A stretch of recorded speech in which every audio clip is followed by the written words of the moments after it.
Okay. Good morning.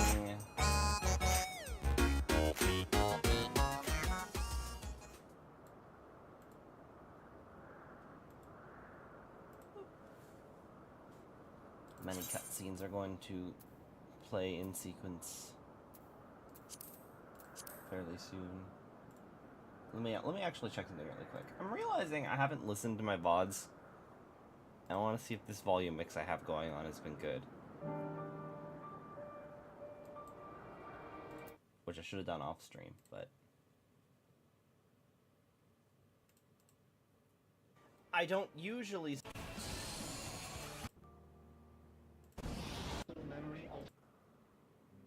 this is any to stop. I think it's safe to assume his mistress is well. Served.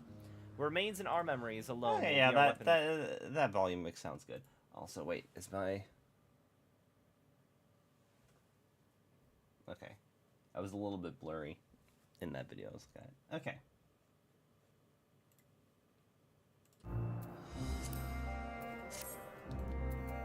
Let's go talk to Vana and watch the many cutscenes. Also, in my free time, I got flying. That's the wrong way. She is down here.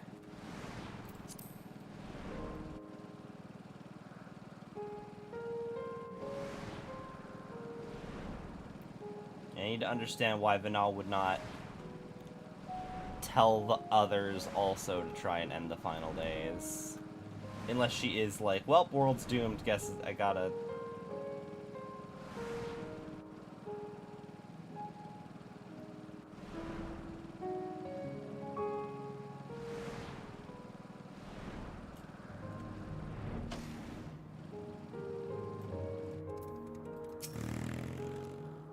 Your time in this age is drawing to an end. Upon speaking to Vana, several cutscenes will play in sequence.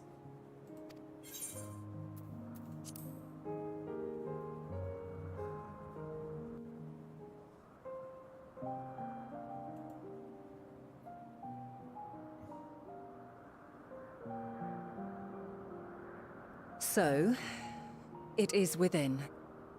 The portal that brought you hither, and will take you home. I mean, I can just use the Aetheryte to do it, but yeah.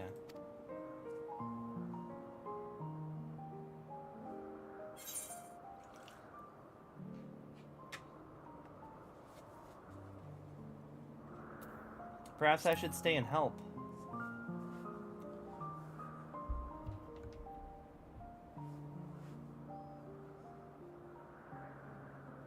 I appreciate your sentiment. I truly do. But 'tis a very long game that we must now play. And while you have maintained a stable presence here thus far, there are dangers in lingering over long. No. You must return to your own battlefield. Make use of the knowledge you have attained, that your days here and our friends' sacrifice be not in vain. But I mean, I can come back to this zone whenever. With Meteon free to pursue her designs, 'tis only a matter of time until the final days are upon us. We must be ready.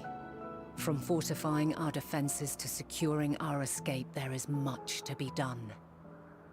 In spite of this, we cannot allow the report that set this calamity in motion to become common knowledge.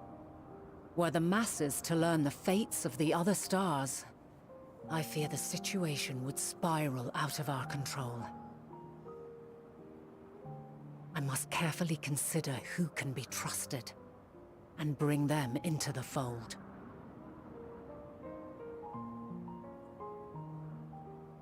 Ordinarily, I wouldn't hesitate to call upon the 14. However, it was the desire for a fair determination that drove Hermes to attempt to erase our memories. Were he made aware of his actions, there is no telling whether he would remain a friend or become a foe. Alternately, we might try to alienate him from the convocation. Yet in doing so, we would deprive ourselves of a brilliant mind who would be invaluable in the crises to come. Quite the dilemma. Which is why I must work independently of the convocation. Regardless of how we proceed, if we are to permanently avert the final days, we must be equal to Hermes' challenge.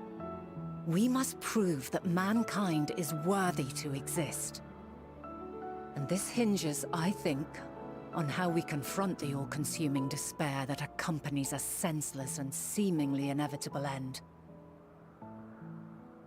Bewildered and divided, we would perish like the peoples of those celestial ruins.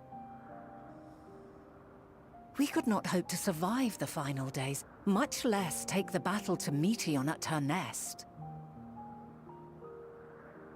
We must find a way to defeat despair, to unite and prepare as many as possible for the struggle ahead.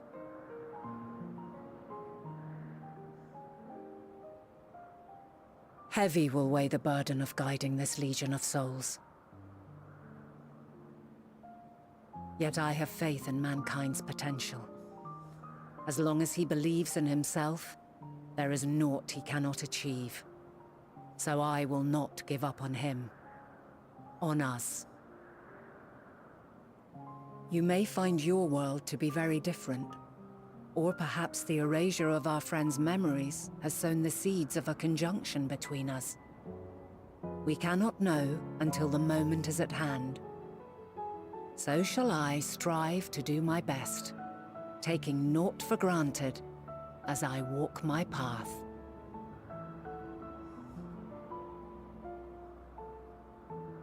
And I pray you walk with me to the end.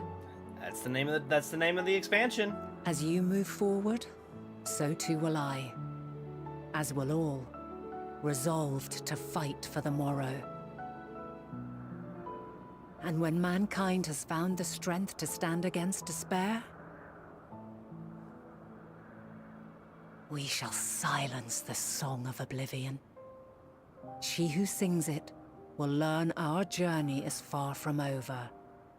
This I promise.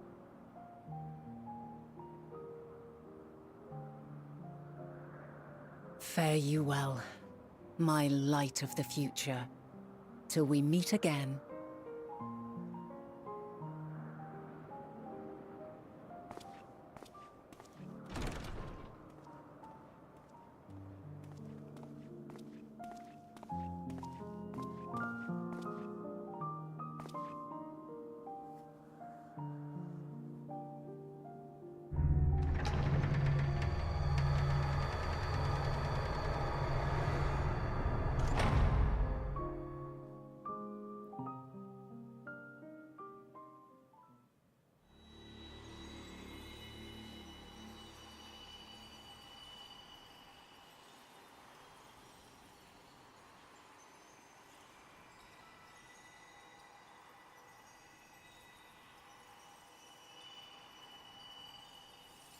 From this day forth, I shall strive to bring honor to the seat of Vandani.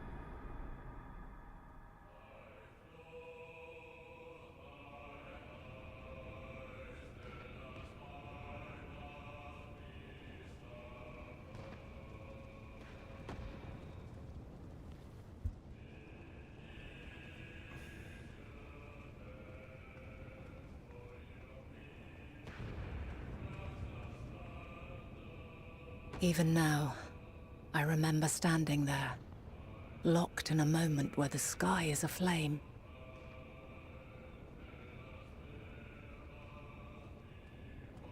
Where stars fall as tears, and screams darken the seas. Where resignation rots the trees.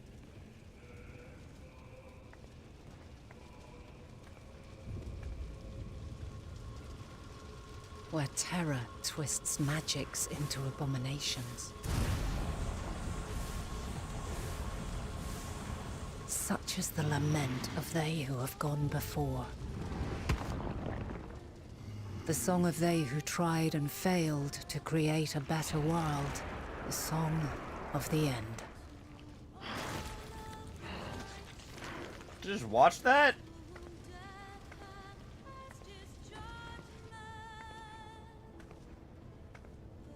That which hides at the edge of the universe is no longer Hope's creation.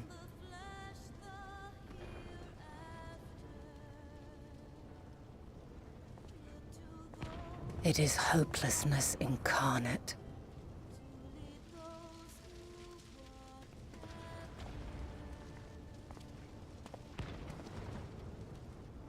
That day, mankind saw half of its number sacrificed to bring forth Zodiac.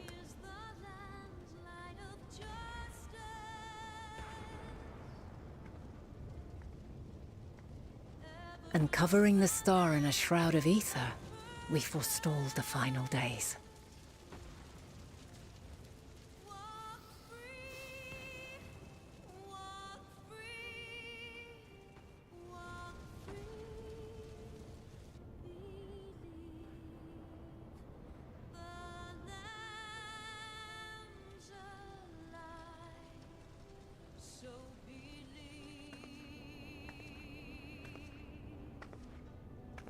Yet the cries echoed still.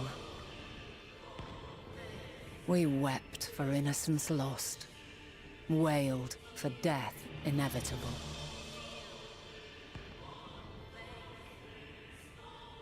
A reality too terrible to bear. And for too many who sought comfort in gilded memories of joyful days and tranquil nights.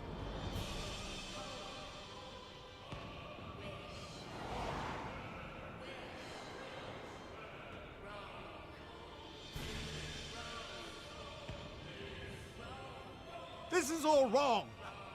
Why must we suffer so? It needn't be like this. No. There must be a way to restore things to the way they were. To reclaim the perfect paradise we once had. No, my friends.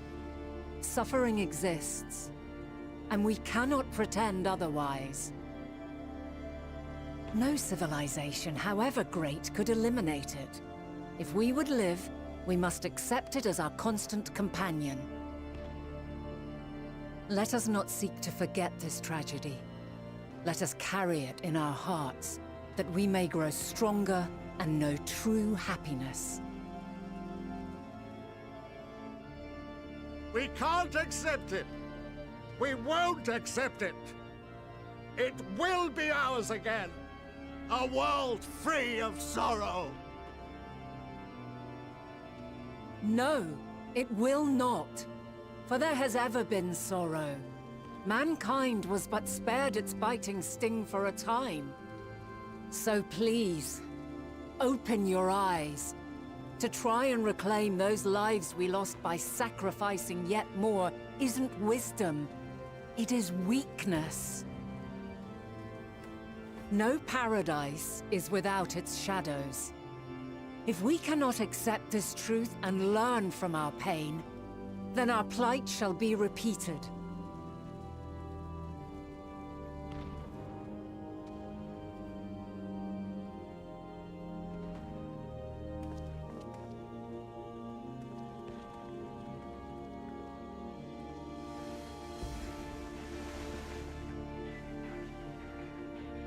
O mighty Zodiac!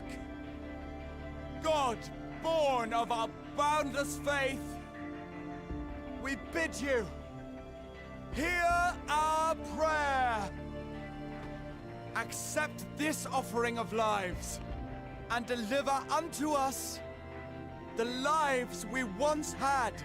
Deliver unto us the days of old, the days when the star was a font of love, and we knew naught but bliss.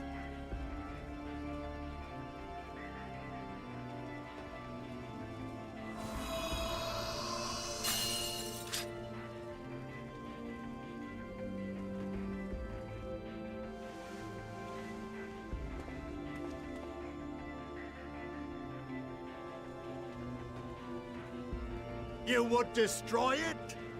Our beautiful world?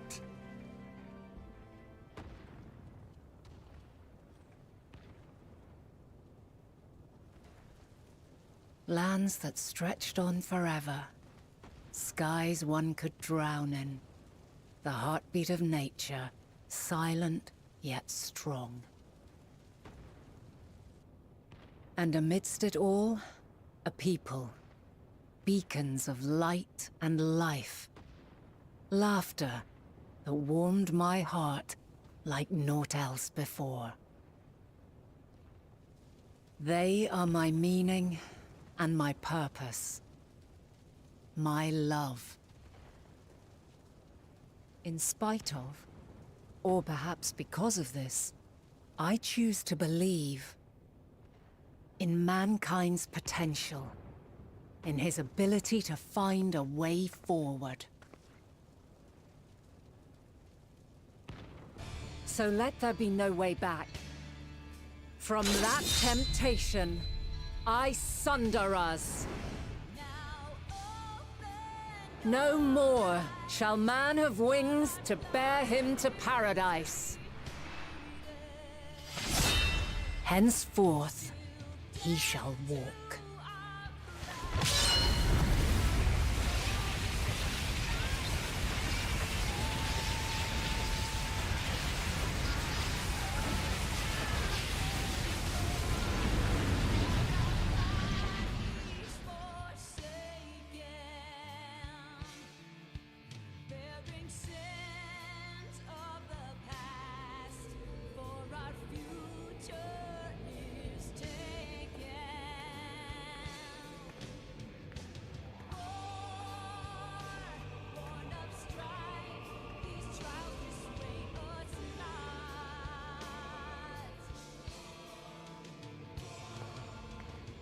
All is excruciating pain. I breathe fire and torment.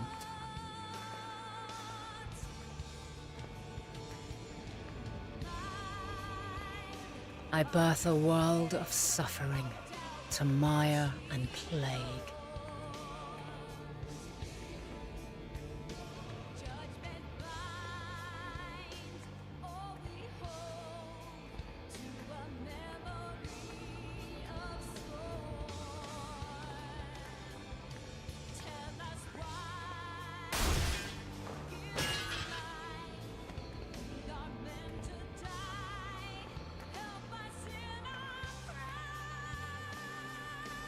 In one fleeting moment, lives come and go, ever moving towards the unknown. And in that fleeting moment, they cry for the answer to the question. Why, given life, are they meant to suffer, to die?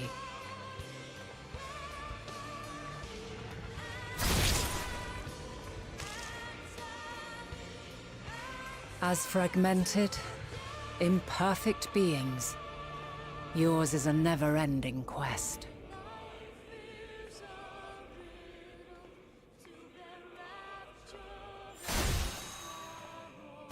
A quest to find your purpose, knowing your end is assured.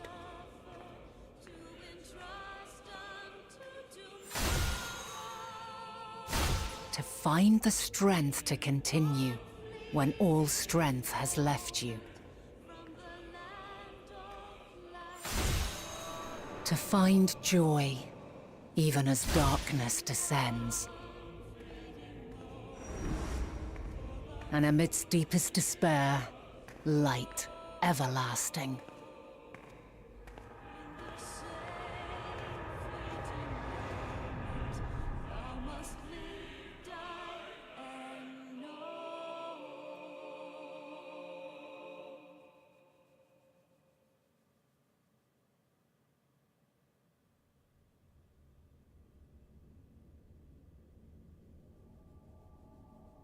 A conjunction has begun to form, an intertwining of your time and mine.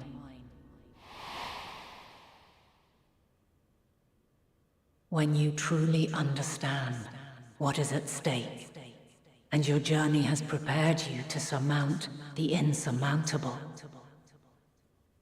then shall I honor the promise made in another time, another age. Oh yeah, they did allude to that.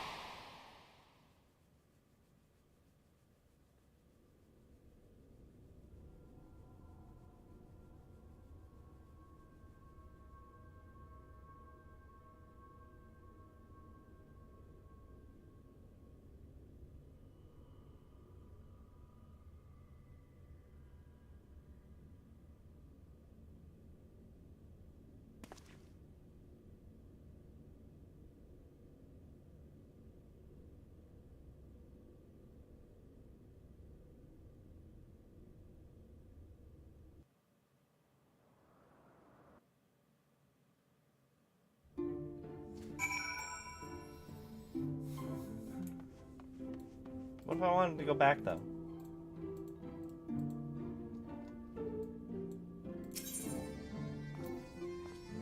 Oh, it lets me do both, actually.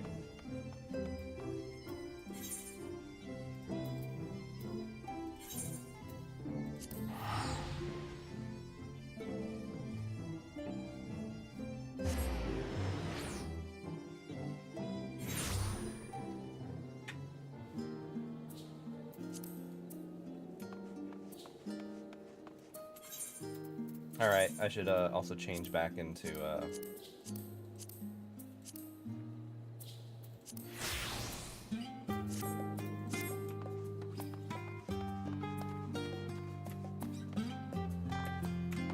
oh no. Oh dear. Okay.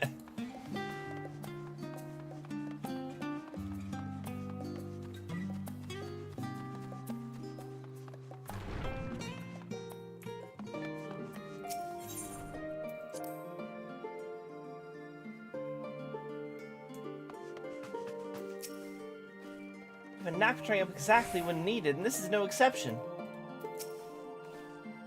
Impeccable timing as always. I heard you were off in the first as part of your efforts to investigate the final days. Well, as so often seems to be the case, while you were away, we've had some few developments, which we can discuss in a moment. For now, however, I cannot tell you how wonderful it is to have you back.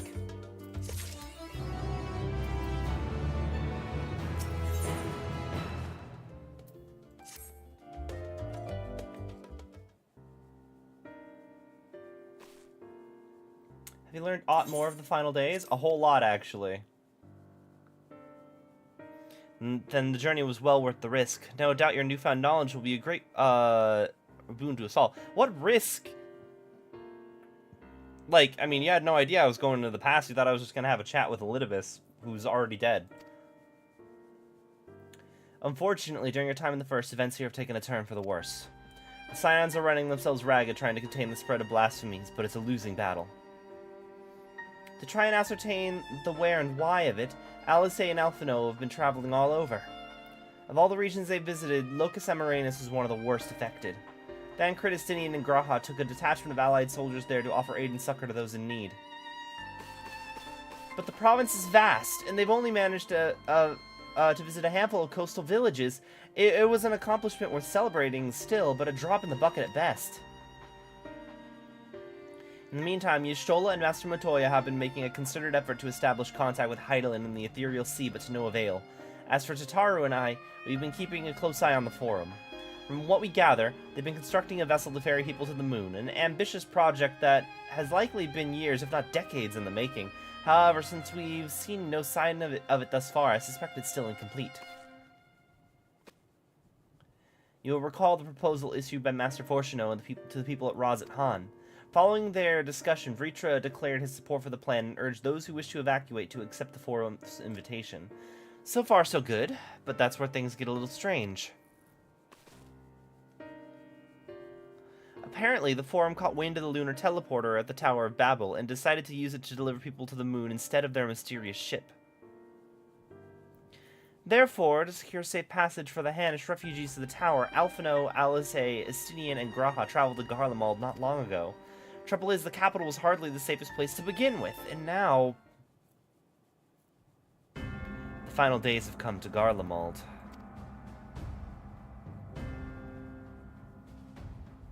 Shortly after our friends arrived, they were sent to rendezvous with Master Fortuno. Then, panic broke out, and our communications were severed. From what fragments we were able to make out before the link shell went completely silent, we can only assume the phenomenon has spread to the capital. The others need you. You must help them.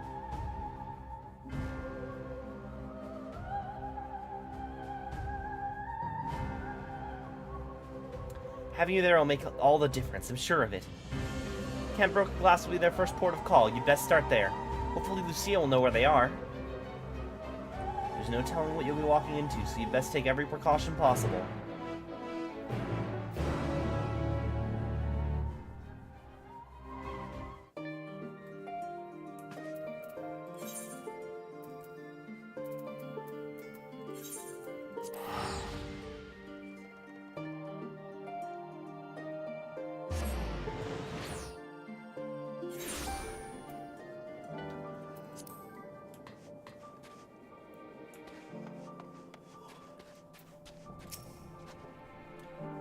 Not a moment too soon. The skies over Garlemald are ablaze, but it's events on the ground that concern me. As you will have heard, your fellow Scions arrived ahead of you. We cut customary greetings short as we received words from our troops on the Magna Glacius that the Forum's airship had landed. It was then that the heavens began to burn. I dispatched your friends at once to ensure the refugees come to no harm. I would have you join them immediately. Additional support's en route, but we'll discuss them later. Are you ready to depart? Upon departing for the Magna Glacius, several cutscenes will play in sequence. It's recommended that you set aside sufficient time to view these scenes in their entirety. You'll be required to participate in a battle. Your progress will be saved at certain points. Please note that the battle is associated with other quests or other progress will be lost.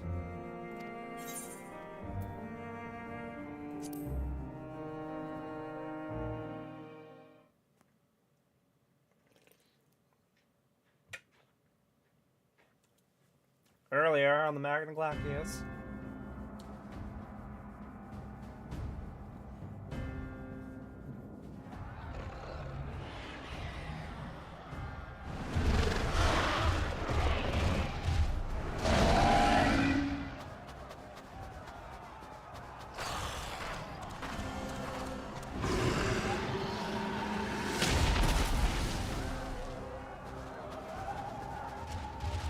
No.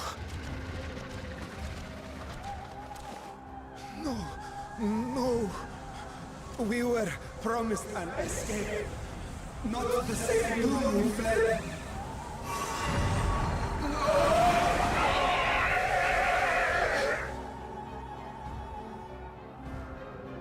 I shall not meet my final days here in this blasted waste.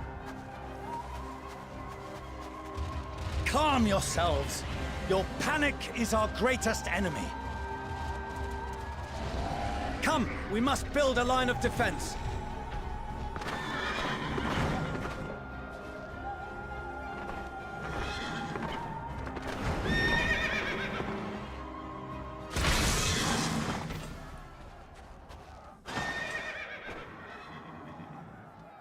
How? Leave the fighting to us, Father. You must lead the people to safety.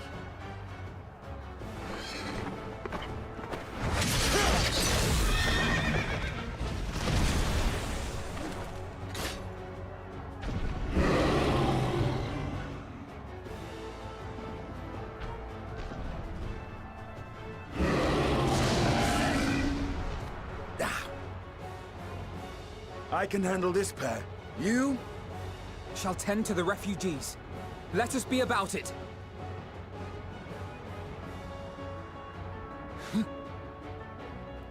As you wish, my little lord.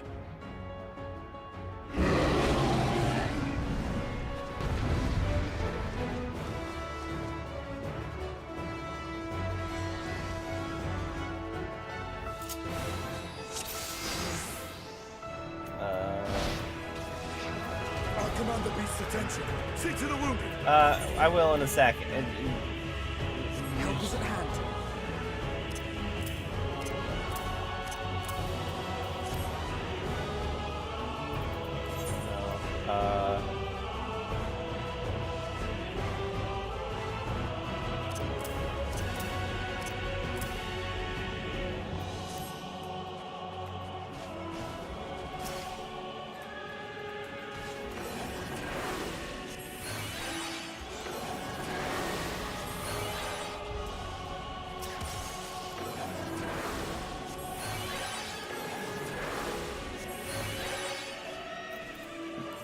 Let's before I fully heal this man,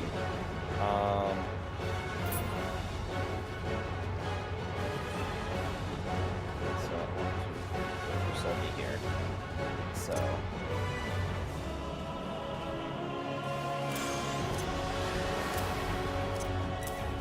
live a your diagnosis, live a your okay.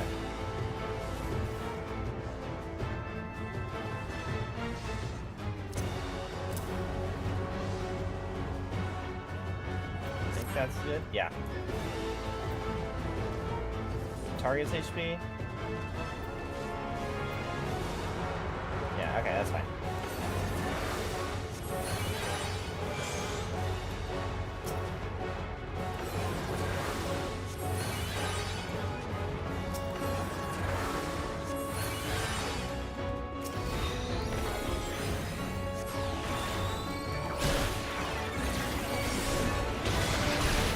To me.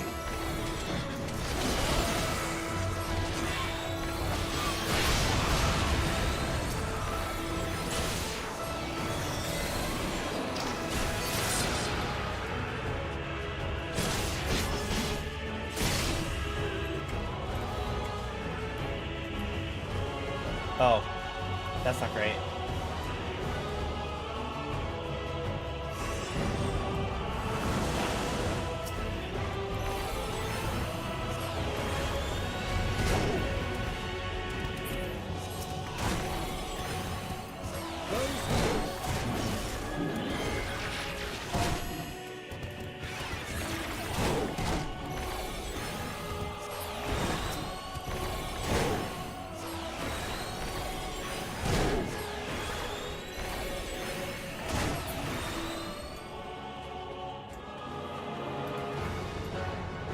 You're safe now.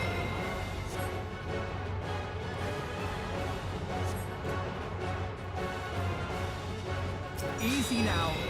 Deep breaths.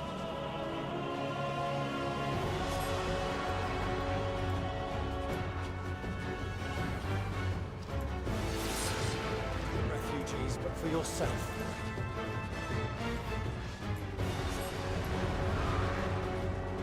Estinian! What are we up to? Oh.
Damn. Can't.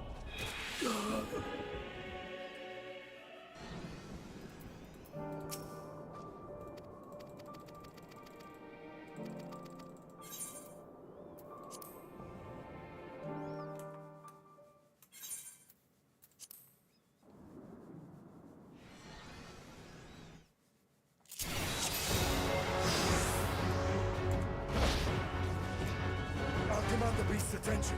See to the wounded. Help is at hand.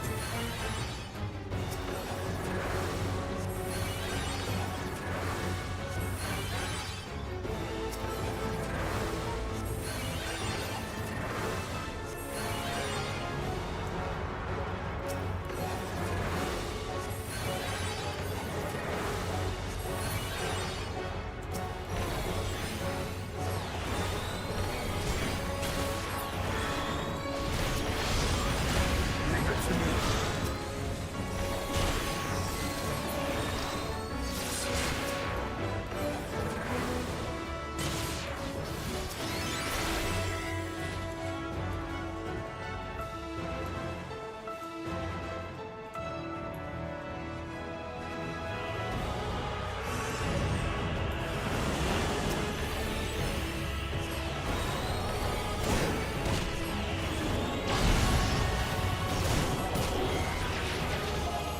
Those who can stand, come with me.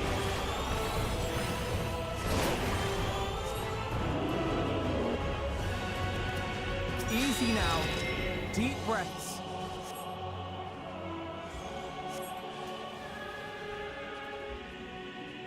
You're safe now.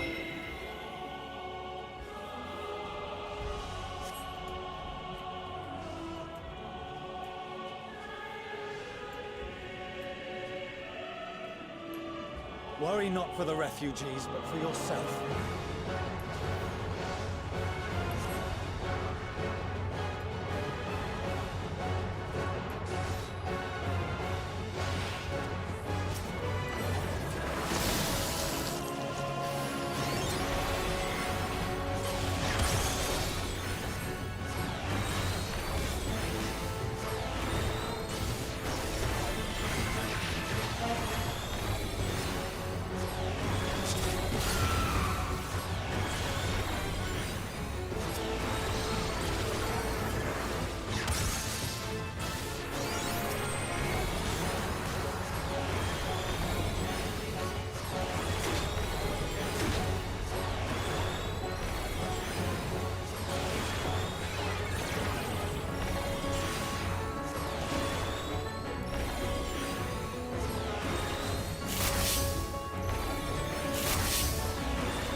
What?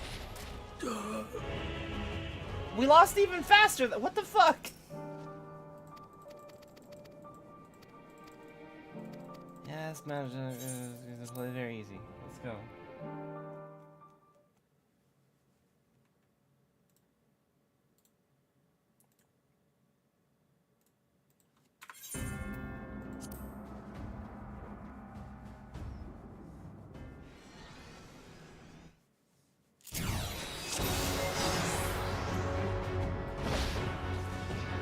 I'll command the beast's attention. See to the wounded. Help is at hand.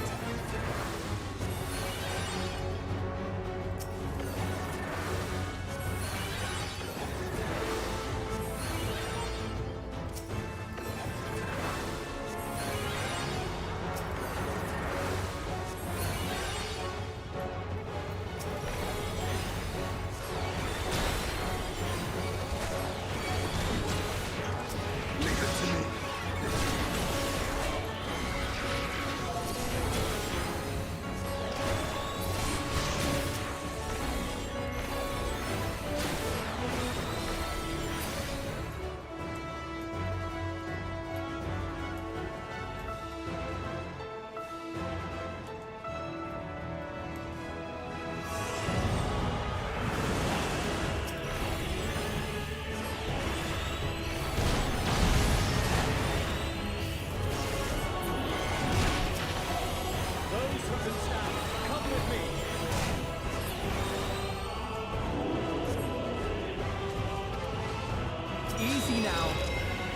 breaths.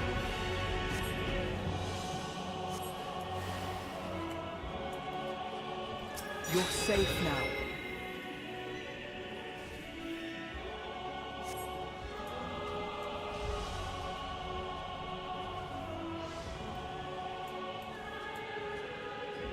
Worry not for the refugees, but for yourself, boy.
Right, not.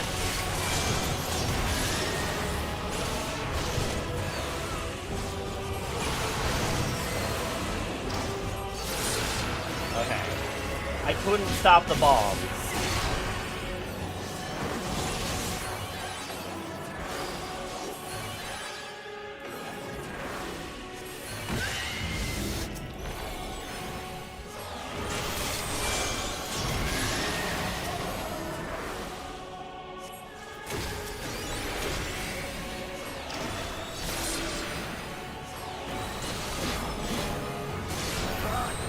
But not hard enough!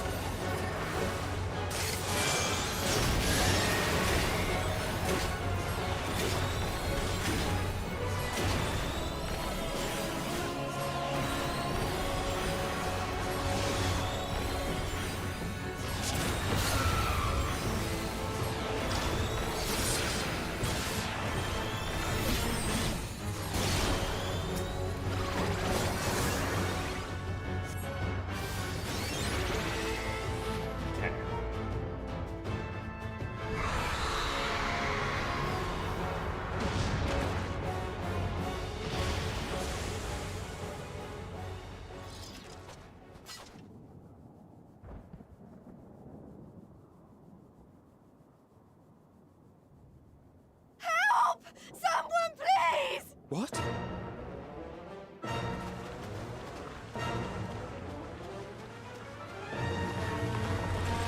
No.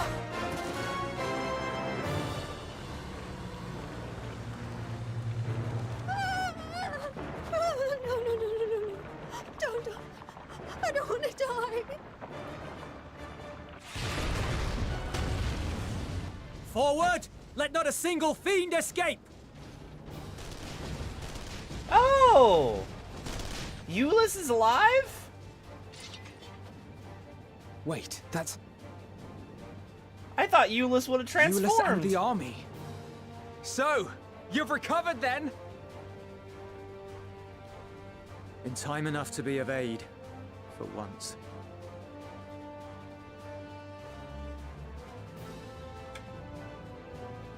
We can speak of it more later. For now, we must fight! To repay your salvation in kind, or with better! For Garlemald has her pride!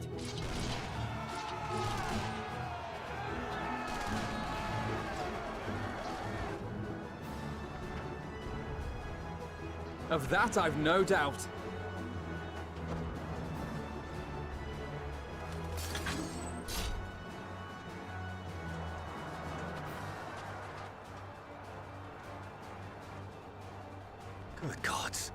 Of all possible saviors, the Imperial Army.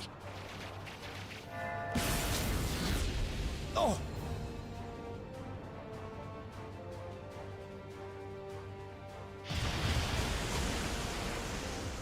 I had hoped to take all of them down at once. Think a withdrawal might be in order? Oh, sod that. You know who would never abandon these people to their fate. To be devoured by their former friends. That'd be beyond cruel. These beasts must fall here and now. Well then, I'd say it's high time we threw caution to the winds. So long as you spare me the heroic sacrifices. Now, let's go!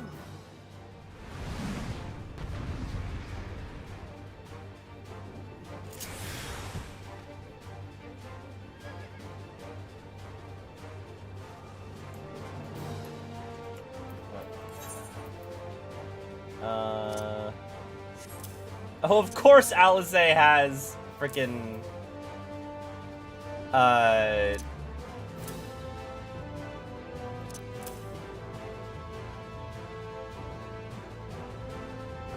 Of course Eorzea has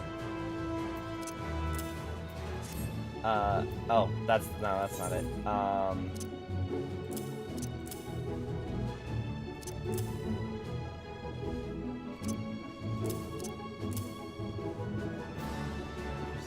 Until I find what do I like here?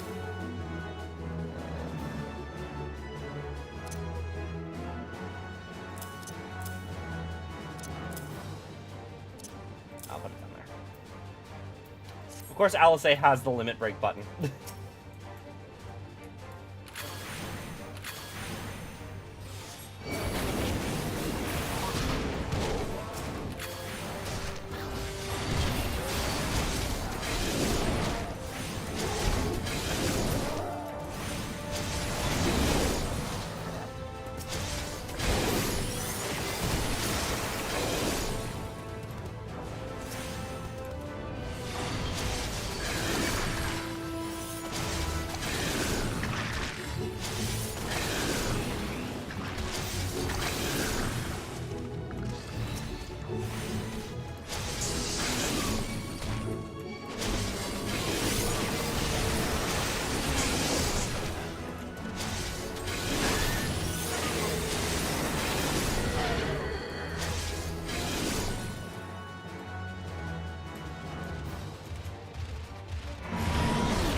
Oh, shit. Ah.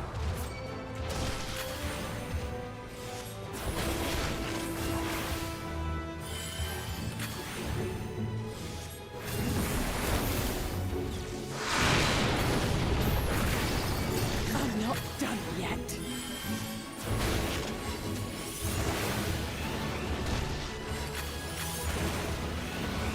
talking about.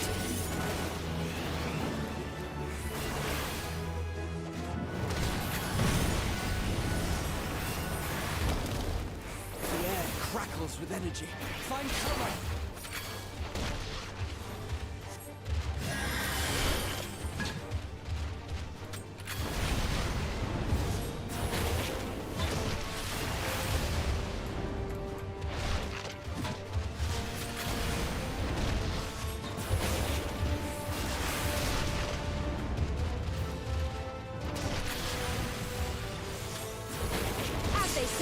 Turnabout's fair play.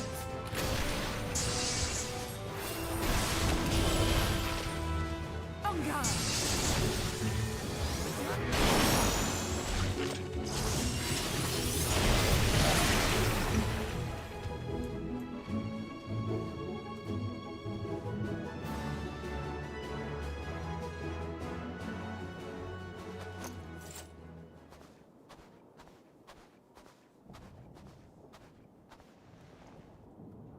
There's not the barest trace of ether. Maybe there really is no way to bring them back.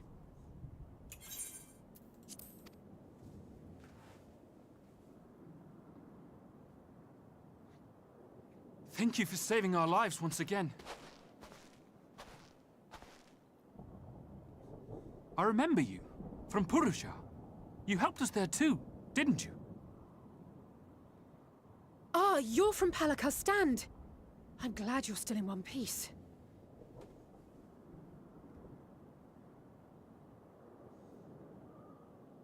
Or you will be, once I see to that injury of yours.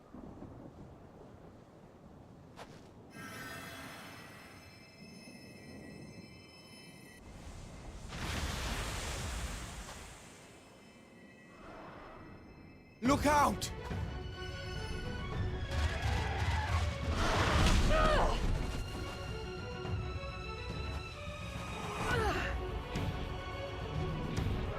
Oh, this is a bit from the start of the trailer, except it's not happening in some kind of forest area. And also, I guess, the boyfriend is saving Get out her. of here!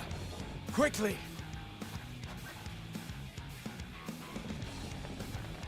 I won't lose them! Not a one! This will be a brighter future! I won't let a madman's apocalypse ruin everything we've fought to achieve!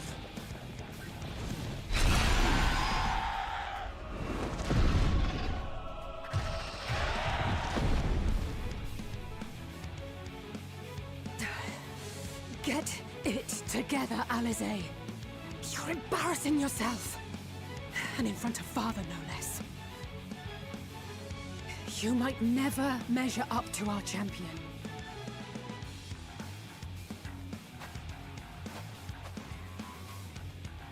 But we ask too much of him as it is. You mustn't let our sword in the darkness fight alone.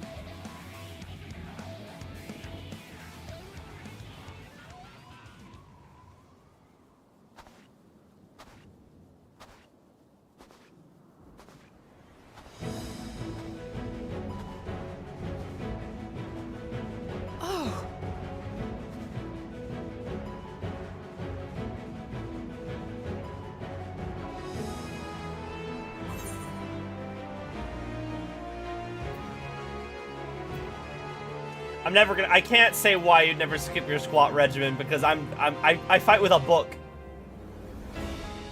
You've done well in my absence.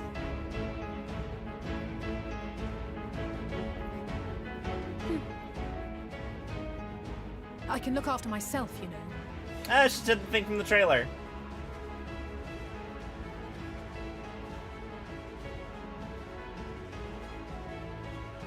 Everything's in order, I trust?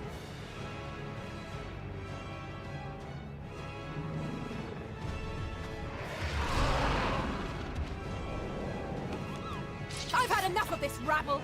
Come on!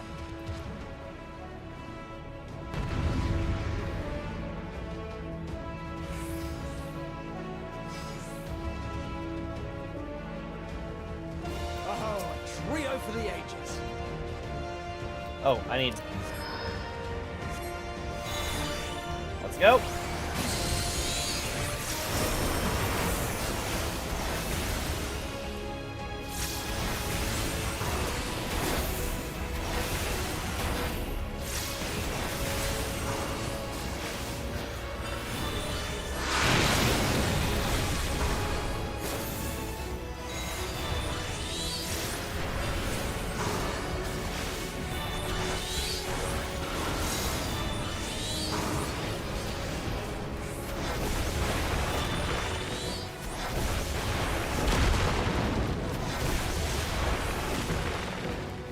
Just the beginning.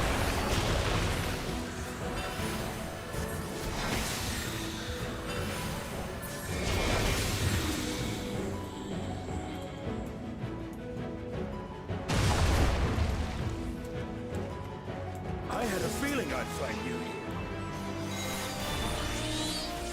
This should be the last of the worst troublemakers. With me!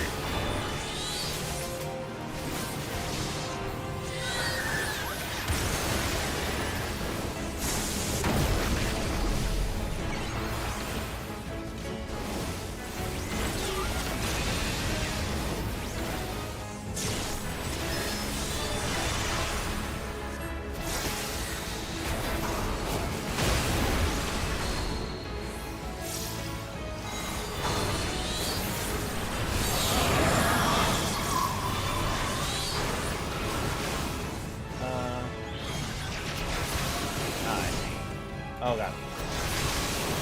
Oh, that's weird. Okay.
There we go.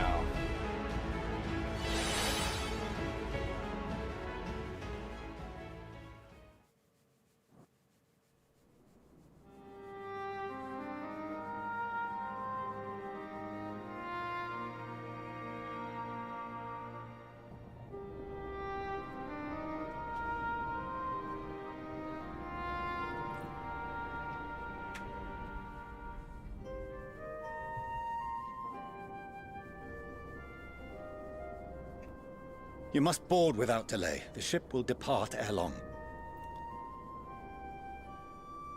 Your offer to host us in Sharlayan is most appreciated. But will the final days not soon fall upon it as well?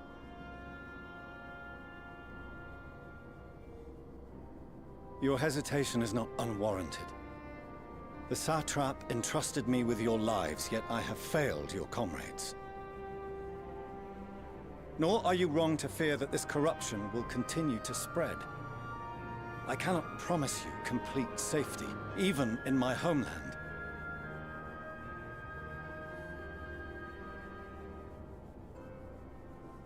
What I can promise is that I will do all in my power to protect you.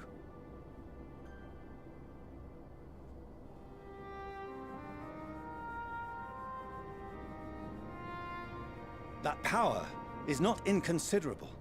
Even now, my countrymen are preparing the vessel that will deliver us to a sanctuary on the moon. Join us on our journey there, and beyond, to new horizons. Come to old Sharlayan. Please.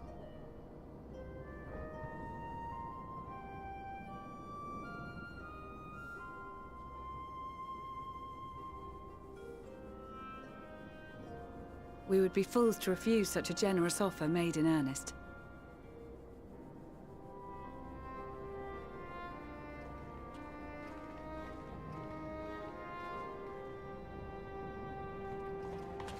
It seems they've a new destination. The people of Radzat Han have known too much suffering. The march to Garlemald will only bring them more, short though it may be. I mean, can't we just fly an airship directly to it now? I quite agree. Now that we know the army is kind of Fortunately, chill? they have you to look after them. Yes. Well.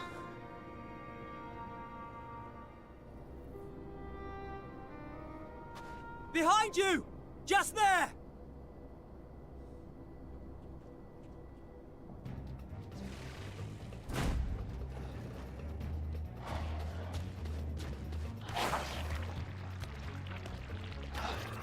More of them.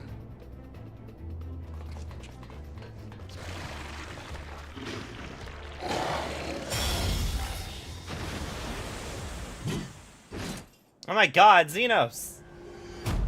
Hi! I wasn't sure you'd be in the rest of this expansion. I thought you might be post-expansion Xenos. content. Here! What's up, murder boyfriend? You'll be alright. Hurry to the airship.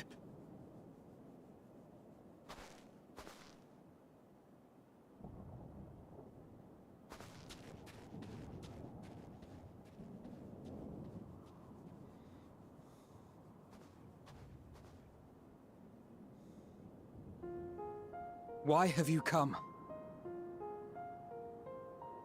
A heretofore unseen beast.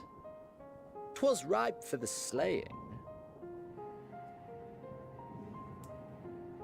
Poor sport, alas. Unfit to temper my blade.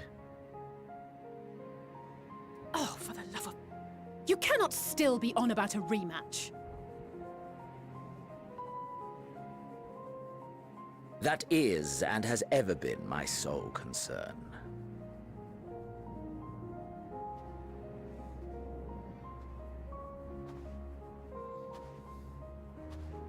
You, on the other hand, are fixated on a different quarry.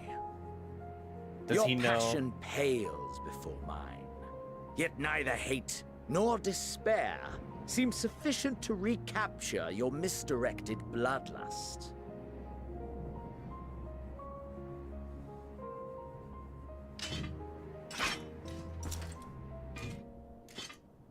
So, I hone my blade, and I wait.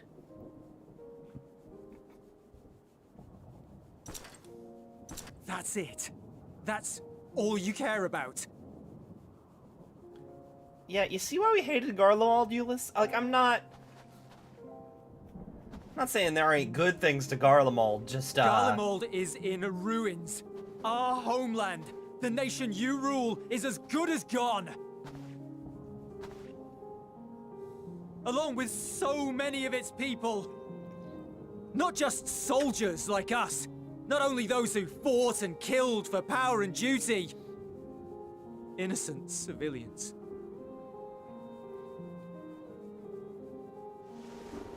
Murdered by their own flesh and blood. Lost and confused as they breathed their last. While we who survived with our lives and minds intact were left to freeze to death. The Eorzeans tell me all this was your doing! You slaughtered your countrymen! You did! For what? For nothing, in the end. So much wasted effort. You. You bastard! For your own sake, Eulus, you must control your anger. I mean... It will serve no one should it consume you and see you transformed.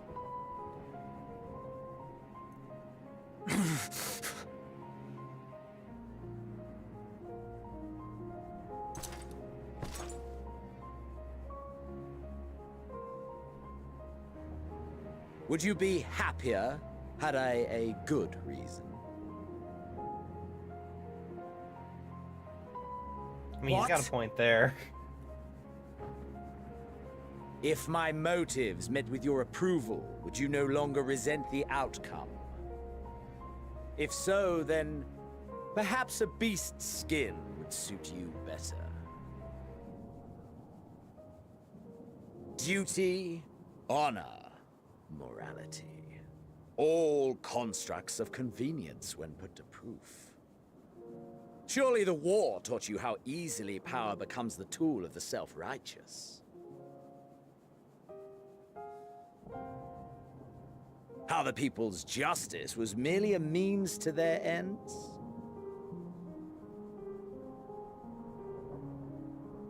Yet you would ask me why. Ask any creature of this star and those above for answers, and they will tell you what suits their fancy. And they would be right to do so. What meaning there is to be found in the petty vicissitudes of your existence must be gleaned by you, and you alone.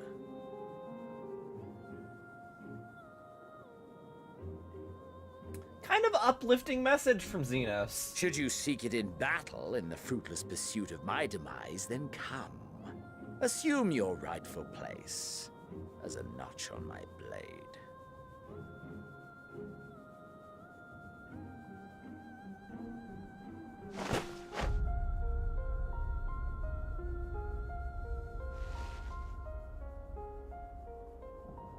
You are a blight on the Garlean race, and there would be no more satisfying way to expunge it than by beating you to death.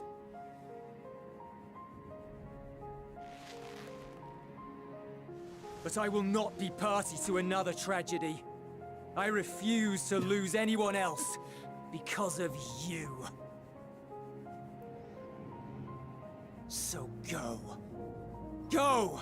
And may we never suffer your madness again!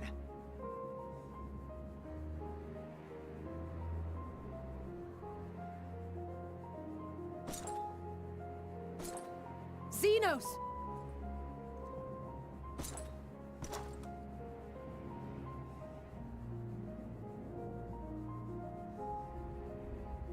Perhaps you found meaning in living this way.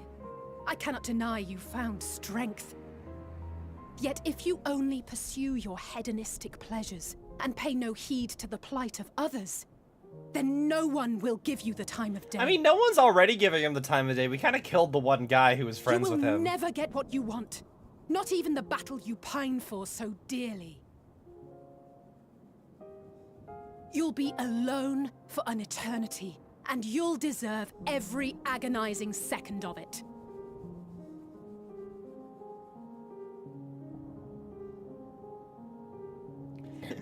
I do think Xenos is a little far beyond the redemption threshold, though, LSA. Like, I'm a guy who likes Steven Universe, but I do admit there is a point in which it's like, you know, the man did kill his dad and use his body to summon a god with the brainwashed bodies of his countrymen.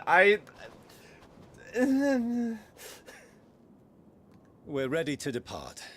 The refugee ships will be leaving shortly, but I've asked mine to remain for the time being. There's room enough for you to join me on it, if you wish.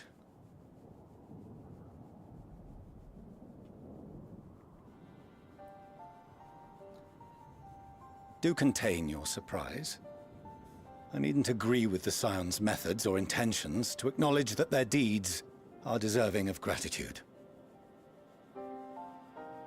We appreciate the offer. But might I ask why you are delaying your departure?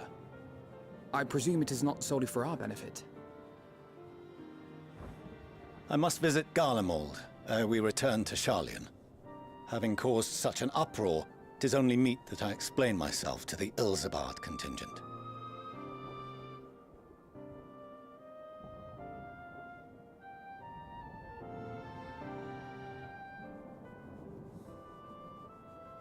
Allow us to accompany you then. We should be glad to facilitate, given our familiarity with all concerned. If you would like to join as well, Euless, we can speak of recent events on the way.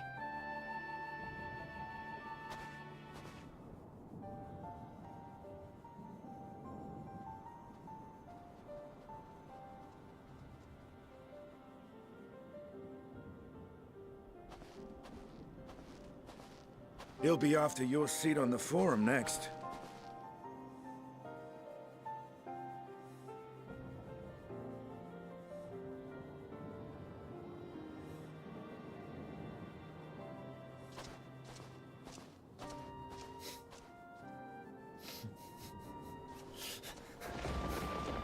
Look at me. I'm Alphino's dad now. I've been his dad for the past 3 expansions.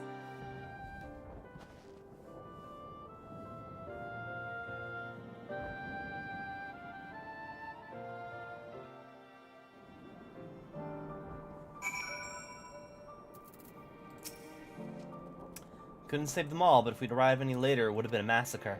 Things were looking bleak until you and the First turned up. Though there'll be time to discuss your journey to the First, there is one thing I must ask. Did you perchance speak with our friends at the Crystarium? Lena and Beck-Luke both warned me against overexerting myself? Strange that they would not express similar sentiments. Identical, in fact. But the advice is duly noted. This is the contingent space of operations, I take it? That the final day should manifest here too, after everything these people have suffered is a fate cruel beyond words. Nevertheless, with allies old and new at our side, there is yet reason to be hopeful. At the very least, I'm glad our own members are accounted for. It's been a while since we last spoke. For some time I was not myself. Lucia and the others told me what happened that night, about the events that took place while I was receiving treatment. It was only then that I realized the lengths you and yours go to. I know I might never be able to repay you, but I'll be damned if I don't try. And most of all, I want to thank you, all of you, for everything you've done and continue to do for the sake of my people. Just he's, standing there so uncaring and unrepentant. Gods, I don't know what came over me. I just blurted out the first thing that came to mind, but looking back on it, I stand by those words. I would say I hope they won't incite him to further villainy, but to be honest, I doubt he even remembers what I said. Anyway, enough about that. It's good to see you again. Alfie can be his own dad. Heaven's Word has been ad since before we met him, according to Sharlayan. 16's an adult there. No, yeah. I know Alphino. I mean, Alphino's been an adult since The Realm Reborn, right? I think he's been 16 since... We are trapped in Simpsons time here. No one's actually getting older, despite the fact that things are happening. But he can't be his own dad. He's old enough to be a dad. I don't think he's old enough to be. I don't even feel like I'm old enough to be a dad, and I'm 30. But he's an adult. He's old enough to take care of himself.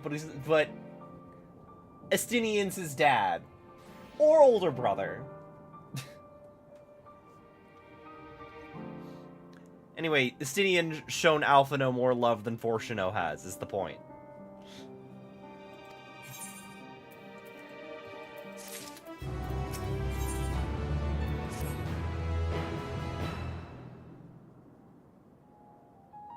No major injuries then. Good. I briefed the recovered soldiers and sent them on their way as quickly as I could, but nevertheless feared they would not make it in time.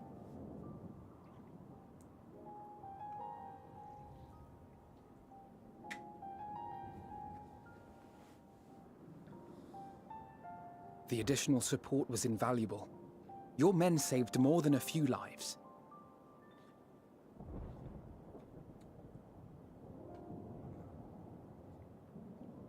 Though not all, I regret to say.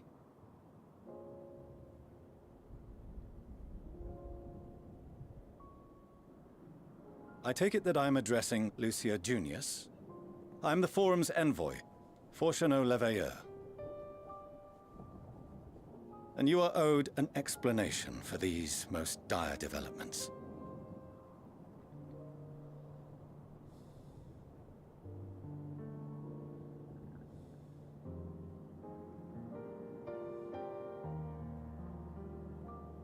Another trial wrought by the final days.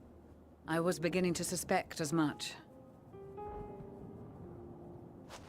You doubtless feel some consternation having been forced to abandon your original plan.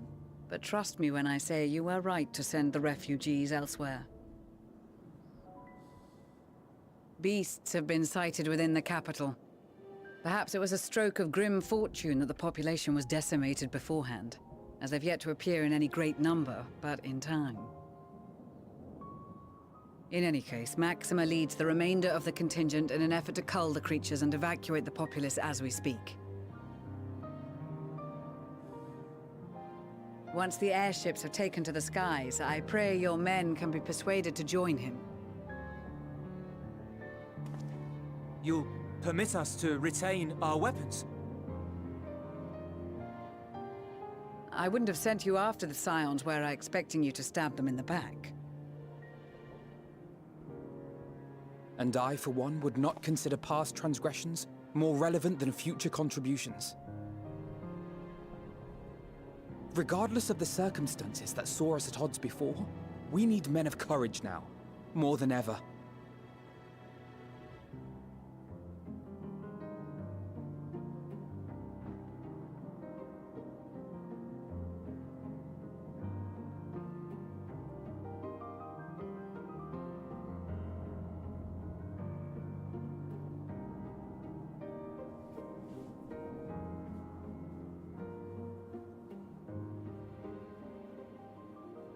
We swore to defend Garlemald, and so we shall.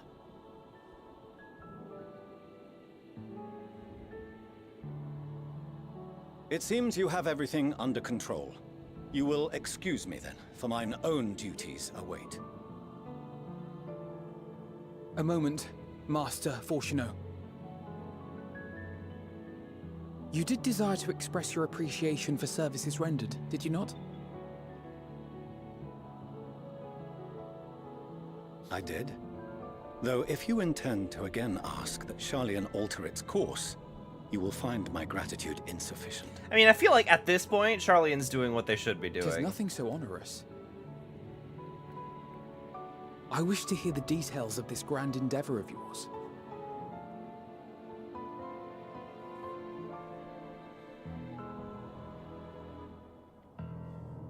Do you swear to listen and to learn, and not to embark upon some scheme to impede us? I swear.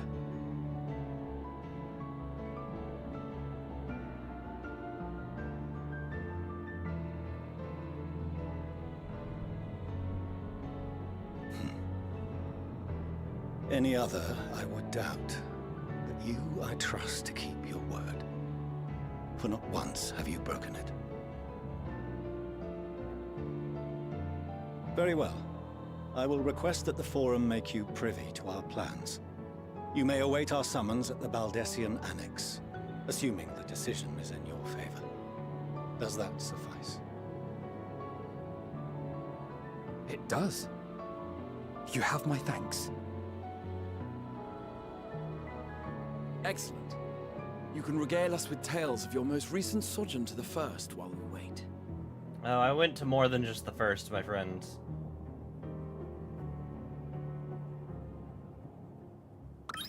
Ah. Did you hear something just now? The boyfriend's ears do a wiggle.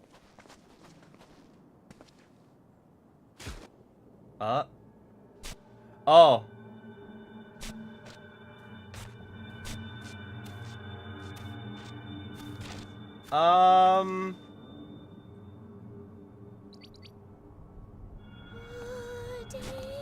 Pudding?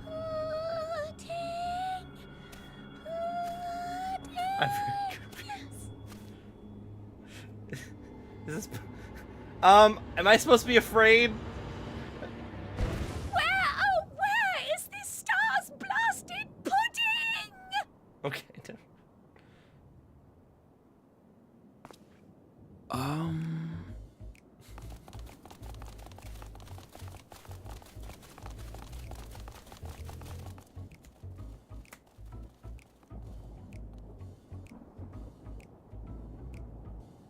Dawn may banish even the darkest night, and to this bitter clime bring warmth and comfort.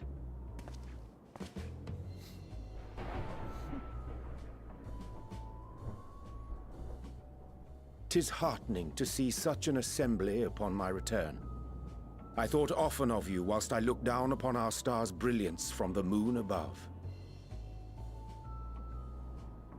Yes, but what are you doing here?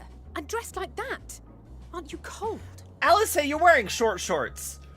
The fuck are you talking about? I fear for my health should I proceed to expound upon our purpose ere I procure more suitable garments.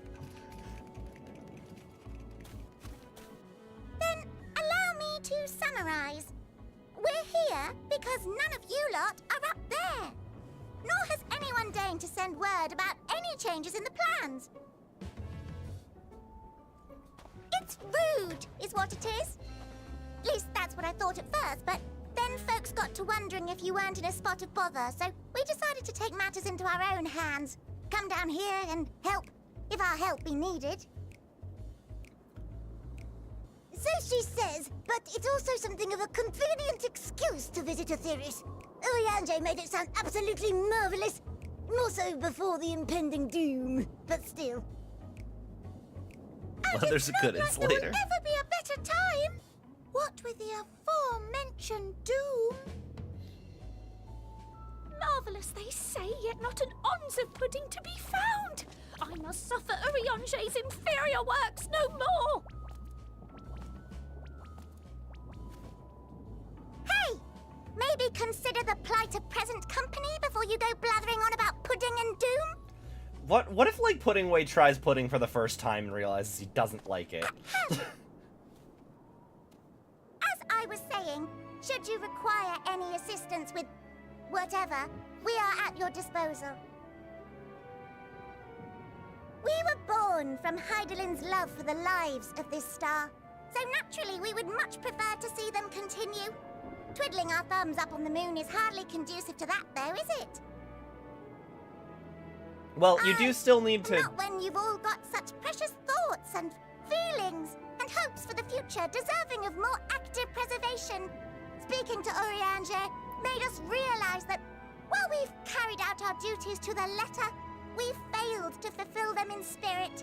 I do hope you still have some people up there re-changing the residential area, It was just though. a hop, skip, and a jump towards resolving to do better. So please, show us how. Help us help you. There is many puddings, that is fair. I think it'd be hard-pressed to find someone who hates all varieties of pudding. Forgive me, but are they... Thy distant collaborators, indeed. Hail, fellow, well met. You'd be a member of the Forum, would you?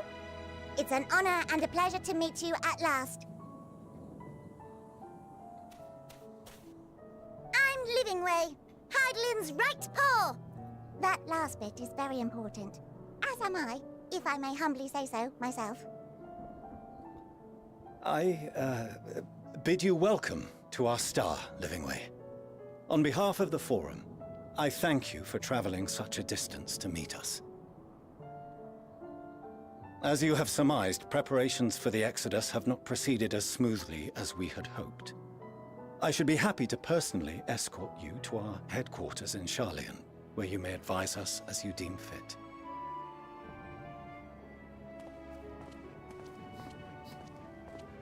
'Twas with reluctance that I set aside the great work of readying the moon for habitation. Be assured that I did so only after the Loperids made plain their earnest desire to come hither, and I myself felt a growing certainty that their contributions here would prove invaluable. 'Tis trite, perhaps, but I followed my heart.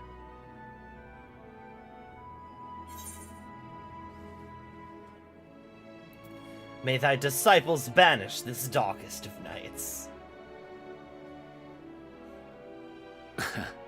How much fan art is there of Eorzea and the Loporrits just hanging out?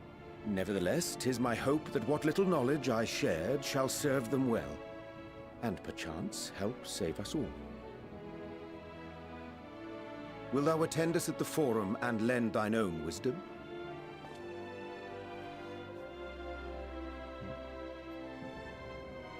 If that's all quite settled, can we start moving before Eorzea catches his death? Even I'm freezing out here. Oh, I dare say you'll warm up quickly once you're aboard the airship. Sat shoulder to shoulder with our fur-covered friends.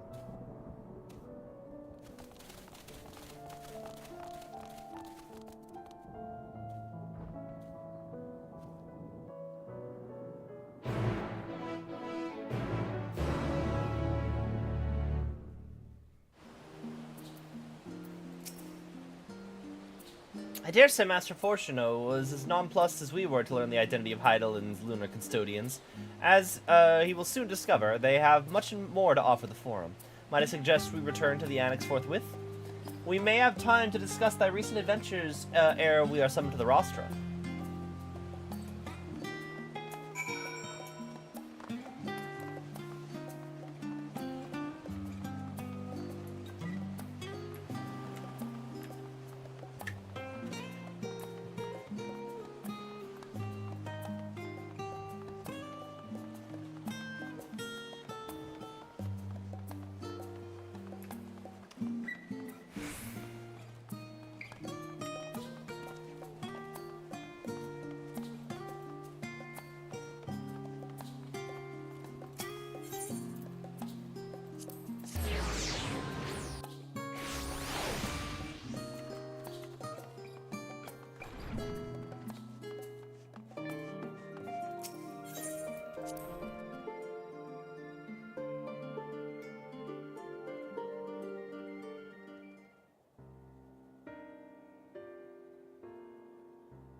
Not that I'm complaining, Eorzea, but I wasn't expecting to see you quite so soon. Nor I thee. In extolling the virtues of Theris, I did inadvertently awaken in the Loporrits a desire to avert our beloved star's demise. Kryl tells us you've obtained new knowledge that may aid us in our ongoing efforts. I have news to share regarding our study of the ethereal sea, but your findings are certain to be of greater interest, and so I would rather hear them first. To what revelations did Heidelin's Elpis flower lead? Time travel, aliens.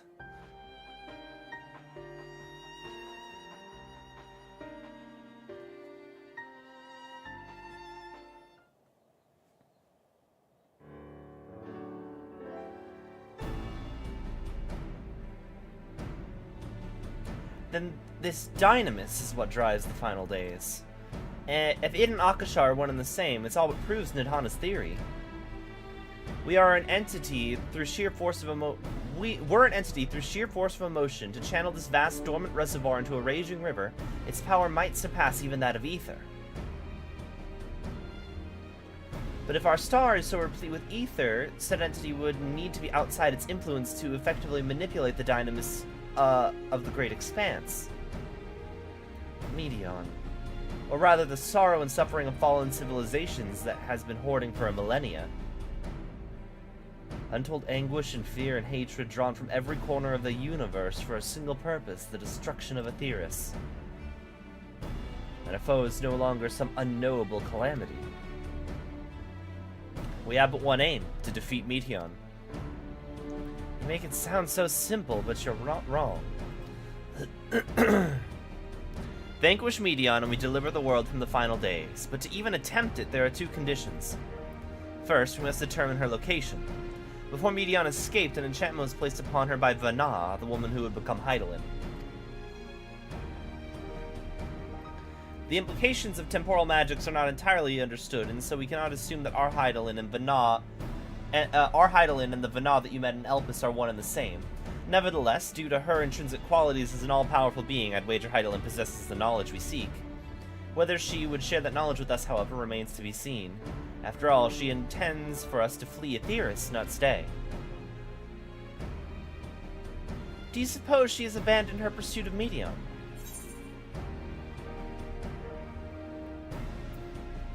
The Vana I know would never give up. That's my impression, too. Otherwise, she wouldn't have used me as a conduit for her will, or provided clues such as the Elpis flower. I believe she has been waiting for mankind's answer to Hermes' question.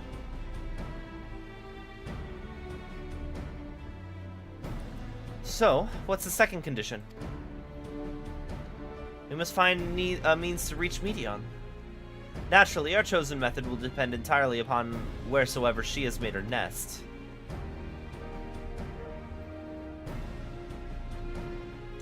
Then communing with Hydaelyn must, by necessity, come first. Did you and Master Matoya have any luck with your investigation into the Ethereal Sea? Sadly not. Although we enlisted the help of Arenvald and other Echo-blessed allies, we couldn't detect so much as a whisper from Hydaelyn, even from within the Antitower. Master Matoya is of the opinion that in the years since abandoning it, the Forum has found some other method of receiving instructions from Hydaelyn. If so, it would most likely come from some form of apparatus for observing the Ethereal Sea built closer to home. In, say, Labyrinthos, maybe? Sorry to interrupt, we just received word from the Forum. Your presence is requested at the rostro where they intend to discuss the Great Exodus. Then Father was able to persuade them. They're finally taking us seriously. Let's hear what they have to say.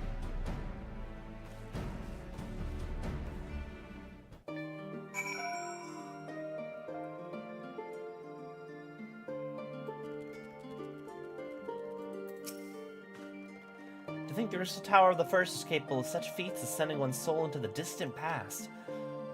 Even the events you witnessed and helped shape may yet hold the key to forestalling the final days. I'm reminded of my dear friends in the future I unmade, whose senseless efforts saw the Eighth Umbral Calamity averted. In this timeline, at least, too much has been sacrificed for us to abandon Etheirus now.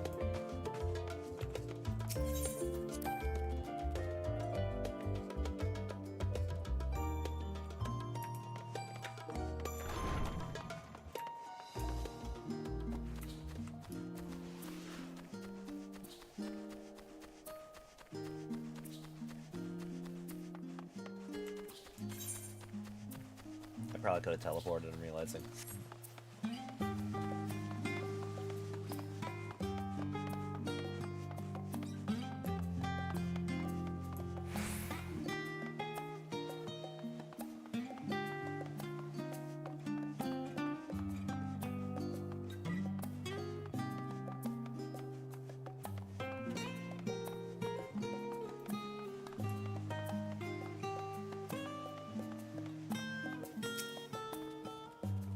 The forum's in session. As such, the rostro is closed to visitors. Scion of the Seventh Dawn. Very well, you may wait in the corridor. Of course, the entry will only be permitted on the condition you leave your armaments at the door. Lest you forget, this is a sacred institution. The sacred institution holds rational discourse in the highest. The implements of war are expressly forbidden. I mean, Y'shtola walked in with her cane before.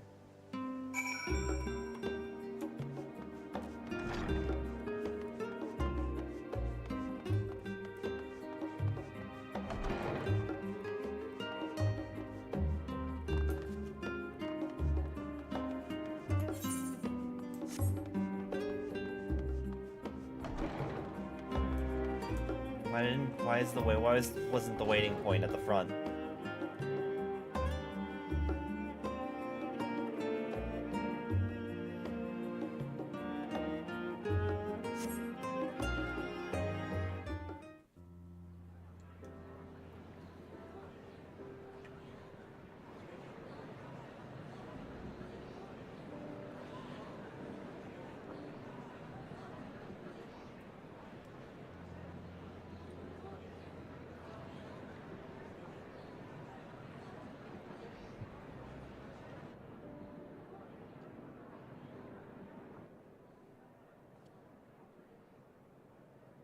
There is a matter I wish to raise with you before we enter.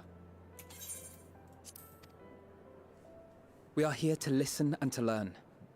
But if the Forum's plans are more or less what I expect, then I should like to make a proposal that will serve our ends. By your leave, of course.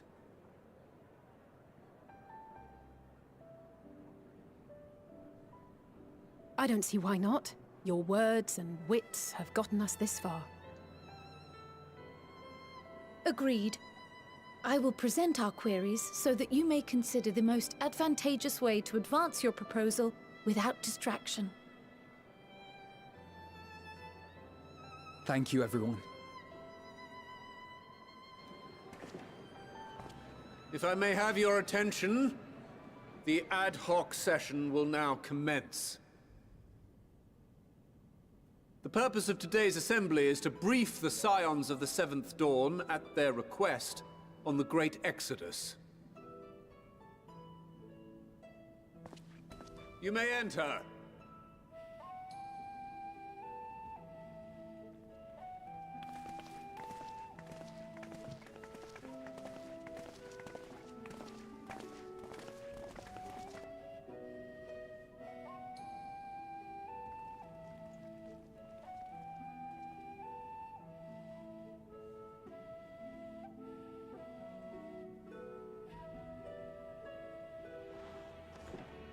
On behalf of the Forum, I commend your heroic actions on the Magna Glaciers. We shall not soon forget your service to us and the people of Radzat-Han. The Satrap, whom we have informed of the refugees' new arrangements, sings your praises as well. As an expression of our gratitude, we will endeavor to answer your questions as fully and openly as we are able. Then let us begin. First, it is the Forum's objective to ferry the life and knowledge of this star to the moon. Am I correct? You are. It is for this purpose that Sharlayan has labored these many long years. We have collected biological samples and scientific records from across the star. When the time comes, they will be moved from their places in Labyrinthos and Numenon and conveyed to safety. Once that critical task has been accomplished, we will begin transporting the Sharlayan citizenry, which has been categorized into groups. The earliest arrivals are to ensure hospitable environs for those who come after. Following our people, we will send those of other nations in turn, beginning with our allies. Radzat-Han was foremost among these, but since the final days have already come to Thavnair, we saw fit to include the refugees with earlier groupings.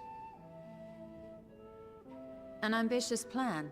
You have accounted for the safety of all nations and tribes, then? As many as we can. And how, pray tell, do you decide who to leave behind? To journey beyond the sky is an unprecedented and immeasurably difficult endeavor. Introducing sources of inevitable conflict would condemn all to certain death.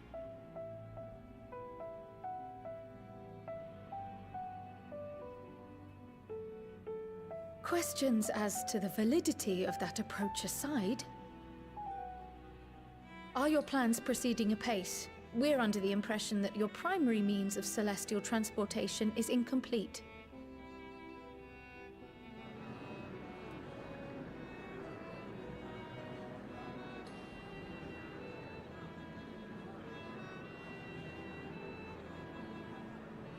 If only in that it does not meet our optimal parameters, that is correct. This Ark, as some have taken to calling it, is fully operational and could be launched even today. However, the final days have progressed more quickly than we anticipated. At present, the ship is incapable of attaining speeds sufficient to meet our evacuation targets. Should we put the vessel into service, as it is now, we will be unable to travel to the moon and back quickly enough to complete the necessary number of trips. Precious lives and knowledge will be lost. Seven hells. Is there anything to be done? The ether burner, the primary means of propulsion once the craft is in the space between stars, is undergoing testing to determine whether it can be made more efficient. Though cargo is being loaded for the initial phase of the Exodus, we are prepared to continue our experimentation up to the day before launch, should it prove necessary.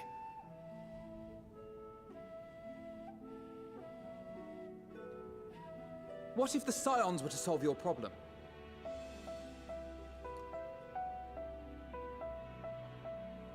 We shall help devise a means to improve the ether burner's efficiency, on 2 conditions. I mean... If we succeed, you must allow us to meet with Hydaelyn.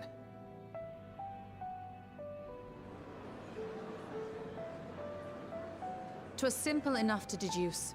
You have a Concord, and so you would never have abandoned the anti-tower had you no other means of communication. One far more convenient, I suspect.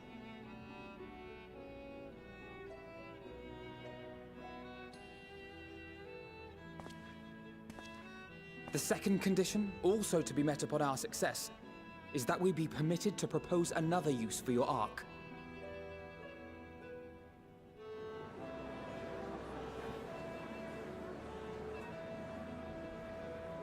We would be at liberty to refuse this proposal.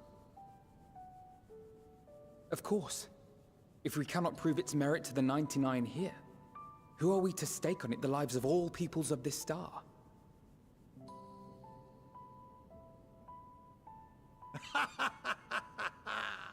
Delightful as always, Master Alfino.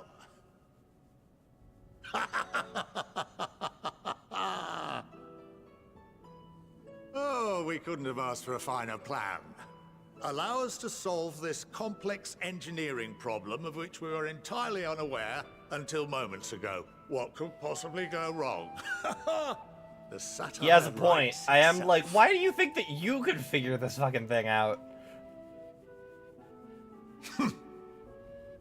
Yet, what field has not benefited from a change in perspective? When we are at wit's end, what we need is not the same dry theories recited ad nauseam, but fresh inspiration.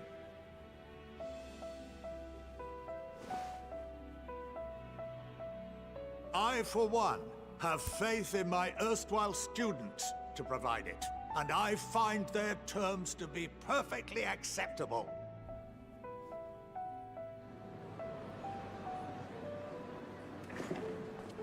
Order! Order! We have no time to waste on debate. I call a vote. All in favor of agreeing to the Scion's terms?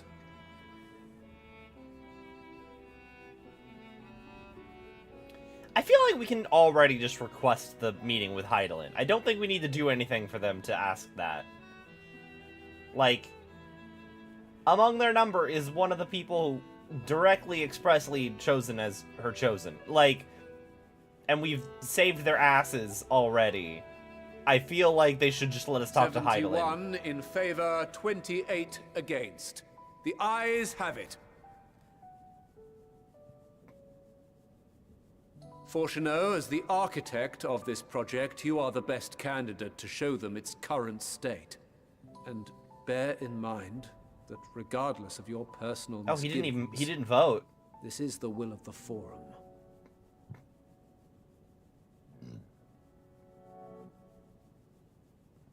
Very well. I call this session to a close. Return to your tasks with urgency. The final days wait for none.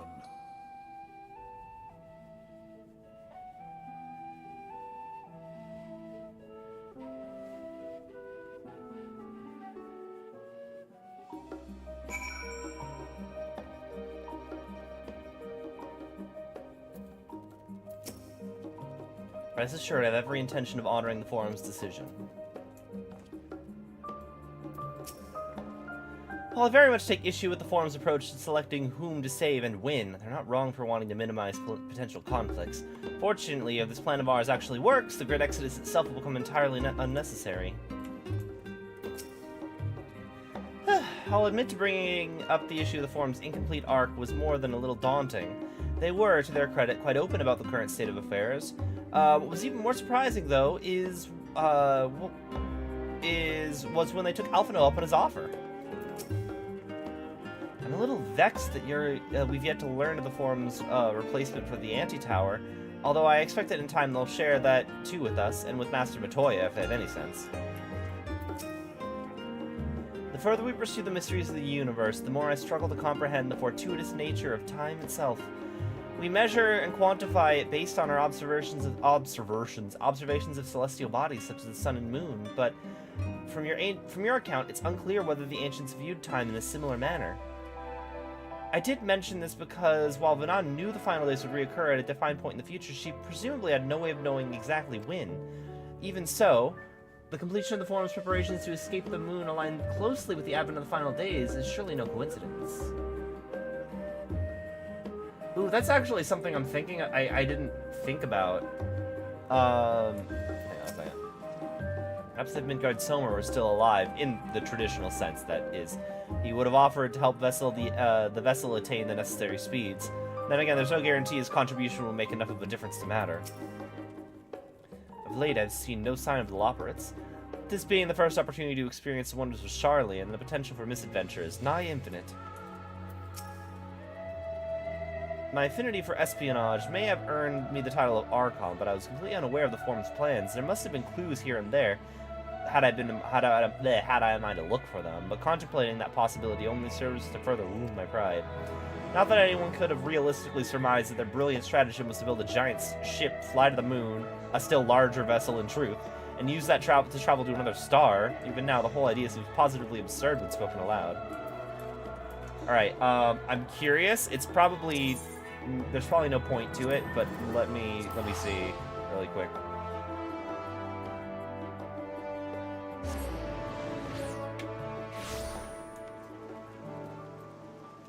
Dang, it's daytime.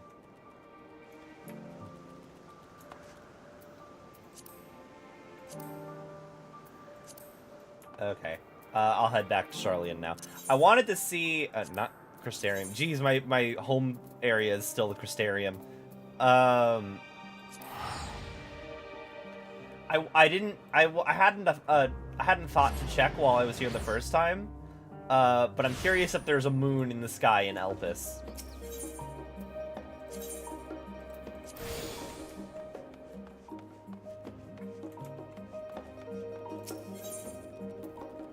What are you wearing?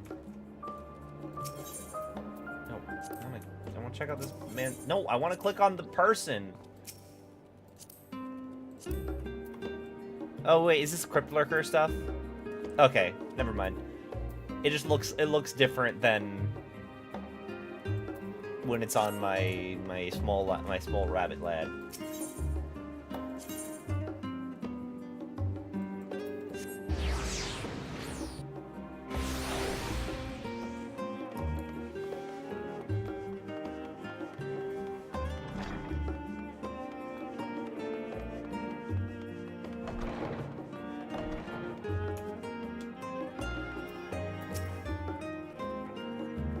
Sorry about not letting the rest of you in on my plan. I was, admittedly, thinking on my feet for the most part. But since we require both a means of communing with Hydaelyn and reaching Meteon, in the spur of the moment, I saw involving ourselves with the completion of the Ark was as a way to work on both objectives simultaneously. However, we must first keep our end of the bargain by solving the problem of the Ether Burner. I'd like to think it's not a challenge beyond our combined expertise, or at least the expertise of our extended circle of associates. It might behoove us to learn how the Ether Burner actually works before we attempt to improve it, though.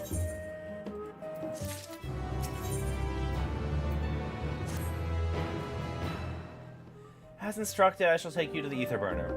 Meet me outside the Archeon. I trust you can make your own way there. So the Ark is being built in Labyrinthos. Hardly surprising. Where else could they conceal such a massive undertaking?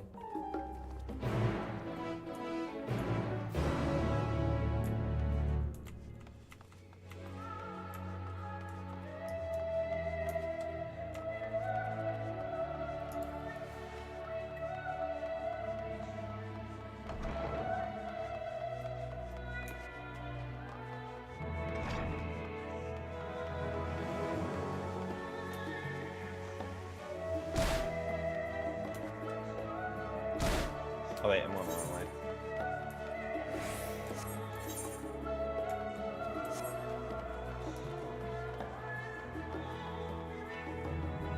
Aldbiert. Ardbert's Rogadin, Sona.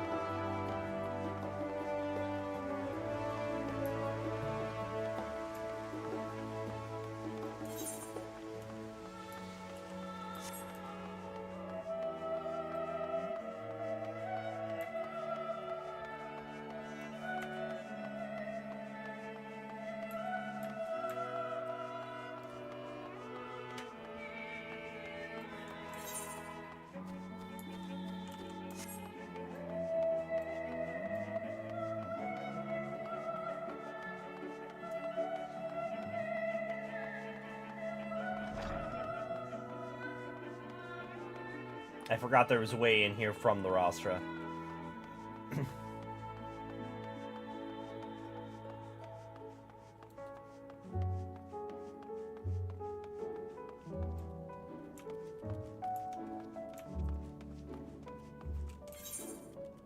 Oh. I could have just teleported.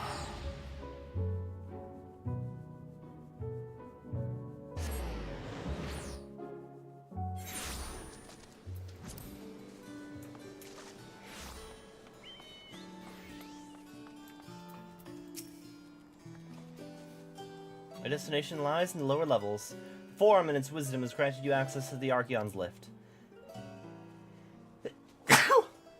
Step inside and have Ophilia take you to the medial circuit.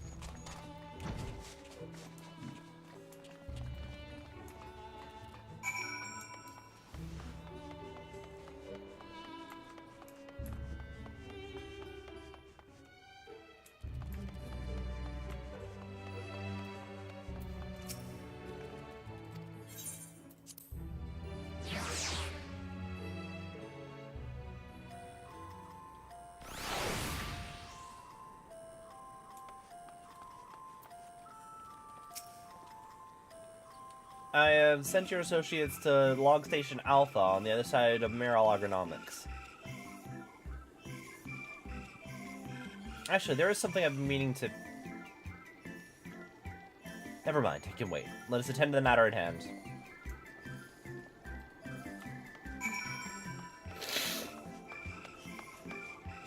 So how's the ship getting out of here? There's the Leaning Tower of Pisa. How's the ship supposed to get out of here? Does the dome like open up? Or is Labyrinthos itself the spaceship?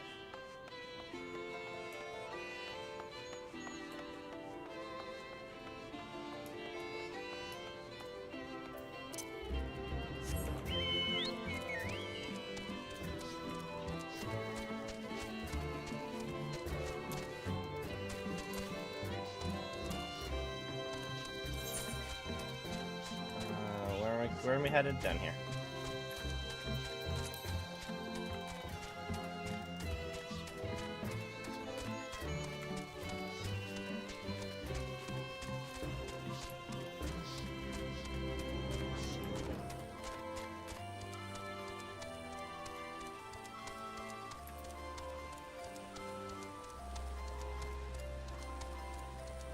I feel like the Loporits probably will have a better answer to the questions that we're asking. I feel like Alphino essentially said, "What if we had the Loporits figure out how to make your ship more efficient, and then we just take credit for it?" I feel like that's what's going to happen here.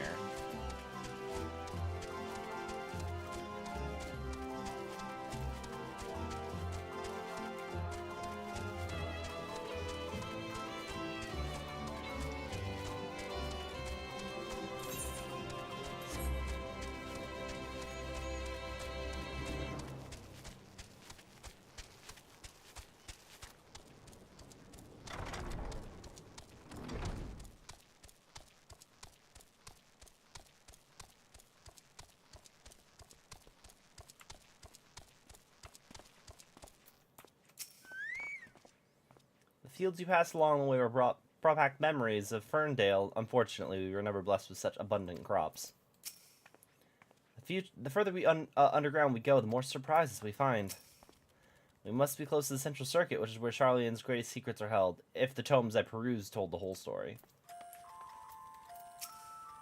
On our journeys here, I was filled with inexplicable sense of elation to see the vegetables other than carrots being cultivated, and near brought a tear to mine eye. Knowing the Forum, even the people working down here are probably kept in the dark about the true purpose of this place. There you are, having words with Master Fortuno by any chance?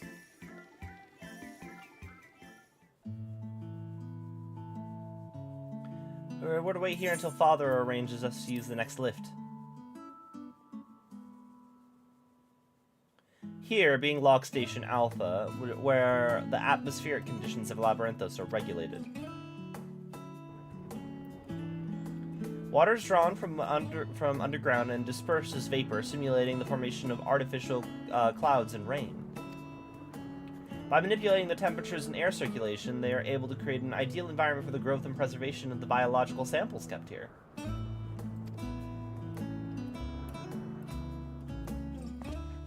Hold on, how do you know so much about it? My father brought me here as a child. What? And left me behind?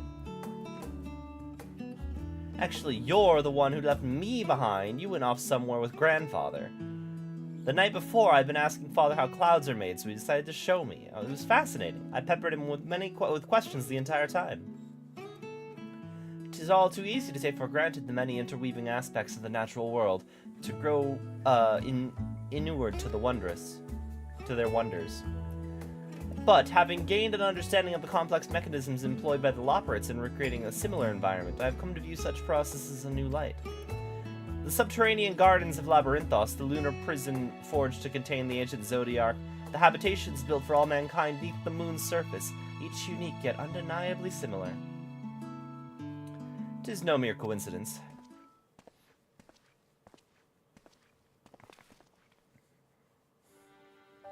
Ever since Hydaelyn unfolded to us the grim fate that awaits Aetheris, every essential resource we could spare has been diverted to Labyrinthos, in preparation for the Great Exodus, but that's not all. It is also a testing grounds for the technologies that will allow us to settle on distant stars. Though the Loperites have endeavored to make the moon inhabitable, that is not our final destination. Mankind must learn to propagate life where there is none, to thrive where all is barren. Alas, time is not on our side. I have arranged for you all to enter the Central Circuit. It is there that most of our preparations for the Great Exodus are to be carried out, the construction of the Ark among them. Though our plans have been made public, access remains highly restricted. You, however, will not be subject to said restrictions, and will have free reign to come and go as you please. Such is the will of the Forum, after all. We will prove ourselves worthy of their trust, your trust.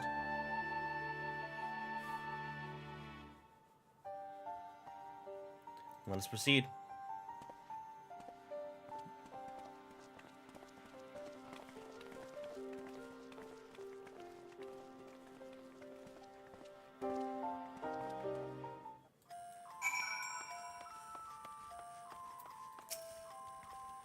By decree of the Forum, the Scions of the 7th Dawn are permitted to enter the Central Circuit.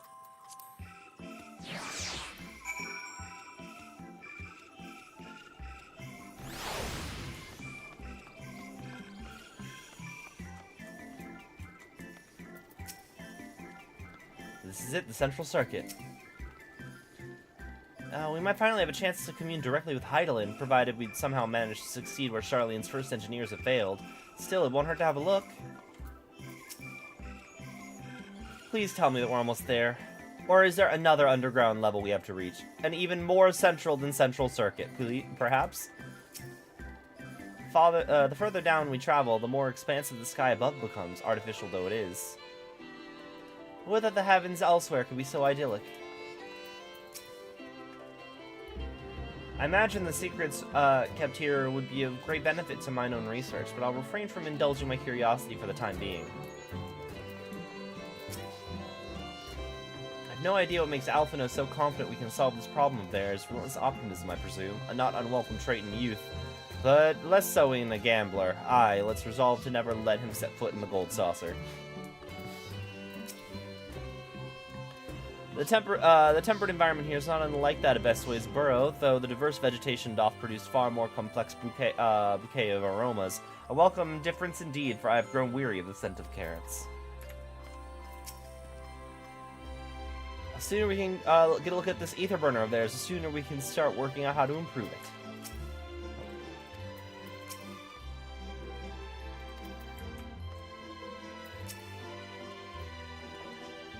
The ether burner is being constructed not far from here.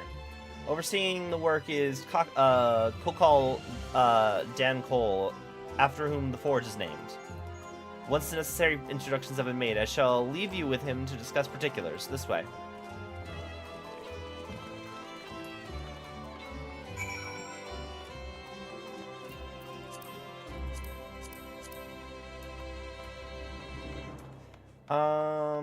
Is there a...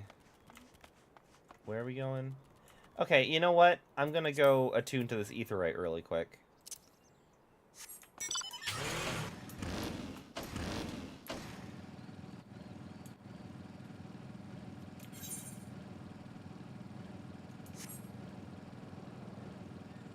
If it lets me.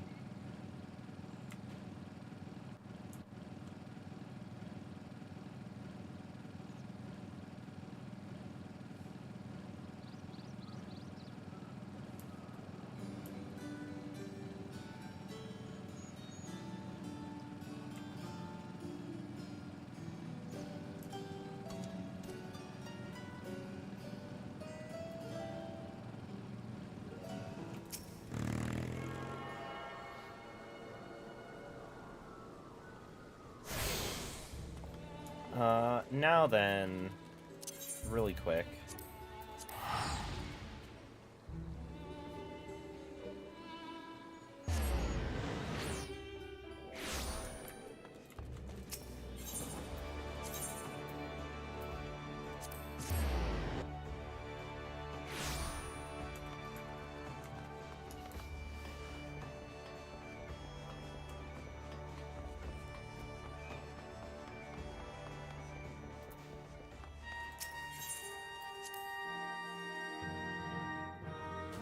I think my gang is back?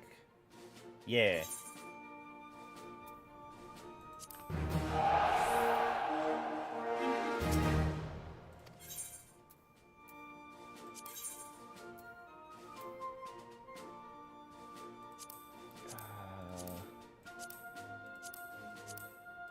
Man, they all suck.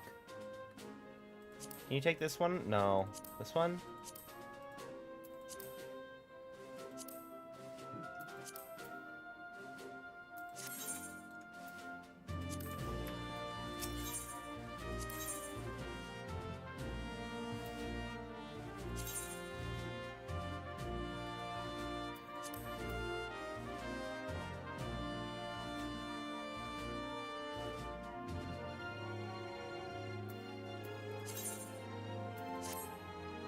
Okay.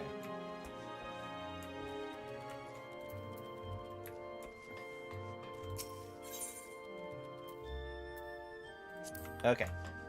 Let us continue.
could swap them out.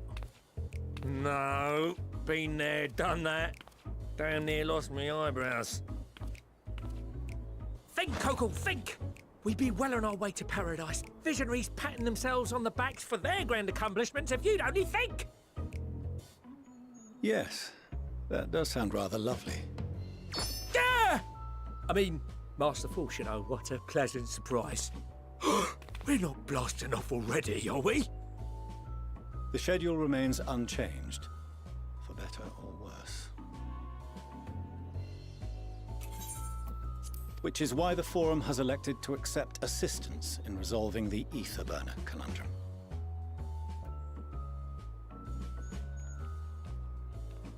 I feel like the Loporrit should be here. Not seen you lot down here before. There are Archons among their number, but engineering is not their expertise. Nevertheless, the Forum concedes the slim possibility that they may have insights to offer. If not, you are at liberty to return them to the surface, by whatever means you see fit. I assure you that won't be necessary. Now, about your troubles with the ether burner. Aye, I'll walk you through it. Suppose I could do with a change of pace. As the name ought to tell you, the ether burner burns ether, ambient or otherwise, and transforms it into motive force. Think of it like a giant bomb that never stops exploding. Even out in that black void where the ether's right sparse, it's strong enough to move our arc. And it probably won't kill you like an actual bomb.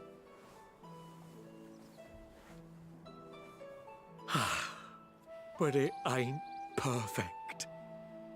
According to my calculations, to travel to the moon and back fast enough for the Forum's liking, the conversion rate needs to be 6% more efficient. A measly 6%, you say? But if I could have squeezed even another 0.6 out of it, don't you think I'd have built it that way in the first place? Hast thou consulted with the Loporrits? Yeah, that's the question I'd want. Yes, they too are conducting their own research, for lack of a ready answer. The moon's propulsion systems are considerable, naturally, yet they are commensurately massive. It is no easy feat to convert their technology into an efficient means of propulsion for a teeny tiny toy boat, as they say, and as I most certainly do not. Yes, exactly! Damn it all, I asked for refined adamantite and they send me uppity rabbits with inscrutable, ancient, incompatible technology! You're trying to drive me mad! Do you speak of Allegan refined adamantite, perchance? You know of it? Only in the most general terms, I'm afraid. 'Twas an alloy of Allegan make, but the secrets of its production were closely guarded. As I recall, the record stated it was vital to Dalamud's construction and launch. Aye, that's the stuff. No material more conductive far as I know. Slotting some in's like blowing up a dam and watching the river of ether come rushing through. Ain't a living soul that knows how to make it though. We were fortunate enough to salvage some for the ether burner, just a wee bit, mind, from a chunk of Dalamud that came hurtling into the Northern Empty during the calamity. With more, well, that extra 6% efficiency would be child's play. It's a crying shame that we've no other sources. Surely the many shards of Dalamud scattered throughout Eorzea would suffice. Why not get the refined adamantite from them? Oh, we tried, believe you me. But only a few specialised pieces would have had any in them to begin with.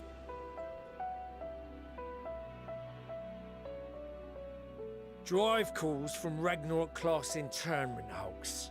Those are the prize bits we really need.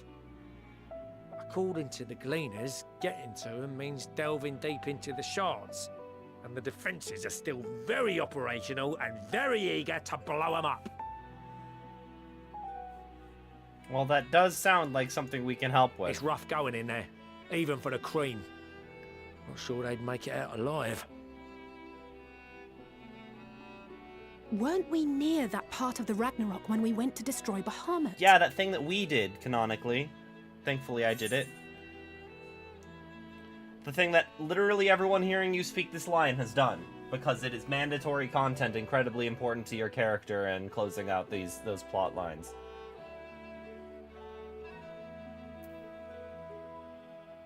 Want me to go and fetch the Watsits?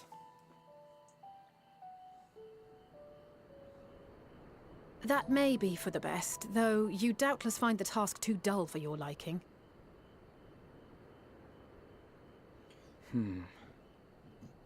There are multiple internment hulks in Eorzea alone, so handling this ourselves may not be the most efficient option. Rather, if we could salvage adamantite from the shards simultaneously... Thancred, is the link shell we established before you went to Garlemald still active? Of course. The floor is yours.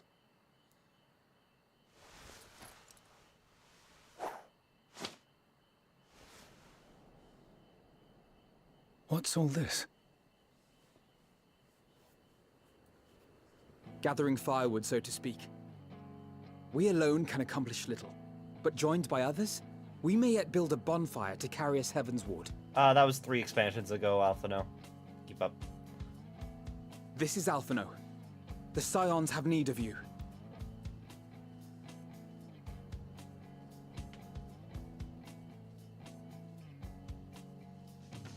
Understood. I will contact the Lord Commander and dispatch our finest at once. My sisters are somewhat preoccupied with the final days, so I will lead the 12-foot expedition myself. Are you aware of any other sources of refined adamantite?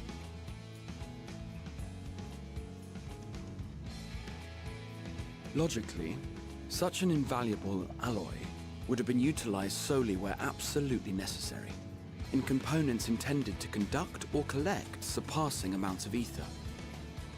Any extant instrumentation or devices would have likely found their way into the hands of etherologists, or enthusiasts.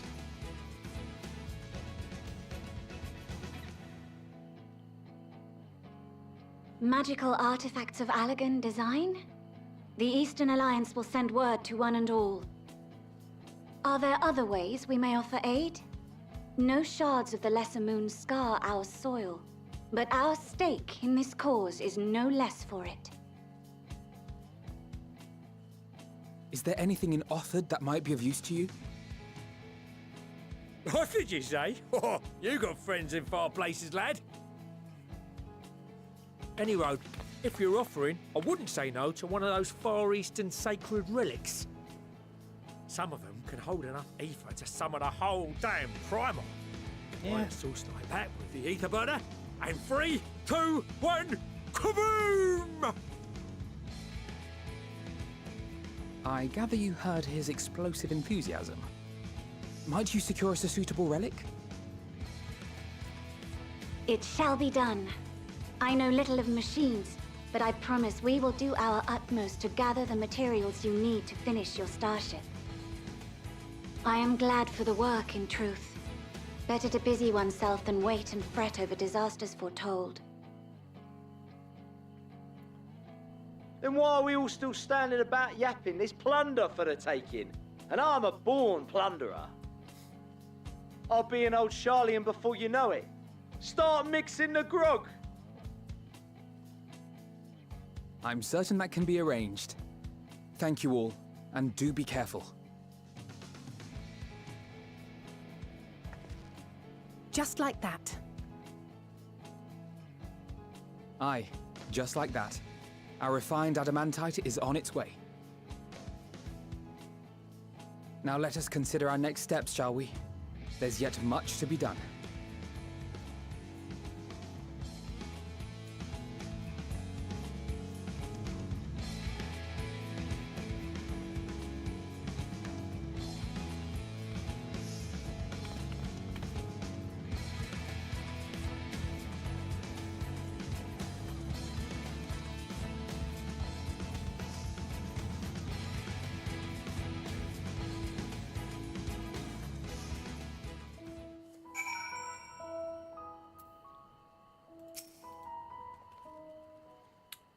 sounds like these when we're reminded of how famous or infamous Alphino's become. Who'd have thought he could achieve so much with a single link pearl conversation?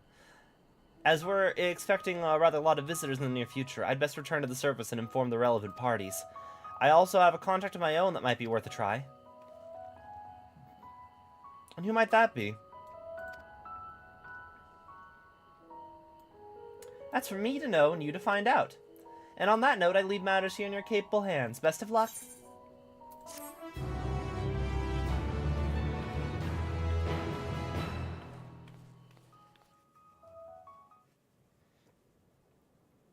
Meanwhile, in Eorzea... I think that was my worst meanwhile so far. Meanwhile, in Eorzea...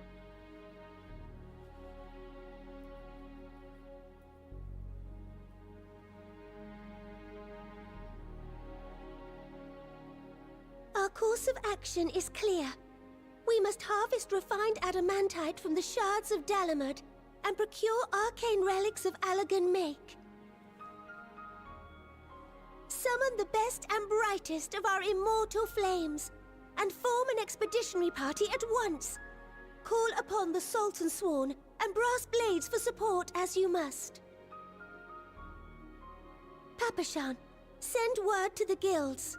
We will require the expertise of master artisans if we are to have any hope of identifying and recovering these elusive materials. Thiergeist, we have need of your stone torches. They are to assist the immortal flames in scouring the ruins and to help secure the surrounding areas. I trust I can count on your support. As commander of the Stone Torches, my son Zimberg will personally see it done.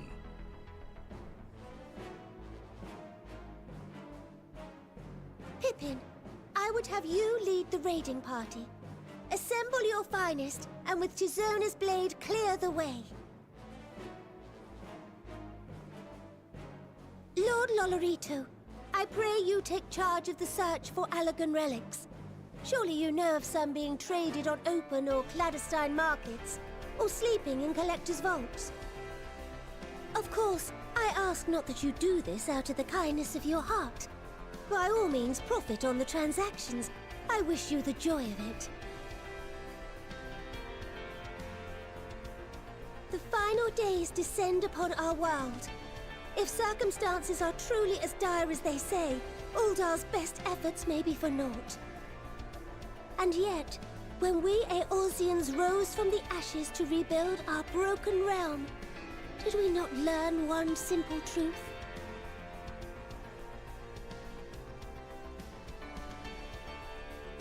That which seems all but impossible to overcome alone may yet be possible if we stand together. It was the Scions who united us then, and it is the Scions who call upon us now. Uldar will answer that call. We will summon our courage and join the fight for our world's future. You know your duties. I, Nanamo Ulnamo, 17th in the line of Ul, bid you good luck and Godspeed.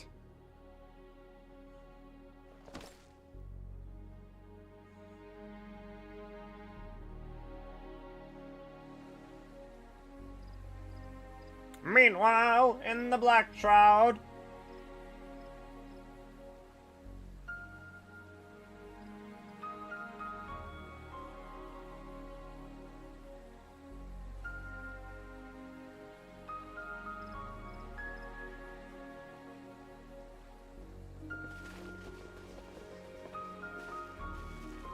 You're the archer teacher.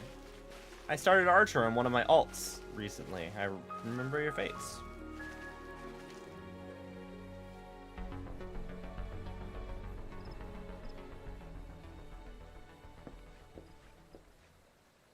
We fielded a goodly number, but our ranks are heavy with healers, and an abundance of restorative magics will be of little help in destroying Dalamud's defenses.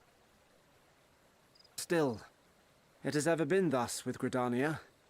We must steel ourselves for a protracted engagement.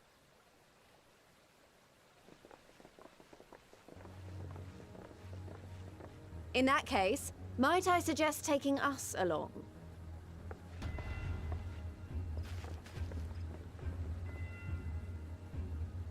Commander Hext, what are you doing here? None of the shards in Girabania are big enough to hold an internment hulk. So we said to ourselves, why not lend our neighbors a hand? We thought you might be short on people with a talent for breaking things. While it pains me to admit it, you are right. Our deficiency so plain to see. It might have been a lifetime ago, but I was once one of the Scions assigned to the Shroud. I know this forest well. I know your people. And I know we will be stronger if we fight this fight together.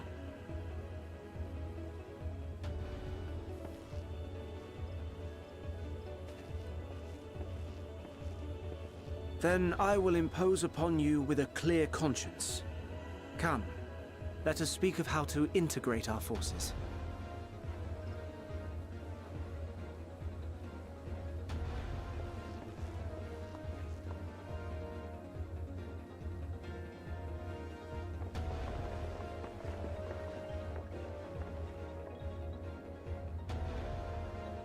I won't let it all be for nothing. I promise you, Papalimo.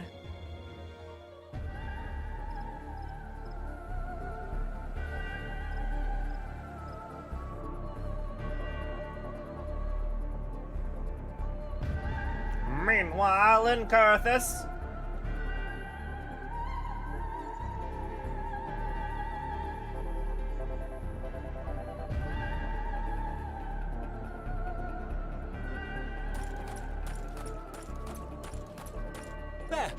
There you are! We've no time to waste, brother. Everyone has already... Ah.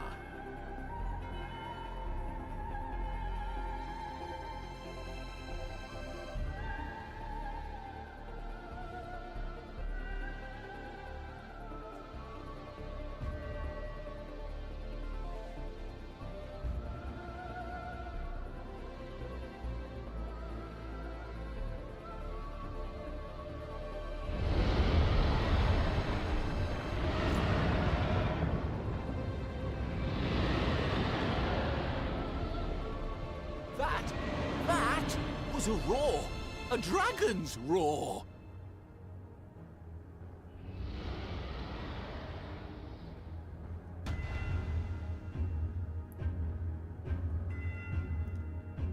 Meanwhile, in the Ruby Sea.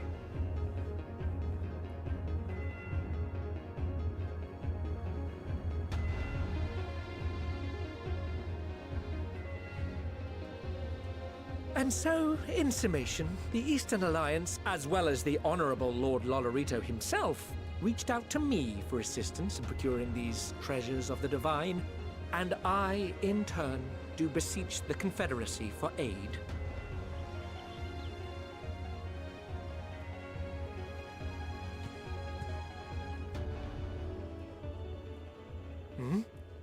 Is that... Hancock? What a surprise this is. And a fortuitous one at that. I have a favor to ask, you see.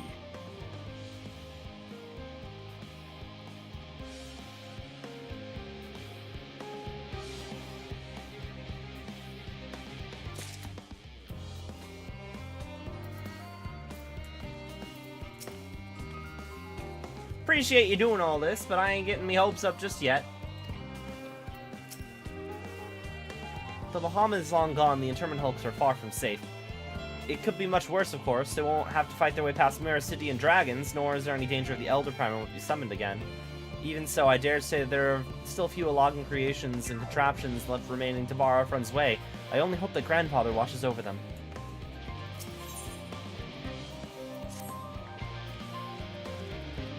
Though our friends are searching for refined adamantite and sacred relics, we'll only know if they meet your requirements once they've arrived. In the meantime, is there aught else we might be able to do of service? You've already done more than enough.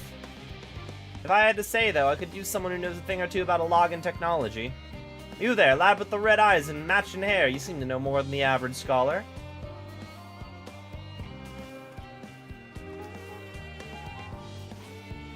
If only Master Coco knew how right he was. Well, he and Graha established a rapport. Why don't we help with preparations for the Great Exodus? Indeed, this has been going above and beyond in terms of our agreement, but I propose this not to curry favor. As confident as I am that we will succeed, we must be ready for every eventuality. This would also be an opportunity to familiarize ourselves with the logistics of traversing the Great Expanse, and if nothing else, it beats twiddling our thumbs while we wait here for the adamantite.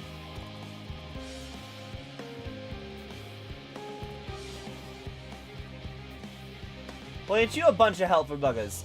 If you mind to lend a hand, I know where you ought to go. Charlie and Hamlet's lousy with researchers and scholarly types busying themselves preparing for the Exodus. That lot needed all the help they can get. Off we go.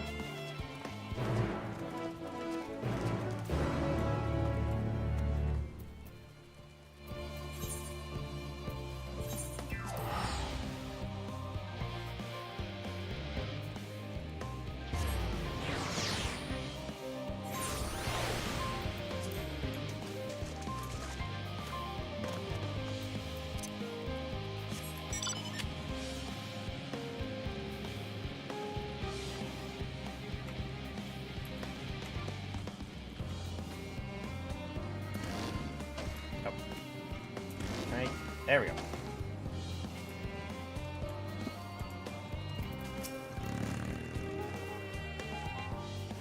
From what I can tell, a lot of the people actually live down here.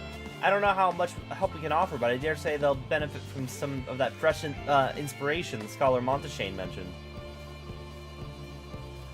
Let's start by asking around, ideally without getting in anyone's way. Let's see where the Aetheryte once our work is done.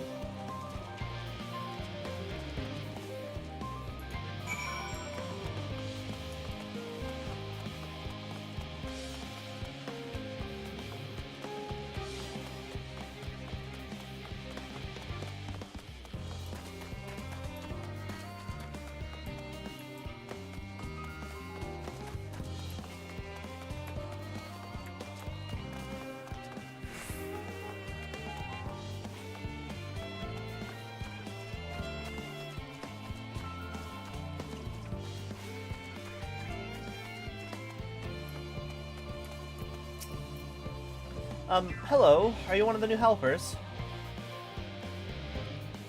Working on the ether burner. Oh dear, I hear things have come to a standstill on that front. Even so, I'd choose that over my current duties. Checking and loading samples day in and day out is tiring, thankless work. Still, no one's going to be cross if I misplace a few legumes or what have you. Form's got enough on the plate as it is, what with deciding who gets to board the Ark and win. Lots of powerful people have opinions about that.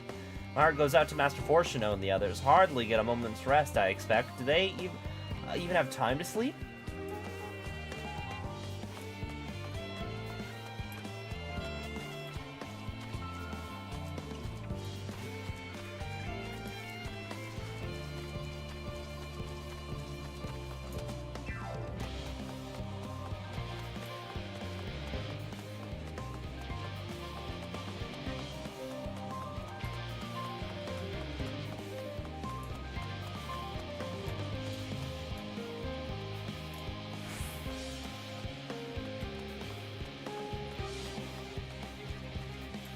Rago!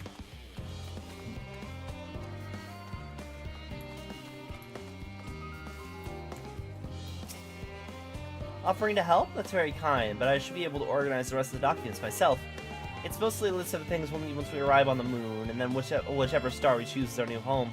My duties largely concern the maintenance and living conditions, so it'll be a lot busier after we depart. I hear that while our lunar collaborators will come down to assist in our efforts, I'm looking forward to meeting them in person, after having communicated with them in such a limited capacity thus far. To be perfectly honest, I've not even the slightest idea what they look like. I do hope they're not enormous looming giants. Why, I would much prefer something small and fluffy like, that behatted rabbit that ran by. Oh. I got good news for you.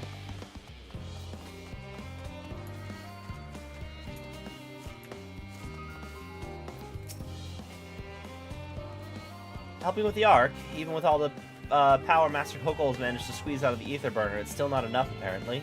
And now here the final days have arrived, horrible creatures running rampant all over. If only we'd begun the exodus sooner.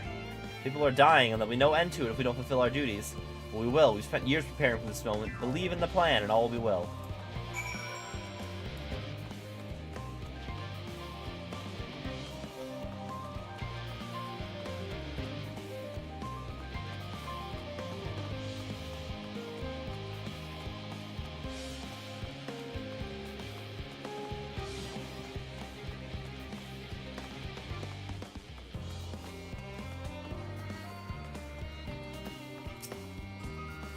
It would appear the Loporrits have infiltrated Charlene's most heavily guarded facility. How? I know not.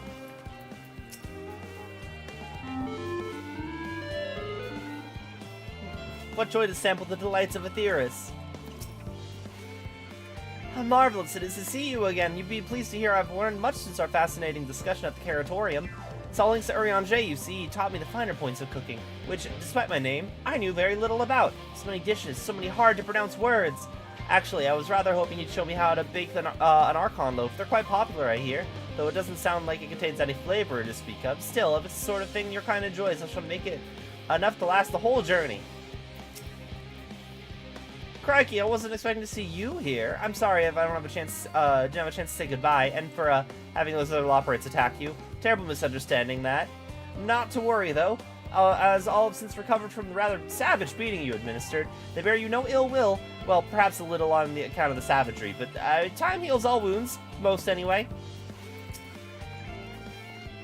Fancy meeting you here.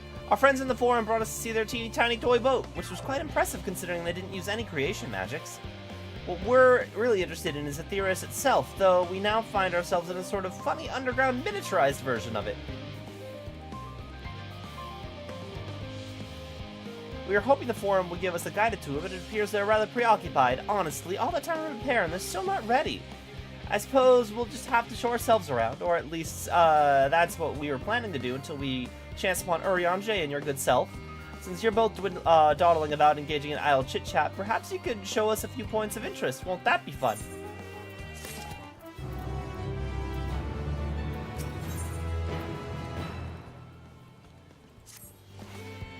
Tour of Labyrinthos, an unexpected yet prudent suggestion. Given the similarities betwixt this artificial environment and Bestway's burrow, 'twould be in our best interest to have the Loporrits acquaint themselves with those conditions deemed optimal by their Charlian collaborators. I fear, however, that continued reliance upon my limited knowledge would risk narrowing rather than broadening their perspective. Mayhap thou art better suited to lead this venture? What a marvelous idea! Might we begin with that great big Whatsit over yonder? Ah yes, the Whatsit. I shall leave its explanation to Missing.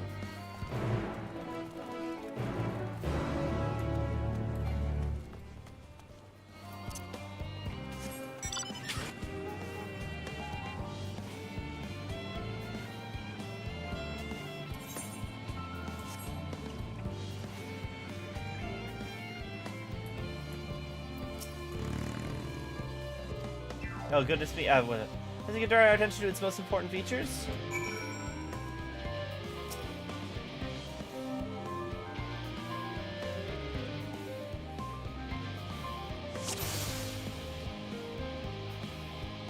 This features observe the mushroom-looking thing, observe the tanks, observe the metallic tube. Tanks.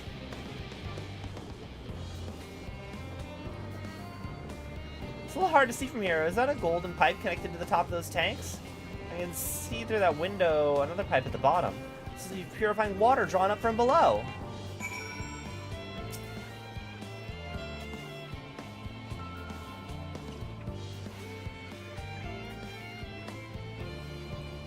Oh!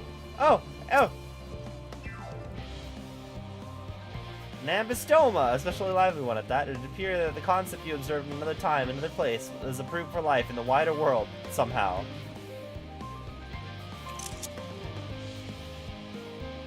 I love that. No, I mean to click on that again.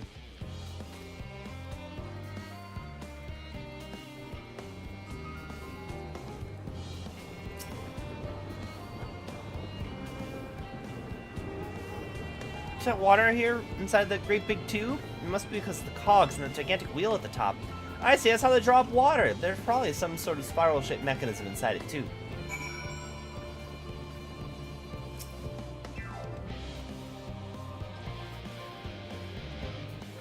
Looks like the trees in Great Ensvale. Hold on, it's a bit of a strange shape. It's thin at the bottom, but big around at the top. Quite tall for something so unbalanced, too. Now it makes no sense. And now it makes sense. That's where they store the water.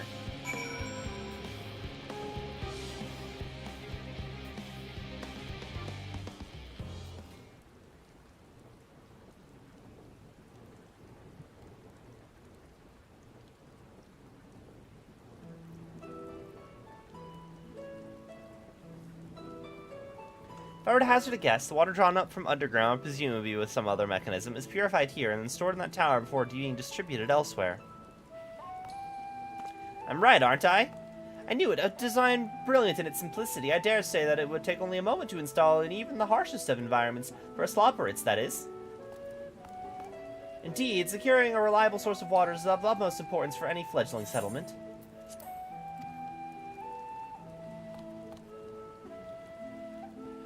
We have read, however, that people of Eorzea sometimes make their homes in arid deserts and such. How are they able to survive? Many settlements in Thanalan are built near an oasis. So wherever you choose to live, you're never far from water. Oh dear, I worry we won't be able to produce the necessary amount. We can provide enough water to keep them from dying out completely, but it would appear that they rely on it far more than we had anticipated.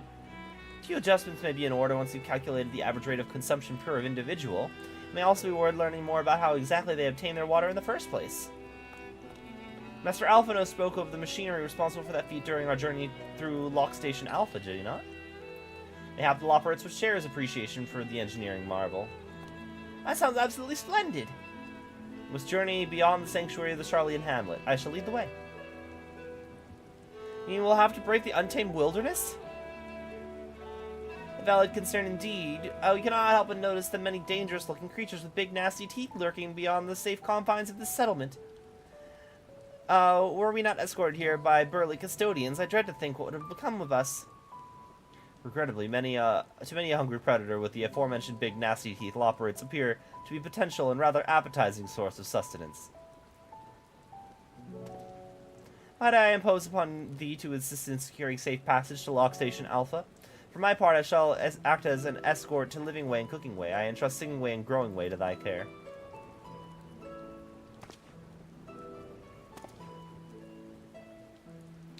More valiant protector they could not wish for. Godspeed.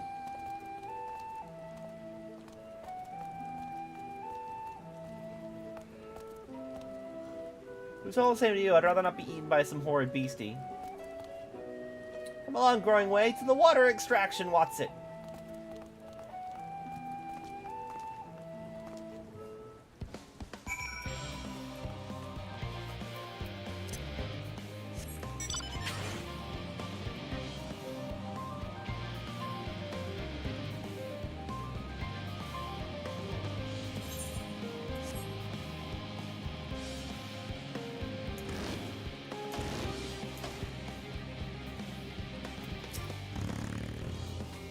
Feeling the way forward's not as clear as we'd like. Can you go take a look?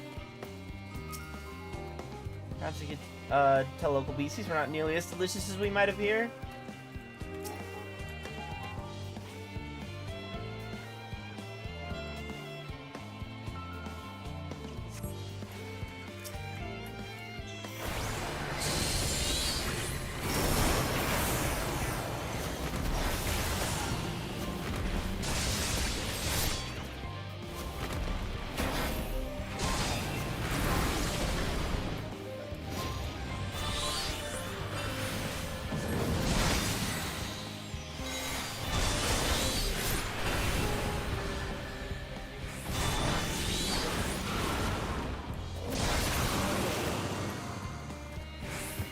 Meaning to...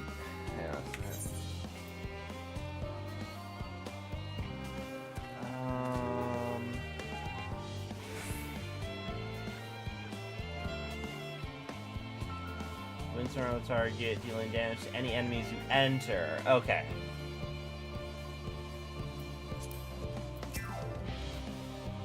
Thank you so much.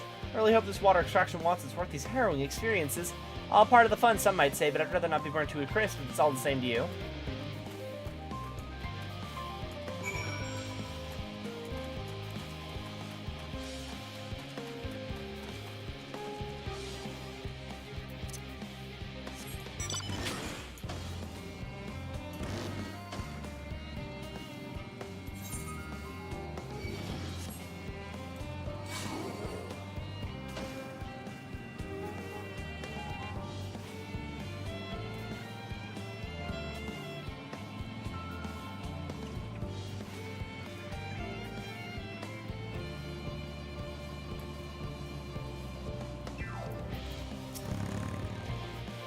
Friends, I bid you welcome to Lock Station Alpha. The destination doth lie at this lift's top. Pray follow me.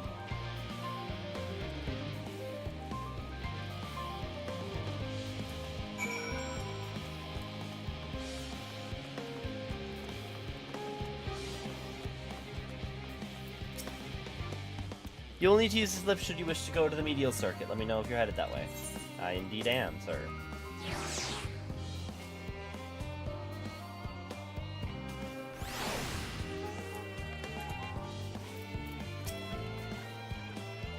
Marvelous, simply marvelous. This is where the magic, or science rather, takes place. The perfect environment to sustain life, artificially created. The knowledge we gain here will be essential when we start looking for new stars for your kind to inhabit. Apparently, most of them don't even have air for you to breathe. You're all very lucky that Eorzea just happens to provide you with everything you need to thrive, or did mankind turn out the way they are because of the available resources, I wonder? Either way, it's nothing short of marvelous, and I cannot wait to see more of it.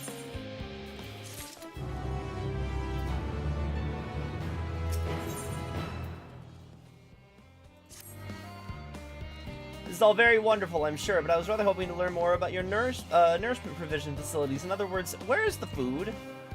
I believe that knowledge and consumables you seek might be found at Miral Ergonomics, as I imagine Singing Way and the others intend to study every conceivable facet of this apparatus. Wouldst thou be so kind as to escort our visiting culinarian? Yes, that sounds much more interesting. Hopefully I'll be able to see firsthand some of the delicacies Eorzea was telling me about. Even his incredibly vivid, if a bit too verbose descriptions cannot compare to sampling them myself. Not to mention that Eorzea will soon be no more, so I must learn all I can while there is still time. Let us brook no further delay.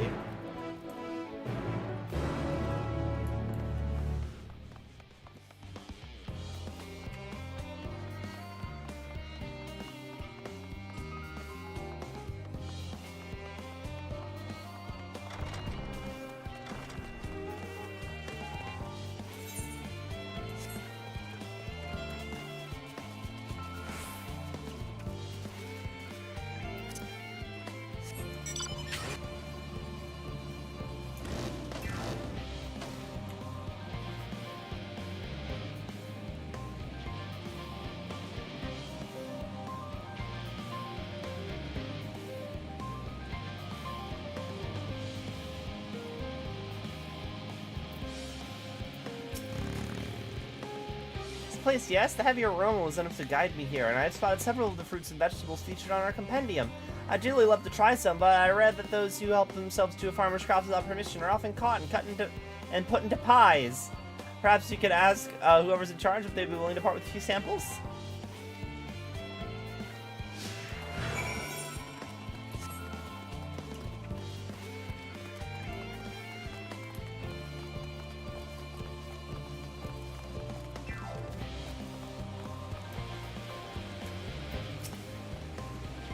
What a fine mess this is. Ah, it's you, the one who climbed down the mine shaft. I'd show you around if I could, but I'm rushed off my feet preparing for the exodus. I'm not the only one. We've all got a mind to find ways to do what we can do up down here. We've all got to find ways to do what we do down here up there. First on the moon, and then whichever star the Forum decides will become our new home. It's all so sudden, so unreal. Don't you want to go to the moon? Well, it's better than waiting for the final days to claim us. But no matter how carefully it's all planned, we'll never be able to take every variety of flora and fauna with us. Even the ones we can take may not survive in their new environment, so many species doomed to extinction. Sorry, that's not what you came to talk about, is it? Nothing quite so dire, I assure you. We merely wish to sample a little of your produce, if we may. By all means, help yourselves. Much appreciated, my good fellow. Where to begin? This man didn't even question the talking rabbit.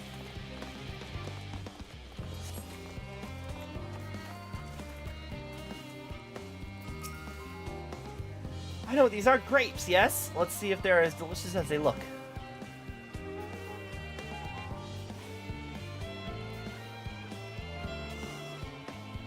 So sweet, so sour. The taste is much like a ripe philosopher's carrot, and yet the texture is entirely different. The contrast between the outer skin and the fruit within is most peculiar, rather far from unpleasant. I'll try another.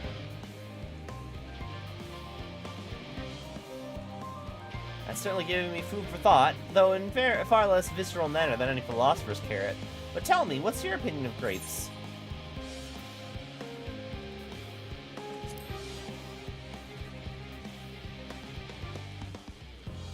They are rather Moorish, aren't they? And from what I've read, quite versatile too. Something about people stepping on them make intoxicating beverages, I recall. Anyway, that's enough about grapes for the time being. On to the next treat.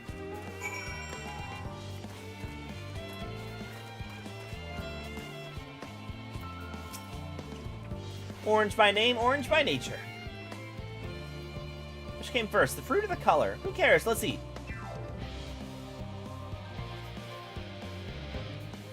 Yeah, that's equal parts sweet and sour as with grapes, yet nothing alike.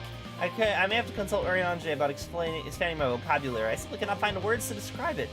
Perhaps what I'm looking for is bitter. This is all very complicated, you know, so many flavors and choices, and each individual with their own personal preferences. Now I see why y'all turn your nose at the idea of eating nothing but carrots, marvelous though they are in my estimation. Let no one say I said otherwise. But speaking of carrots, I've yet to sample any of the vegetables. Let's see what's in the field over there.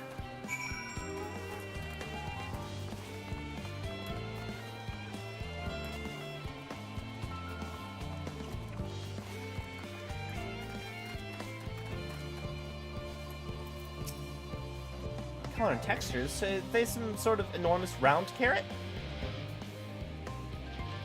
No, in any case, proper nomenclature is far less of a concern than the taste. Ugh, it's so hard and flavorless. It may as well be chewing a piece of wood. That all confirms that these are nothing more than misbegotten failures masquerading as goodly carrots. Stop. Can't you see those are pumpkins? And no one says to try eating them raw. You're supposed to cook them first. Do you not find it an awful bother? Far from it. Cooking's a joy unto itself. And what's more, it broadens the range of ingredients that we may safely eat. But above all else, cooking allows us to draw out the full potential of our produce. Pumpkin stew has been one of my favorite dishes for as long as I can remember. And perhaps even these hard blocks of plant matter can become as delicious as the orange I sampled. I wonder if there's anything more delicious. How about that yellow fruit over yonder?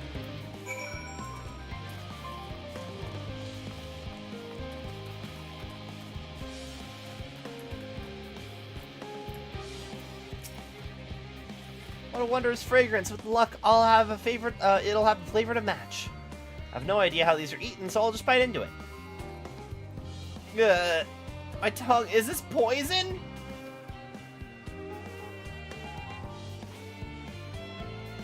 Lemon? You mean it's supposed to taste like this?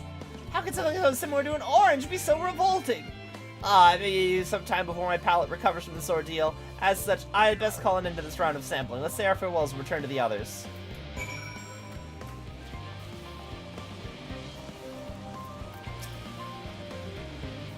Finished, have you? I trust you found something to your liking. Rather enamored with the grapes and oranges, less so the pumpkin, though I learned the hard way they're not to be eaten raw. And there's the lemon, the deceiver! I feel so violated. First time, was it? I'd hate for you to leave with a bad taste in your mouth in more ways than one, so I'll give you this lemon muffin and baked. If it doesn't change your opinion, nothing will. More lemon? Have I not suffered enough? Nevertheless, I would be remiss of me to spurn the opportunity to... a bit of sick came up there. Learn more of your inscrutable ways. Very well, lemon muffin, do your worst.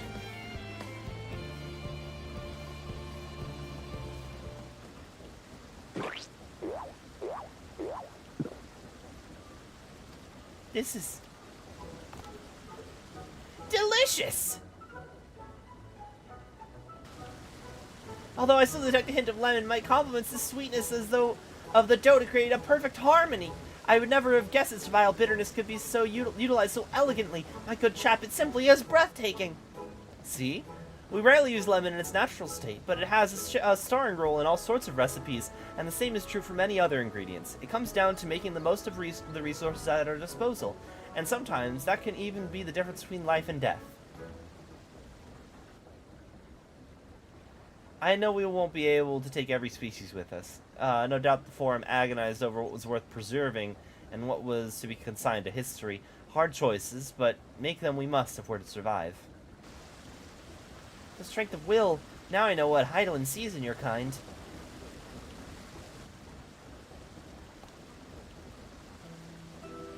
Mankind, the Loperites, we were both born from the accumulated knowledge of the ancients. They learned all there is to learn about nature of sentient life and the fates of the stars themselves.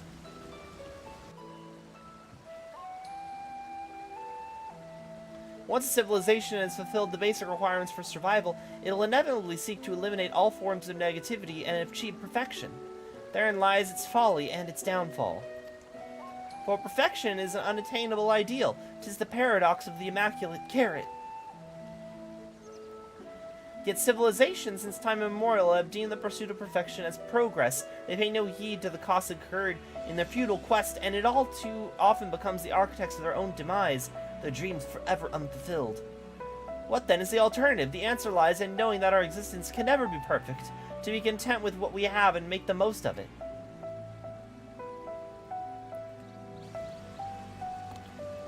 When life gives you lemons, make lemon muffins! Pardon my Eorzean, but what in the seven hells are you on about? And who are you, anyway? Cooking way, at your service. I'm here to prepare for this trip to the moon.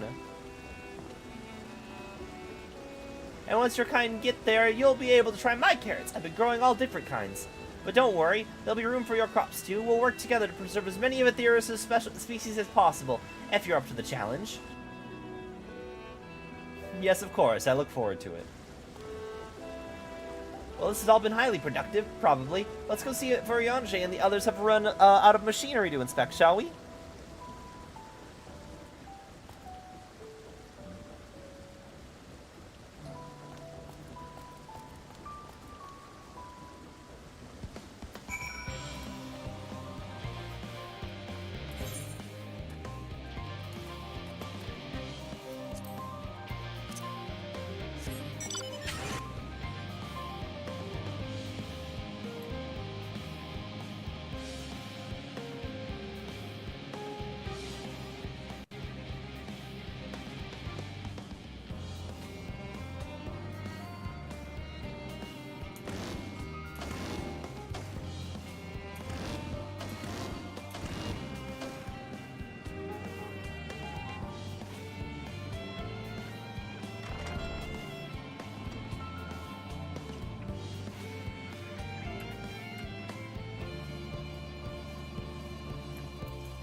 That was most enlightening, especially the part with the lemon muffin. Actually, I was wondering, do you know of any other places famed for their cuisine?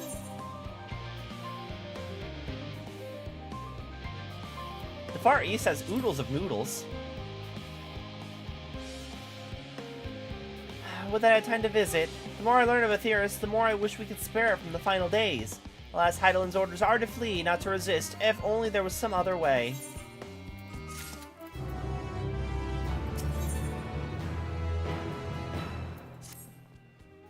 Missing, I trust thy time in mineral ergonomics did bear fruit. Our efforts too were rewarded. We now possess an embarrassment of educational riches. No doubt our guest's relentless something. I just accidentally clicked the button. Let us return to Charlie and Hamlet forthwith. I shall gladly attend to each and every Loperate there, should the further questions be within my power to answer arise.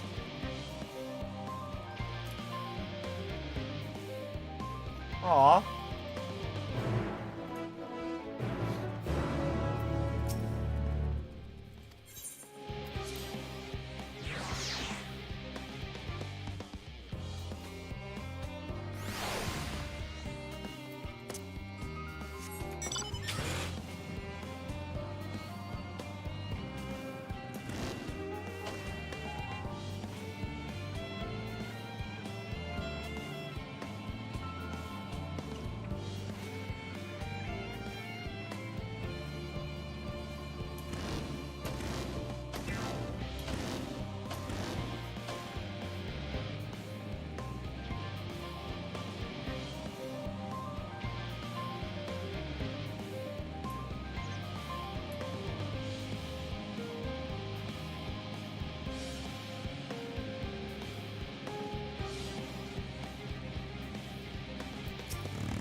Yes, that was indeed me verbalizing a sigh to express my emotional state. Do you want to know why?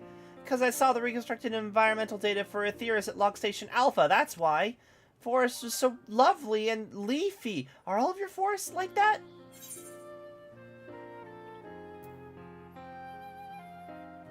Usually the forests are the first. One was purple.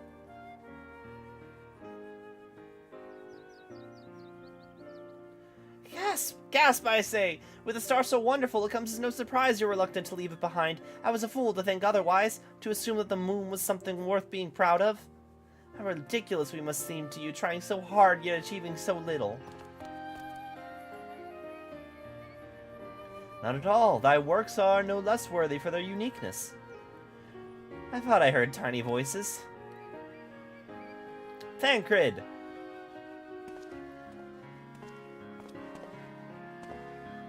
How didst thou fare? Oh, I was able to glean a fair bit from the researchers while helping move their cargo. Preparations have proceeded without interruption here. Bad news, despite news of the coming end. We have the forum's leadership to thank for that. That doesn't mean people aren't worried, though. Quite the opposite. Knowing disaster could strike at any moment, they hurry to complete their work, equally aware that a single error could be the difference between life and death, and we can hardly tell them there's no cause for concern. Perhaps not, though aided by our goodly growing way, we may yet find other ways to lighten their burden. Me? Be of use to people? I'm honored that you would think me so capable, but I'm not sure that I'm up to the challenge. Nevertheless, I believe in thee. If you say so, I suppose it can't hurt to try. I passed someone moping in the western plaza that looked to be in need of a helping paw. Perhaps you might start with him?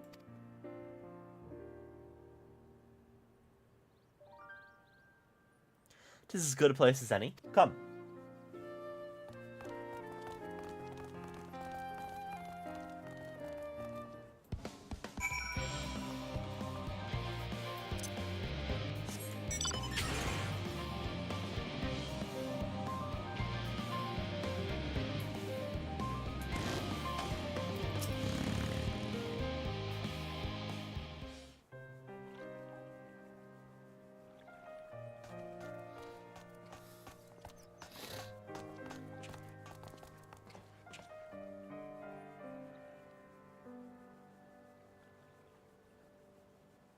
Oh, can I help you?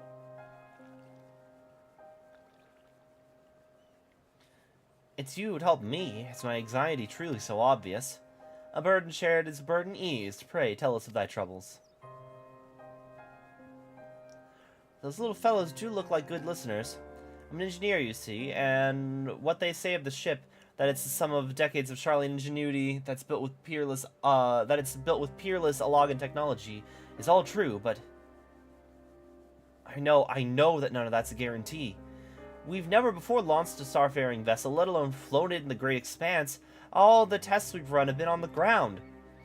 The only operational personnel and cargo will be operational personnel and cargo will be aborted for the first voyage. But even so, if it fails us then, what can we do? And if it doesn't, it could fall apart on the next flight, or the one after that. We've done everything we can to prevent that from happening, but it hardly matters. We've thought the ether burner's design was flawless too, and look how that turned out. Thou art familiar with these most daunting technologies, and thus dost thou hold the power to allay his fears. Oh, I'm not sure about that, but, well... Maybe you could tell me if there are any aspects of the ship's design that you're especially worried about? Our ability to walk about and perform our tasks, for one. I've devised a means of which to employ gravity, a spatio-temporal spell, to regulate the environment, but what if it's not strong enough? What if everyone floats away or begins crashing into things as soon as we've left the star? Gravitation! Maybe I could be of help after all. Up there is no different from down here, you see. The same rules apply, and if you consider them as part of one great big cosmos rather than separate places...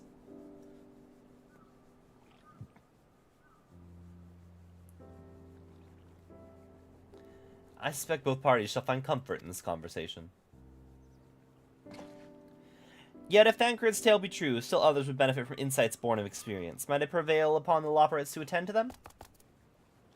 An excellent idea, if I do say so myself. There's naught we'd like more than to ease the hearts of the fine people of Aetheris, and learn more about them while we're at it. Full glad am I to hear it. Gather thy companions and bring them hither. Thou hast a gift for finding souls in need of succor. Pray seek out the distressed and apprehensive, and inform them that help is at hand. I shall await them here, that I may introduce each to a suitable operate.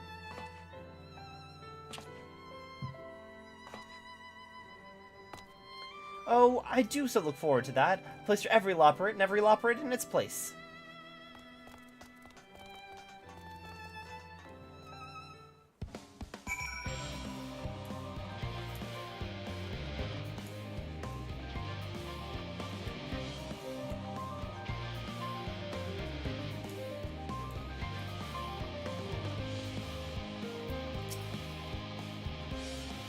What am I thinking about? Medical facilities on a ship, of course. I designed them with the assistance of our sages and Kyrugians, but to imagine every illness or injury that one might face in the great expanse is beyond any of us, to say nothing of the effects that living out there indefinitely might have on the body. The crew from the moon? Why didn't I not think of that?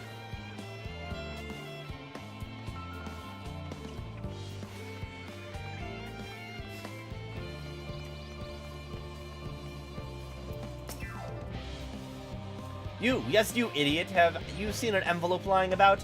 This imbecile refuses to give me the alchemic I ordered without that bloody slip of parchment.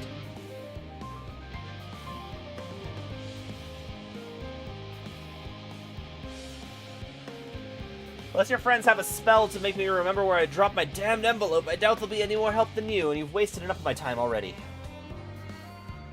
It would be unfortunate for all involved to inflict this man upon the Loperates.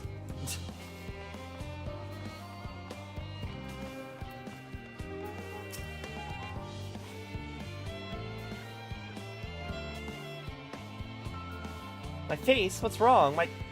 Perhaps I am a bit tense. I was tasked with ensuring the proper fauna, and only the proper fauna, are brought with us to the moon. However, the suitability of a few species is still up for debate, and I can hardly make the decision myself when I know so little about the environment up there. Including the Loperates in our discussions is a wonderful idea. I absolutely will. Thank you. Perhaps the biology itself might offer a clue as well. Their biology itself might offer a clue as well.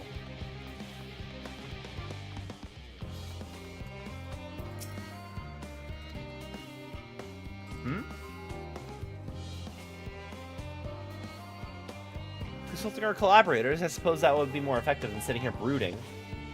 I'm attempting to calculate how much cargo we can consolidate into fewer trips, should the ether burner make our original estimates unfeasible, but there are simply too many variables. I feel as though my brow might turn inside out. But perhaps our lunar associates will have more insight into how much weight constitutes too much weight for our purposes. Thank you for letting me know.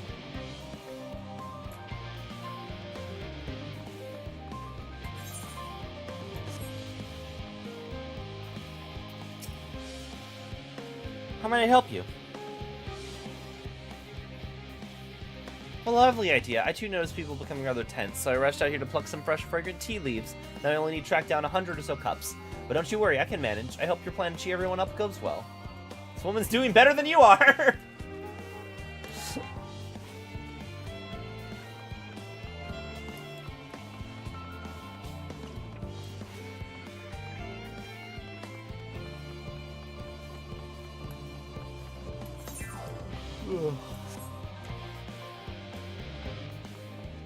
I'm sorry, Jessamy? What is this? It's a little mammoth.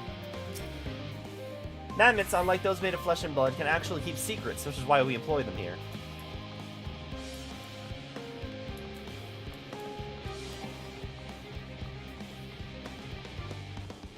Well, that is not a door.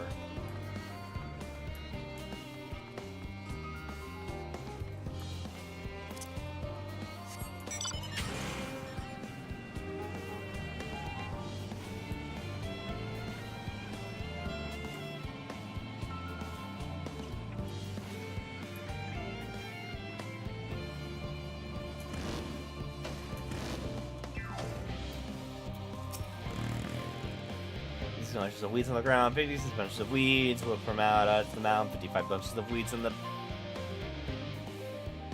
I'm not neglecting my duties, I swear.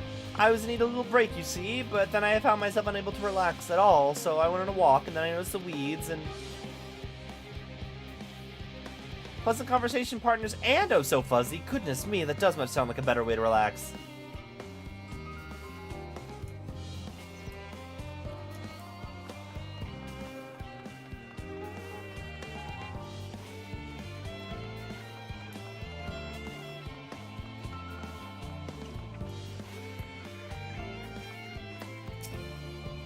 Concerns? Nay, there's no point in worrying at this stage. It'll only make the work it'll make the work go that much slower.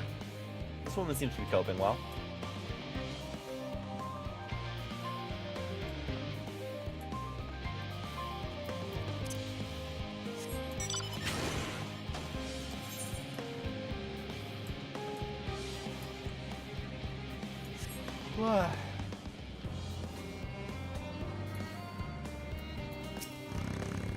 Apologies, but I'm awaiting a delivery. Whatever it is, we'll have to wait.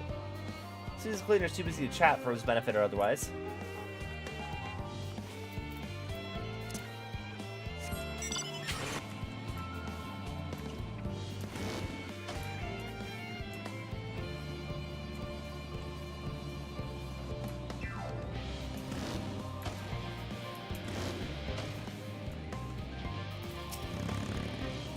Leave me to my misery. The forum can appoint someone else. I apologize. I still don't know what to do. How am I supposed to pilot the Ark if I'm already falling apart under the pressure? You know a starship pilot that I might speak with? Truly. Well then, there's no time to waste. They can help me prepare for this monumental task.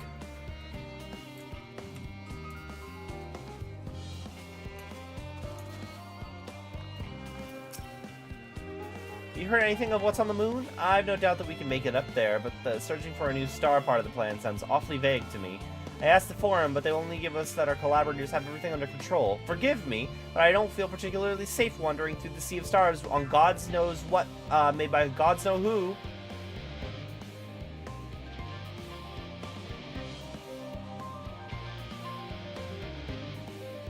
You mean to say that I can speak with them directly? Amazing, I hope they like questions.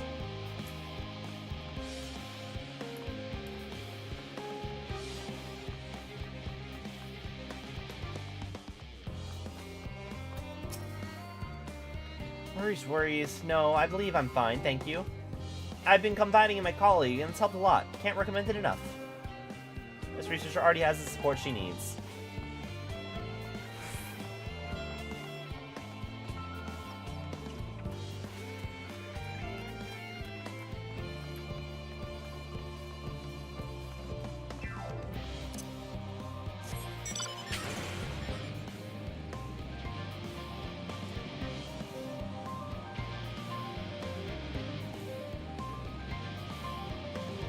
This quest feels a bit unnecessary. Like, it's kind of dragging a bit. Is there anybody over here? No?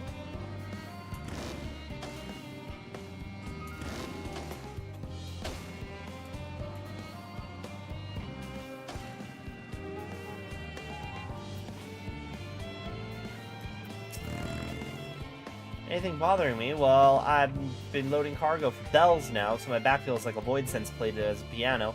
My feet and knees are drums and cymbals too. It's fine if I need a break. Can I? Where are the last two? Can we wrap this quest up, please?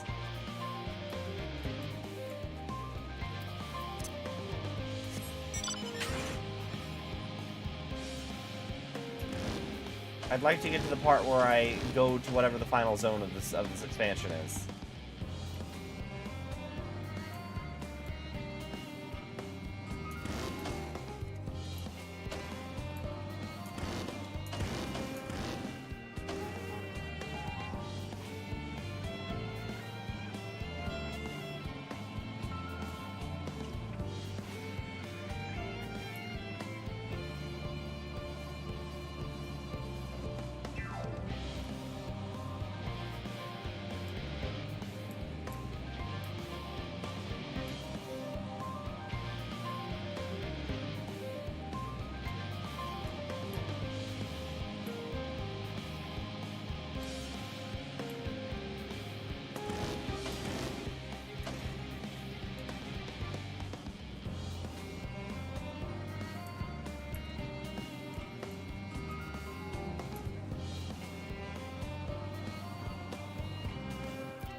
The end of the world is not yet. The work goes no faster. Schedules are such temperamental things. Feasible one moment, utter bollocks the next.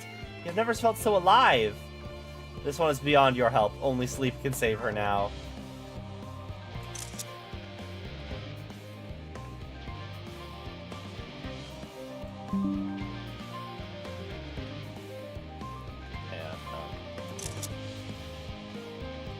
I'll take a picture specifically of that.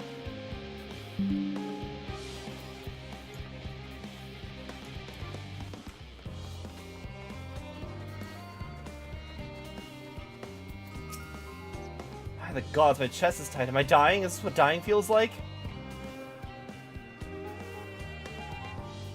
Oh, pardon me. I didn't see you there. There's no cause for concern, I assure you.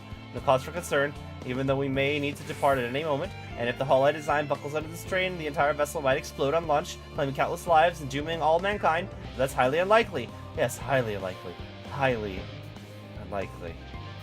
Our visitors can help me triple check for structural flaws, you say? That'll be wonderful. I'm breathing more easily already.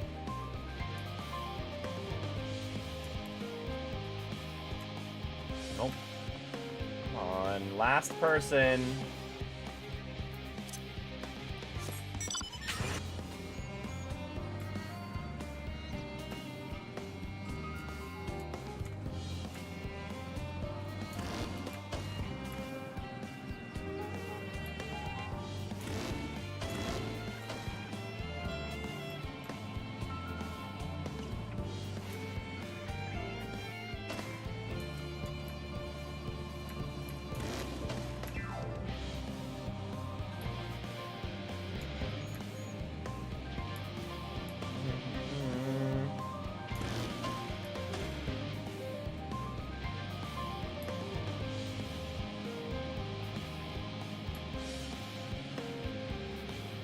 The last person.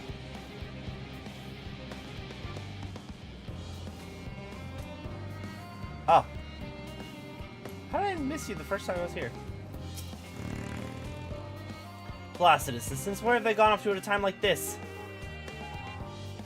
Beg pardon, I have not the time for idle chit-chat. I need to reconfirm the ether levels are consistent throughout the vessel's machinery, and it seems that I shall have to do it single-handedly, I swear, when I find those assistants of mine. The Loppers are willing to help. Why didn't you say so?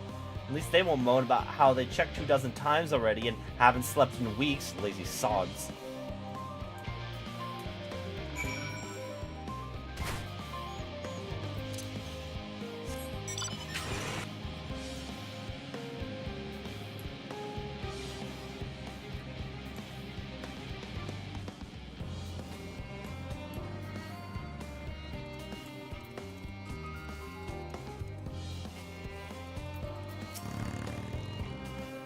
He said he was glad we spoke and thanked me. It was all worth it after all, was it? And even the mistakes we made, because now we can tell them what not to do. Behold, though through thine efforts word hath spread throughout all Labyrinthos, verily to a far greater number than we anticipated, living way doth gather more Loppers as we speak. I shall assign each in accordance with their skills, that new bonds of friendship might be forged. Should greater matters require thine attentions, watch over them, I prithee. Who am I talking to then?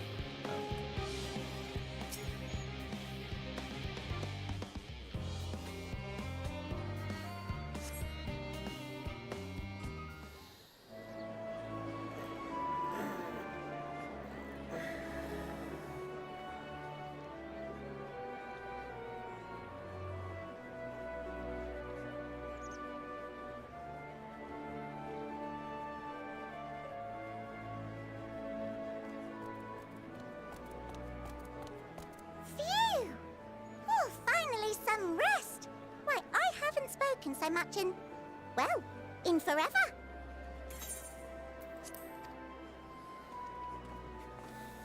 Lively, isn't it? The town is abuzz. Everyone eager to meet with our friends from the moon.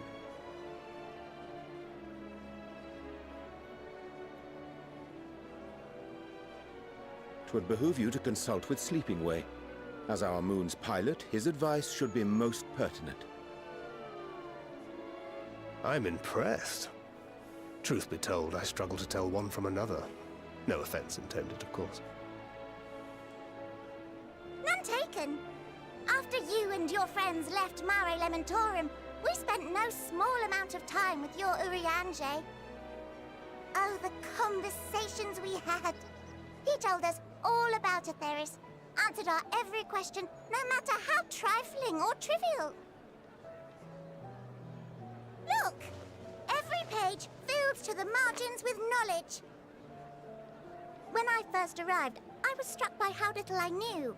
It was daunting. But then I realized that, were it not for Urianger and his teachings, we'd still be stuck on the moon, gazing at your world and wondering what we've been missing.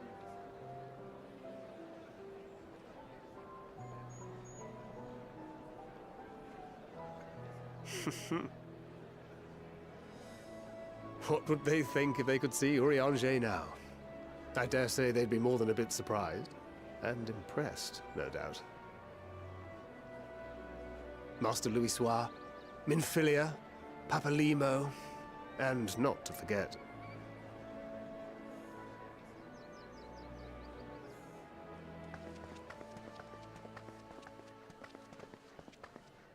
Oh there. Heard there was a visiting expert who we might bother with a few questions. I take it you'd be the one.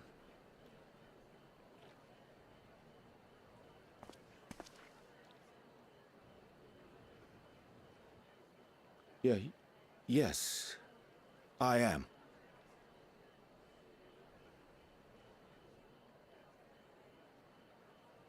Wilson and Blovida, Sharlayan's foremost researchers in the field of teleportation magic, and Moonbreeder's parents.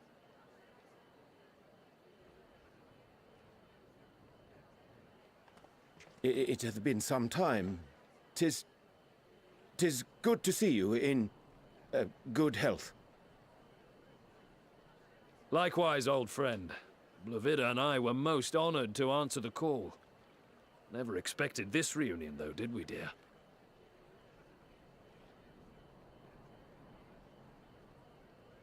I'll say, the nerve.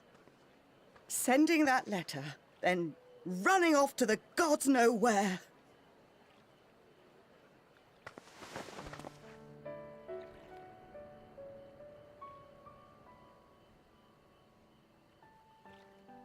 Do you have any idea how worried we were? I'm sorry.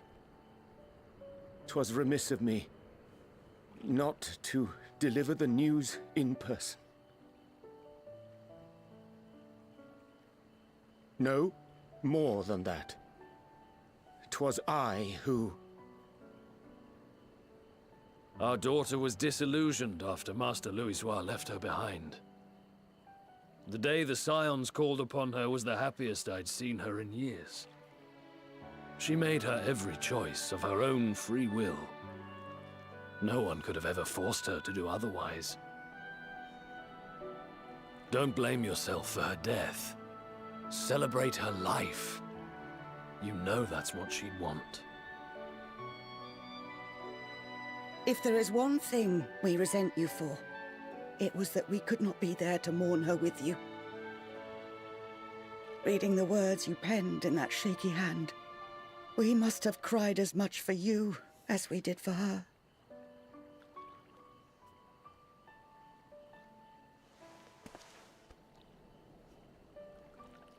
I'm sorry.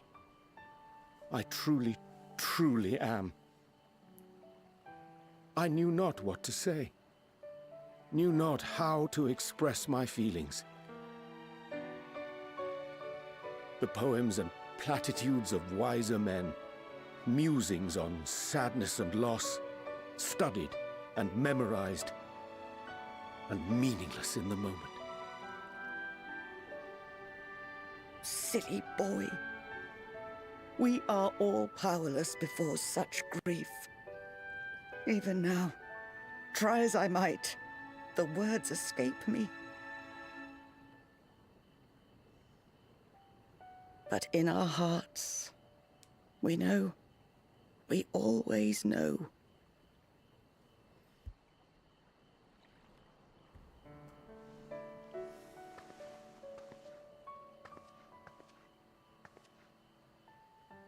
I remember when you were young, how the lads teased you for choosing the company of books over others. Our moon didn't take kindly to that. Be nice to Eorzea, she'd shout, and give them a walloping. No matter how many times we scolded her. So we offered a suggestion. Rather than starting fights, why don't you be the bridge between Eorzea and the others? She had to mull it over for a while, arms crossed, brow furrowed in intense thought. But from that day on, she never let you be alone. She'd drag you outside to play, pepper you with endless questions, read the same books you read, all to try and understand you that much better. I'm sure it was annoying and exhausting at the time, but she only ever had the best of intentions. All these people in the background just casually watching the Look at you family now, drama unfold. at the center of the crowd. The reason there even is a crowd, having brought these people together. I mean, actually, he asked me to do the bringing the crowd together part. You've no idea how proud we are. To see the boy our daughter trusted and believed in more than anyone grow into the man she always knew he could be. I can see her in you too. Feel her. She walks with you wheresoever you go. So thank you, Eorzea, for being who you are.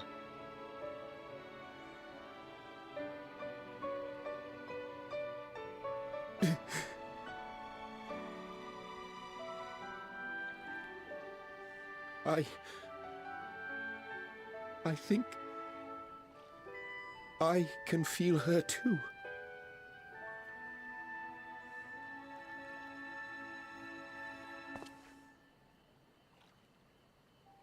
The truth of her life. Not sorrow, but hope and love.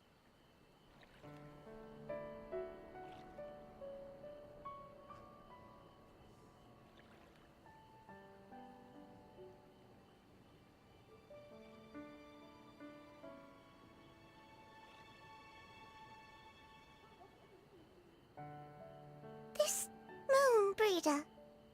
She was important to him, wasn't she? You could ask the man himself.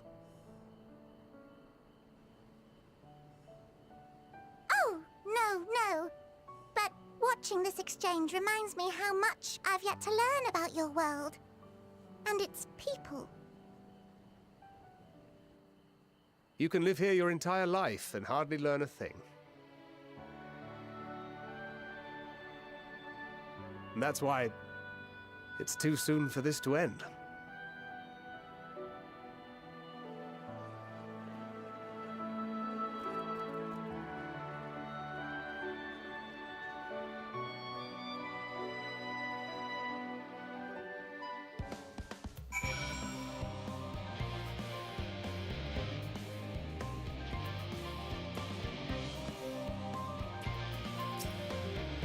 Oh, you must be one of the Scions, correct? Thank you for caring for my daughter. The time she spent with you was all too short, but I know she was proud to have you as comrades. Eorzea too, I'm sure, and I certainly feel better for knowing that he has good friends to look after him. See that he comes home from time to time, will you? The classical Roten language isn't so different from Eorzean. Did you ever wonder why we named our daughter Moon's Bride? When I first held her, the moon was shining silver and full. The whole world seemed to glow, and I knew it had chosen her, that she'd be a beacon of that self-same light. Of course, we'd later hear our fair share of jokes about how we ought to have gone for Sun instead, of how bright and stubborn she was, but fiery as Moon Brita was, she was always kind and gentle. Be assured that I'm fine, and feel glad to see them too, after very long. Gladder still that it was in your company, and difficult as it was to accept their kindness, 'twould have been far harder if I'd faced them alone.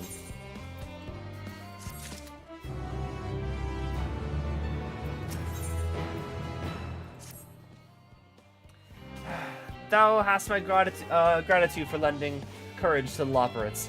Not disposed to rest on their laurels, several of our guests have elected to accompany my countrymen to their stations. Some few may still come hither seeking counsel, and so shall I remain to aid them as need be. If thou art needed elsewhere, do not let me detain thee. As a matter of fact, I was hoping you might check up on Eorzea. Last I saw, she was struggling to carry an enormous pile of boxes out to the west gate. I could go myself, but we both know whose help she's less likely to scorn. Not to mention that, much to my misfortune, I can think of several other things I ought to be doing. Until later.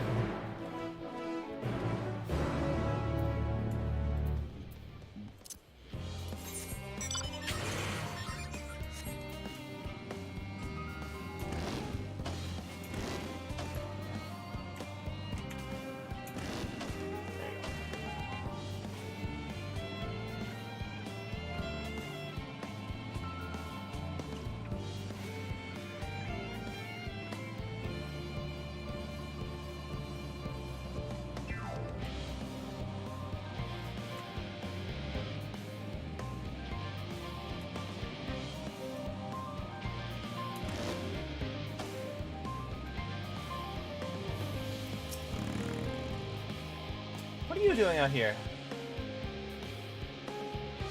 No, I don't mind if you help with the boxes. It's far from the most exciting of tasks, are you sure? I'll appreciate the assistance. We need to get these to Eorzea. Time is short, of course, but they're full of organic specimens and samples. Try not to be too rough with them. Alphino should be waiting for us when we arrive. I'll see you there.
You have them with crates. Wonderful. You can put that there with the others.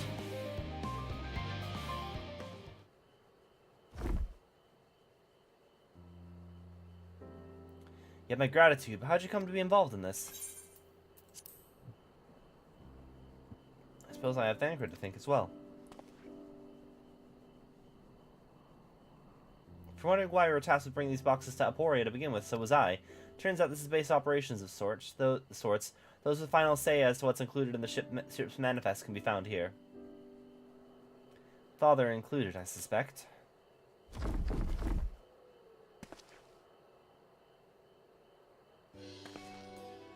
That should be everything. Carried all those at once? Are you trying to injure yourself? Oh hush, they're lighter than they look, and not everyone has your delicate arms. I suppose we should let someone know we finished. Theopolitan is at the courtyard. We can report to him. Why don't you come along? You should get credit for your assistance at least, considering where we are. We might even learn something interesting.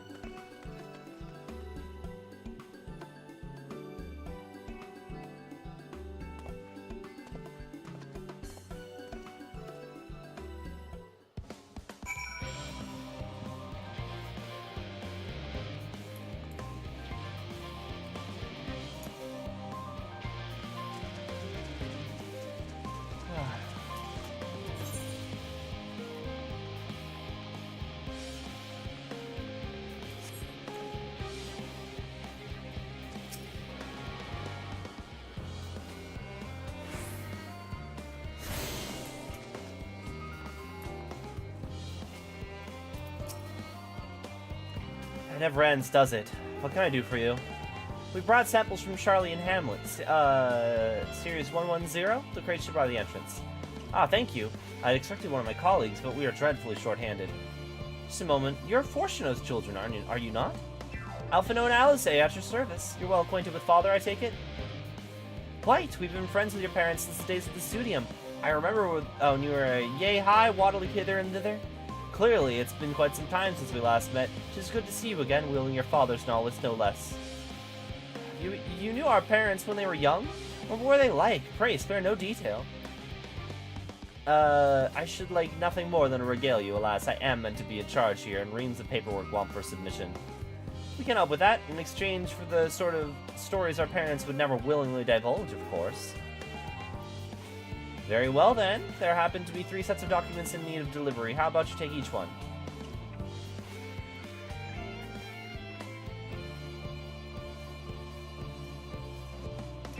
Right there.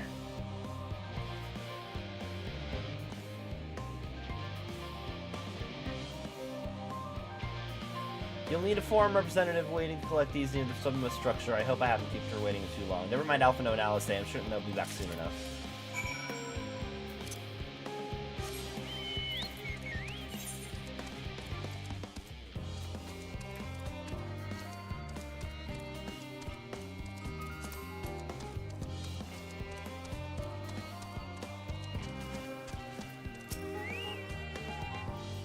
You're not one of the Scions. Are you not one of the Scions of the Seventh Dawn? I thought you were meant to be working on the ether burner.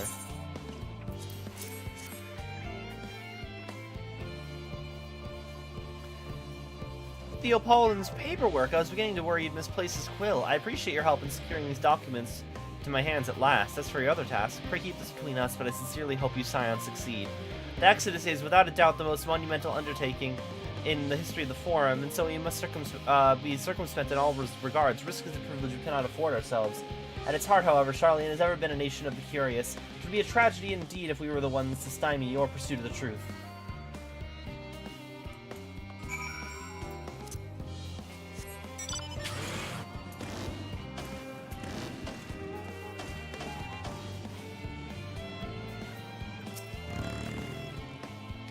Quick and efficient, I dare say you have a talent for this work. The twins' papers only need to be delivered elsewhere in the facility, so they should be returning any moment.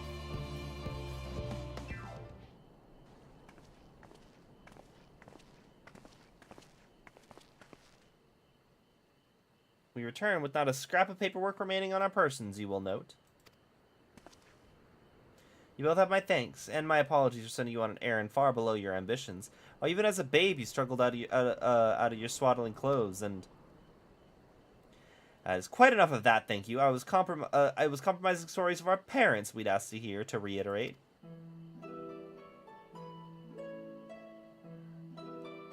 Of course. I know your father for so long, I must have something.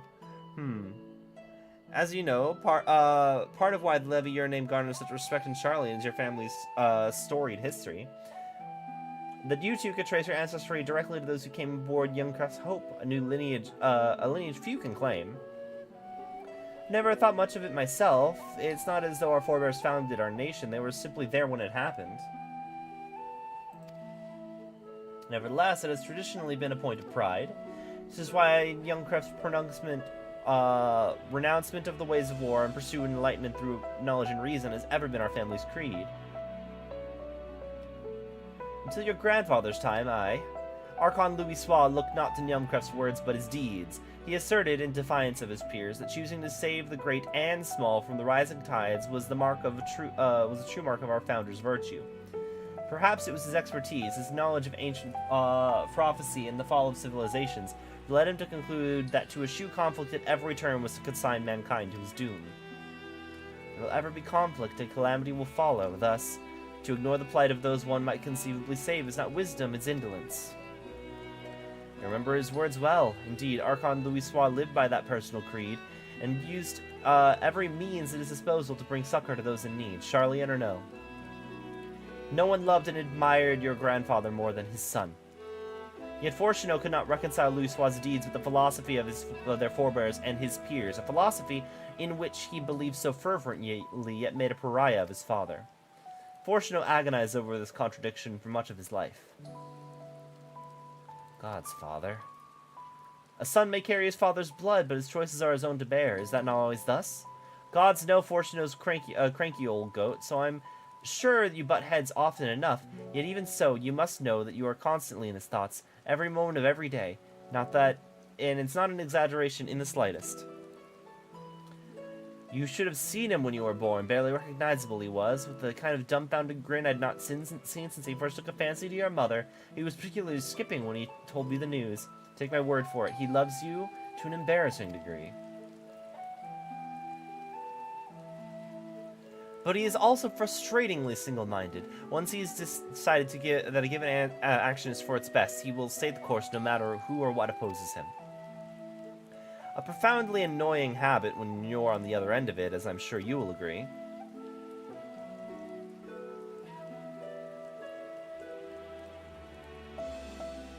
I'll say. Thank you for your insight. When next we meet our parents, I shall mention that we spoke. Try not to get me in too much trouble now. I need the forum on my side. Speaking of which, I ought to be getting back to work. I have made sure that those specimens you brought me make it to their proper places, or the cranky old goat will have my hide. I can speak again later.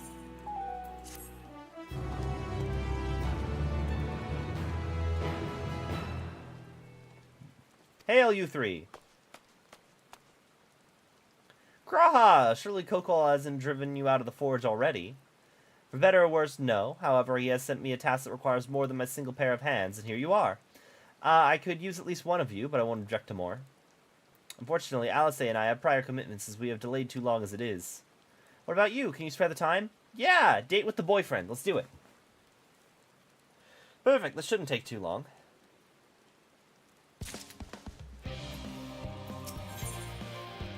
An unspecified task awaits you. In the event that R, and I quote, promised heap of adamantite falls right out of the bloody sky and into my lap, Master Kokol wishes to be ready to put proverbial hammer to anvil at a moment's notice. To fabricate these parts, however, he needs the flames of Kokol's forge to burn hotter. He sent me here to increase the amount of ether being funneled to his furnaces. The flow of fire-respected ether in Labyrinthos is regulated by an elemental reactor south of here, to which I have borrowed the key. The adjustments will require 2 people to carry out safely, but I can explain the process when we arrive. This is where we part, then. We'll see you in Charlene Hamlet once the adamantite arrives, if not before.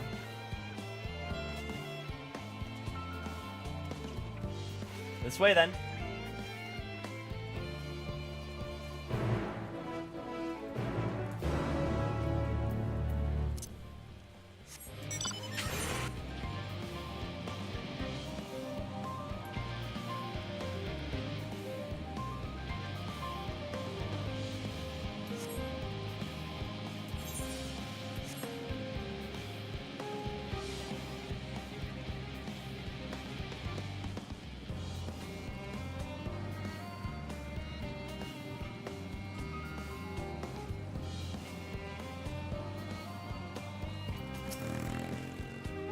Reactor's housed within this facility. I'll be the one to go inside and adjust the ether output. When I do, a rather large amount of water-respected ether will issue from the vent at the top. I expect this to attract at least a few dozen elementals, which we would both rather not be drawn into the which we would both rather not be drawn into the reactor itself. Trust me. Can I ask you to put down any that draw too near? They'll pose you little trouble, I'm sure. Wait here if you would.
Did everything go smoothly out here? Thought as much. No major complications to speak of inside either. And the water ether appears to be venting properly. I expect Coco will have seen a difference in his forge flames by the time I return. Since I have you, there was another matter I thought to discuss with you. Nothing terribly important, merely something I've been considering. Perhaps this I shared with everyone. Part of this I shared with everyone, yet you, and only you, have been to Elpis. As we've established, refined adamantine is a product of a log, of the Empire's twilight years, in fact. It was a material which saw much use as part of the Elogan's effort to extend beyond the bounds of this world, Dalamud, of course, being the most prominent. Of those who would push further, expand Alog's empire to encompass the heavens and stars above, perhaps the greatest was its infamous technologist, Amon.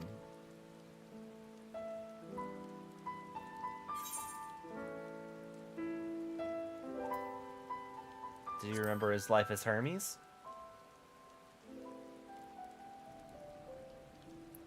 I believe he had his own reasons. There's no evidence to suggest that he retained his memories of his former life. He only joined the Asians once the Empire was all but dust, as you know. If not his memory, though, what drove him to pursue the idea with such fervor? This may seem far-fetched, but what if souls like minds have a personality, so to speak? A natural disposition towards which they are inclined? We know with relative certainty that it was the gross decadence and inexorable decline of Alog that moved him on to resurrect Emperor Xande. The Empire's people spoke lightly of death and destruction, experimenting on those they deemed beneath them to fill the emptiness in their hearts. In facilitating Xande's return, Amon provided these languid souls with the means to free themselves from the mire of their own indolence. Or would have, had Xande not been convinced by his own death that life itself was meaningless. Amon's desire for his countrymen to conquer the heavens could only be a means to the selfsame end, to instill the people with new purpose.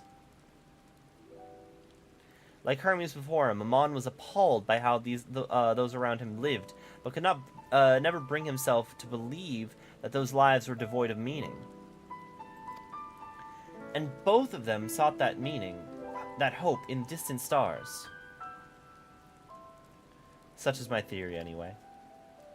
Ultimately, it's the consequences of their actions which matter. The motives are of no moment, and yet... To reach beyond the stars on wings of adamantite, to travel to the ends of creation and beyond, the promise of hope everlasting, that much I do understand.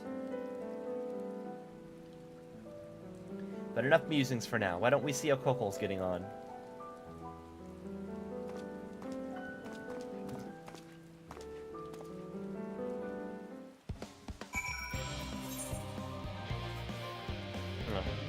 Go all the way around then. Oh, orb!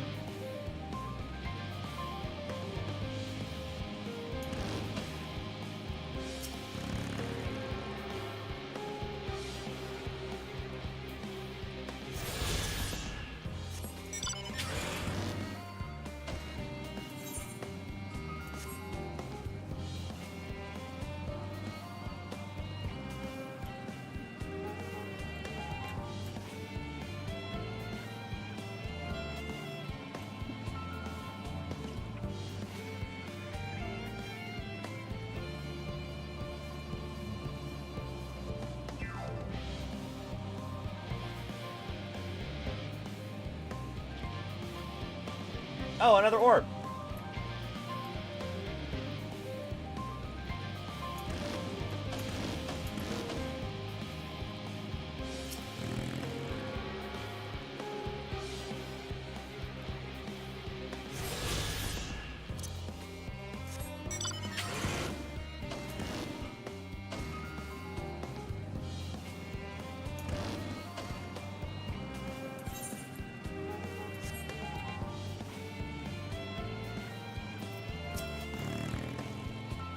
I feel those flames ablazing from here. Glad you guys found someone capable, Grawhop, but there's not much left for you lot to do. Unless you can conjure up that refined adamantite any faster.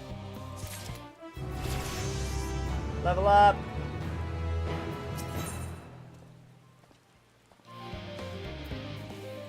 Let me actually... Let's swap the Gunbreaker.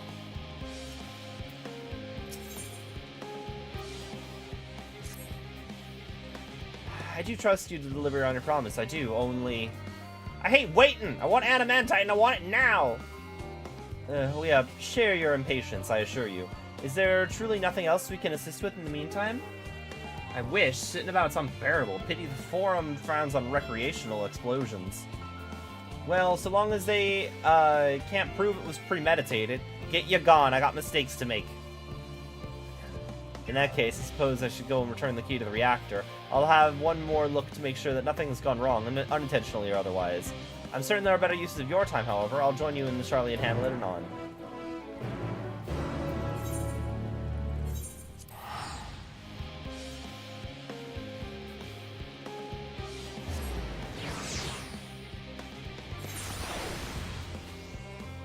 Actually,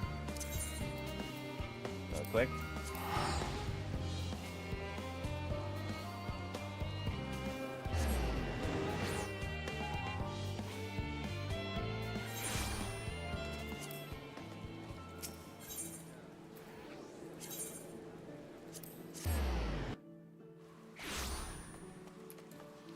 Oh, this man also is on that part of the quest.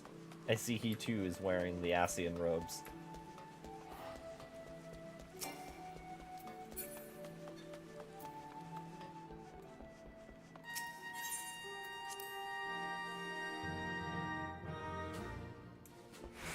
Oh wait, they're still training. I thought it'd be done by now.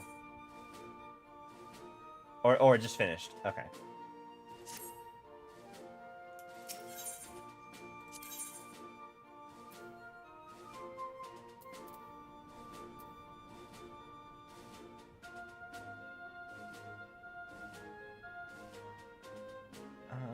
Okay. Let's see.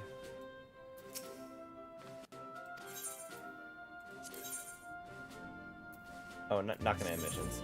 Squad missions.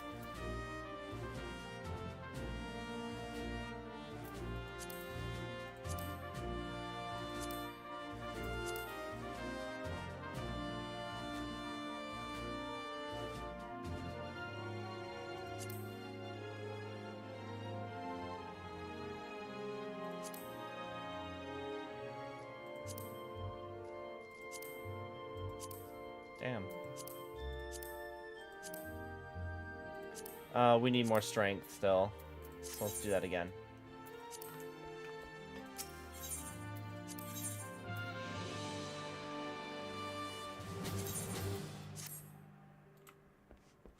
Okay. Now let's head back.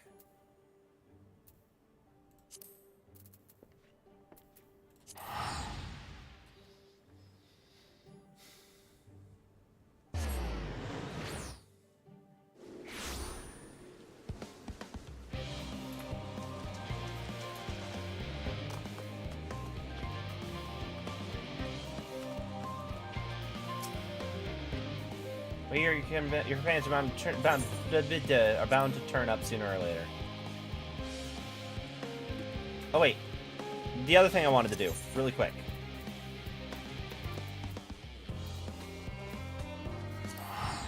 It's nighttime now, which I think means it'll also be nighttime in the past.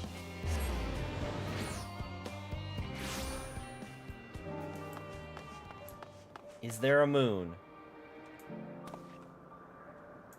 There is no moon.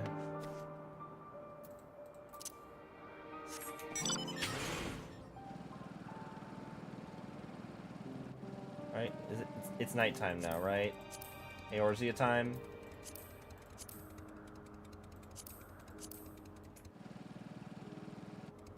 It does not appear that there was a moon in the past.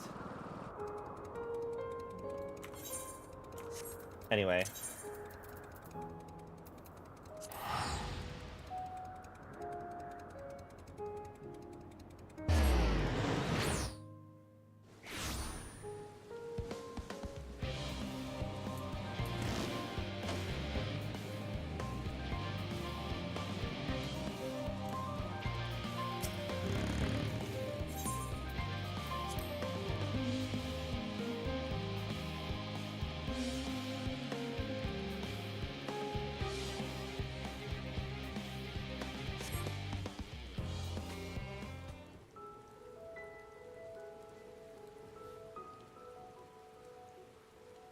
All set, I take it? We finished what we could. Delivered supplies, tracked down escaped animals. Trivial tasks as they may be.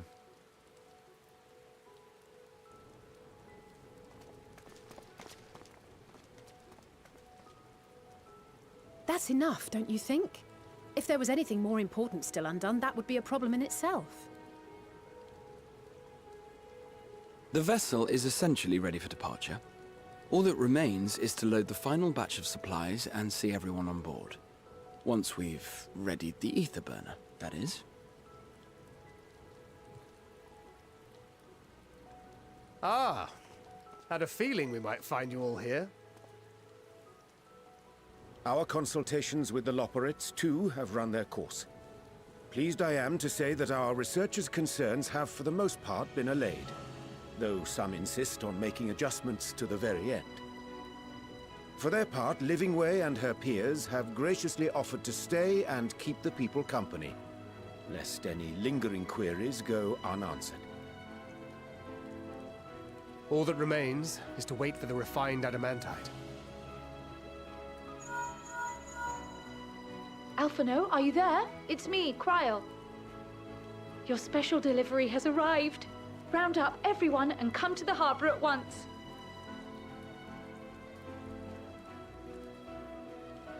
Speak of the devil. Let us go at once.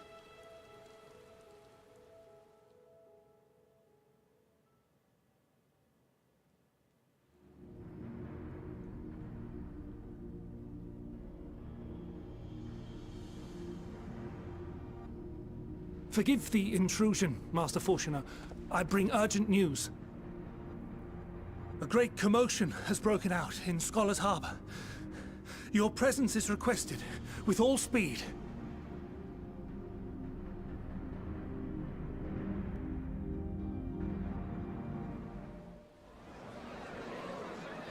Now, where might this delivery be?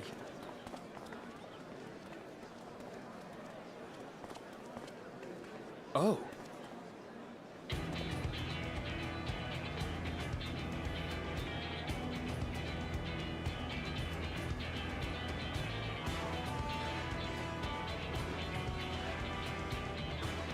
Oh, hey!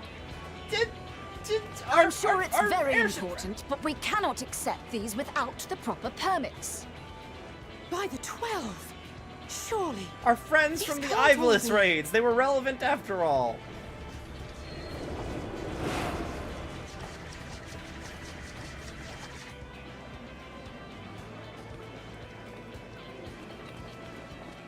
Bleeding hellfire!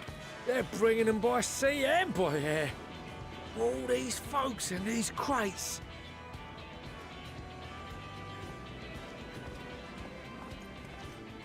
And more on the way. Got your adamantite right here. A bigger haul than any of these sorry bastards brought, and that's no lie.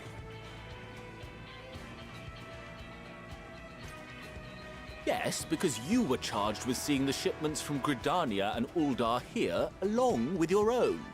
Give credit where credit is due.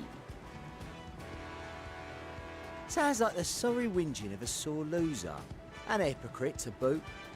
Ain't no way a scrawny whelp like you took a dozen steps inside a Dalamon shard. I'll have you know I went all the way to the entrance. I played a vital role in keeping a lookout whilst our expeditionary forces secured the adamantite. Left you outside so you wouldn't get anyone killed, did they? Well then, credit where credit's due, you did a right fine job sitting on your ass. Take that back. Make me. I will not stoop to your level.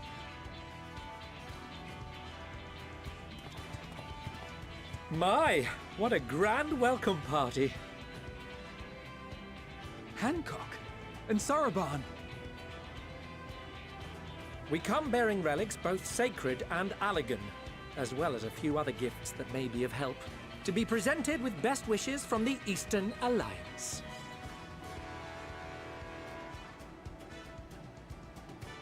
I myself have come with a sacred relic of the Kojin. Upon learning of your need, Bunchin bade me deliver it on behalf of the Blue with all haste. Fearing I could not swim here with the necessary speed, however, I thought to beg our Confederate allies for aid.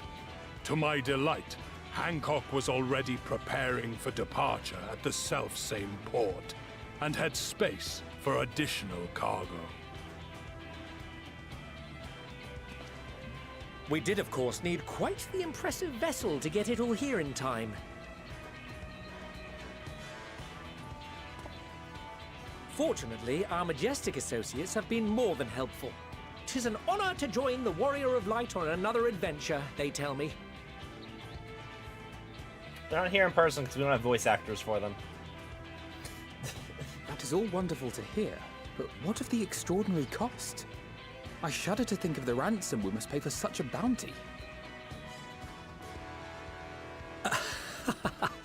Fret not for your coin purse, young Alphino. Lord Lolorito looks ever towards the profits of the future, and thus the East Aldenard Trading Company went to some lengths to reduce the financial liability. And since the Scions funded the entire venture, not a gill need be rendered up in compensation.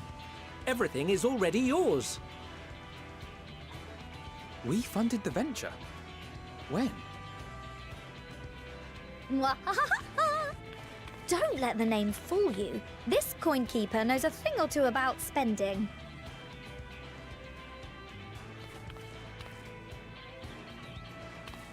When it comes to capital investiture, a sprinkling of gil here and there will not do. You need enough savings to make waves when it really counts, which is why frugality is paramount. We also had the benefit of a generous patron. Generous being rather an understatement. She has supported us from the shadows since the very founding of the Scions.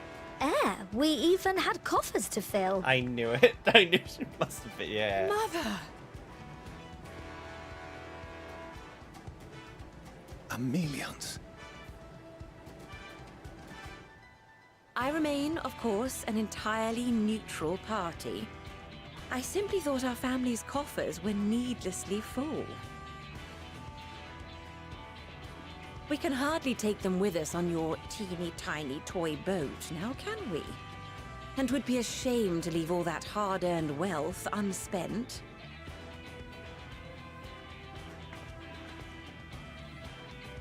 Waste not.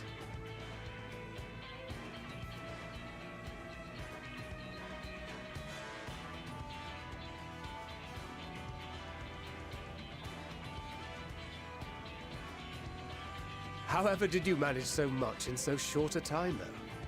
We expected word to reach only a fraction of our allies. Did I not tell you I have my ways? Erenville, you were involved too. I received a letter from Cryo after we parted ways in Labyrinthos. She explained what the Scions were trying to accomplish, and why you might soon require the services of the Gleaners, spread across the world as we are. I pray you do not interpret this as a betrayal of Charlie. I accept that the Forum's aim in pushing us to our limits was to preserve what knowledge we have, and I bear you no ill will for it. Yet, in collecting that knowledge, what I came to appreciate most about our star is that there remains so much we do not know. That is why I chose to help the Scions, to combat the obliteration of those countless, undiscovered wonders. I held no illusions that they would be less demanding taskmasters, though, rest assured, if I had, I would have been sorely disappointed.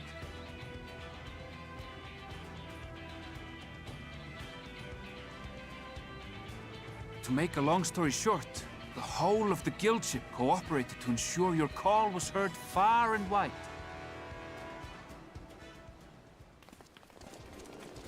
Ah! The boy! The boy is here! Yes!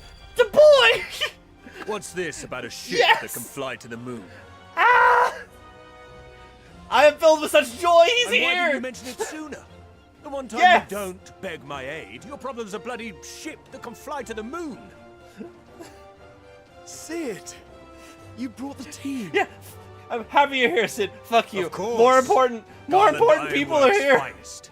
You need only point us towards my new Look at him. favorite ship. Look at him, the best adventurer this world has to offer. As you like us not suspect, we've also brought adamantite from Mordona's Dalamud Shard. I admit to some consternation upon first receiving Kryl's message. So few scions remain at the Rising Stones now. Far too few for such an expedition. However, the Gleaners were able to secure us reinforcements. Idleshire's treasure hunters, not least among them. I know. How the Gobbyflock fought. Slowfix's gratitude for the safe return of his daughter has not waned, and he gathered his kin to our side with an astounding quickness. God, there really is just calls back to... The clash between their machina and the Allagan defences was a sight to behold. I wager even you would have been impressed by the magnitude of the gobby booms.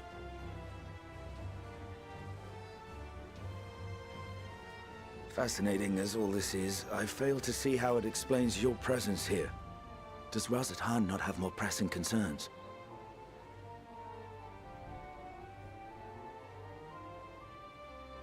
We do. Yet averting the final days would be the most expedient solution. That, and I am indebted to you.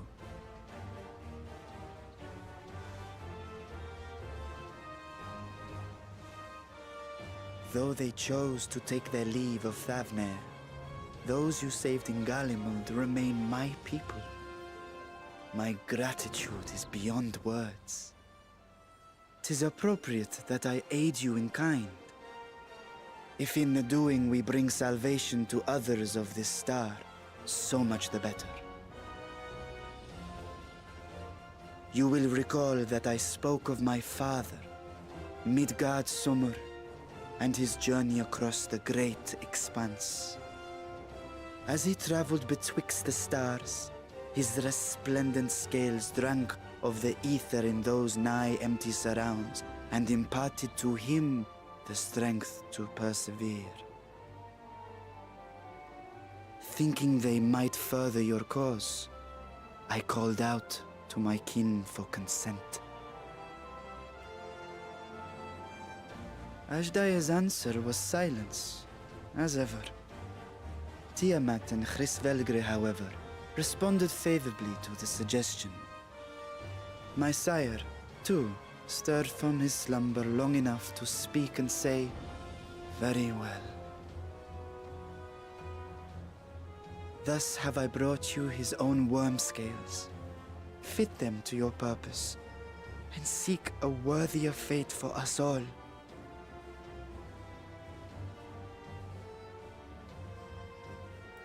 You'd be hard-pressed to find someone else so familiar with the unique properties of dragon scales. So I invited myself along.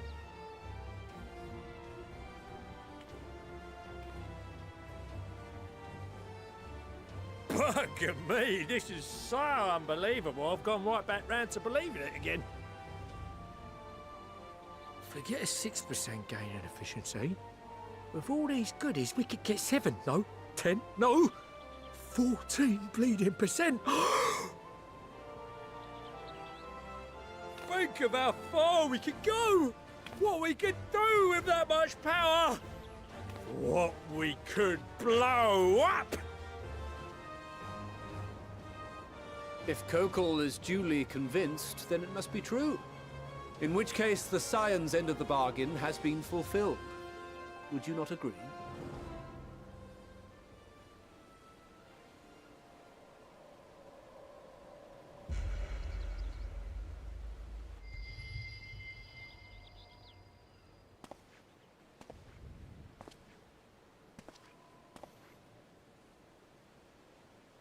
Yes, Father?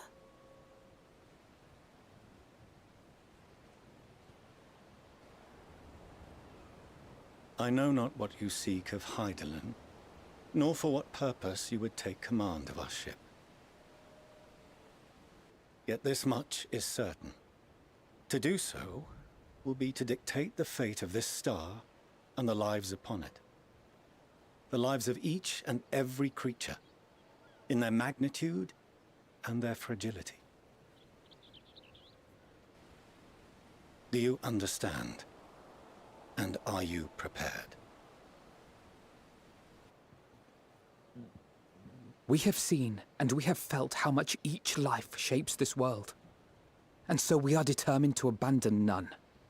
We understand what is at stake, and we are prepared to bear this burden.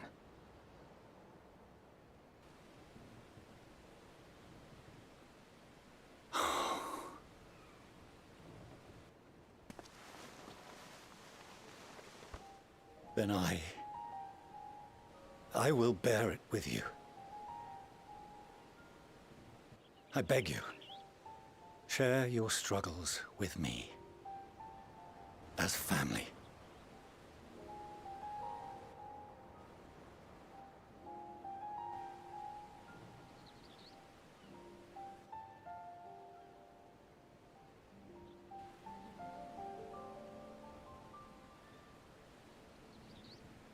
You grasped my fingers with such tiny hands the day you were born.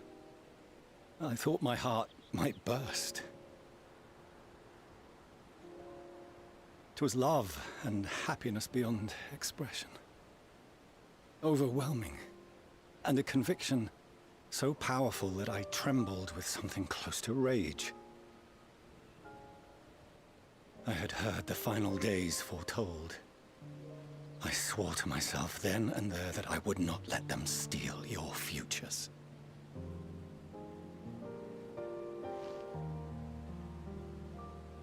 The great exodus would succeed, must succeed.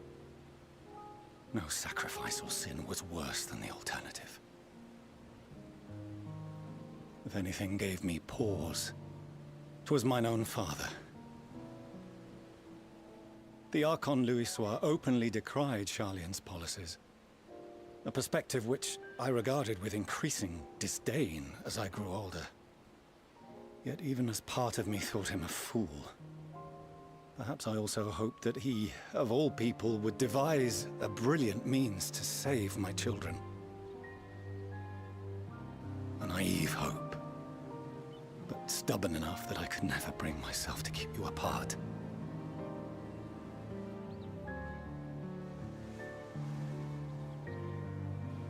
No, that was his doing, when he perished at Carteneau. As we pulled that twisted slab of Dalamud from the sea, I remembered the warmth of your newborn touch. Chastened, I vowed never again to suffer any interference in my mission to protect you. No matter that you yourselves wished otherwise. Detest me, fight me tooth and nail, I would suffer it, and more, and be satisfied so long as I could force you onto the ship.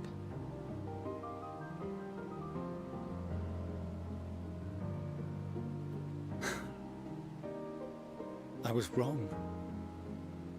You two have grown so much stronger and so much wiser than I dared dream.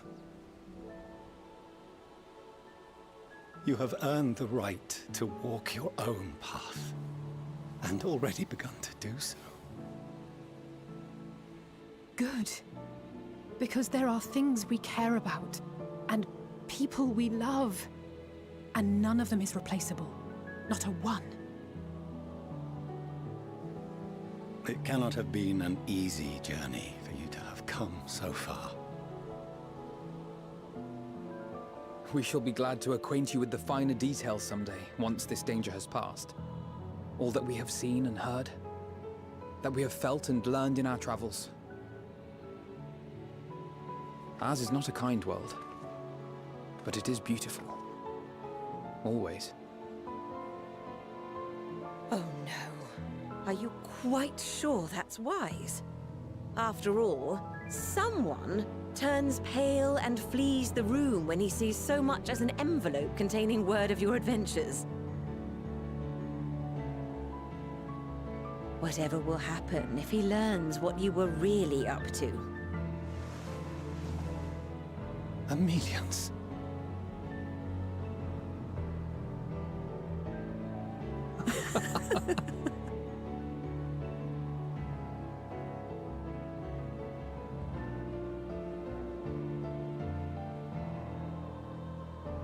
Though I have wronged my children most gravely, I owe you an apology as well. I assumed that it was the Scion's influence that made them so keen to charge headlong into danger.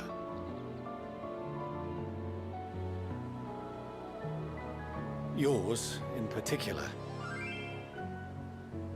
I see now that said influence instead brought them together with the many fine people gathered here today. In which case, I hope you continue to guide them.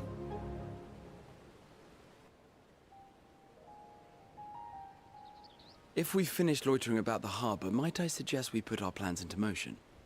People are beginning to look confused. Perhaps you can spare a few words ere they resume the tedious lugging of cargo. You have no small number of friends and admirers here after all.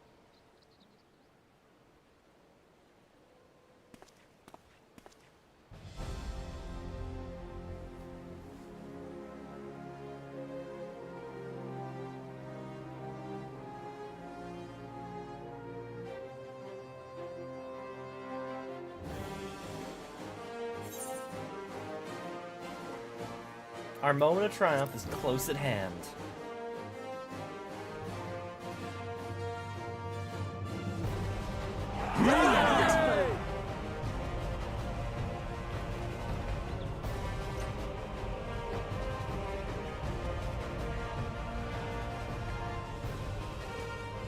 Your assistance is appreciated. Now, in an orderly fashion, if you please.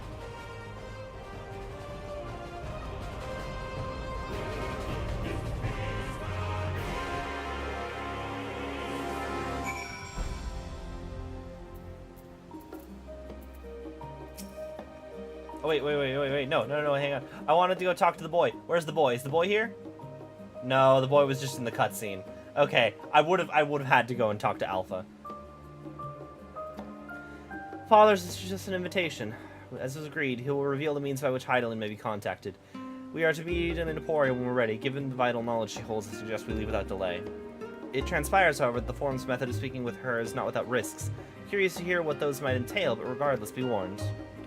Most of those who arrive with the Adamantite have offered to stay and see any remaining tasks they need doing. The Forum's already asked my assistance in overseeing the process, so you needn't worry about a thing. Hey Q, we're off to Emporia then.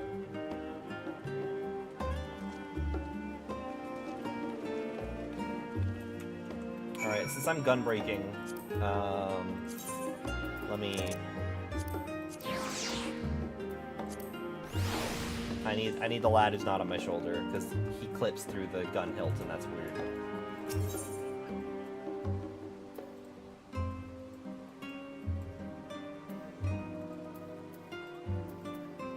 Can I click on the... Did I not attune? No, I did. Oh, what am I doing? That's why I'm not on the Aetheryte menu.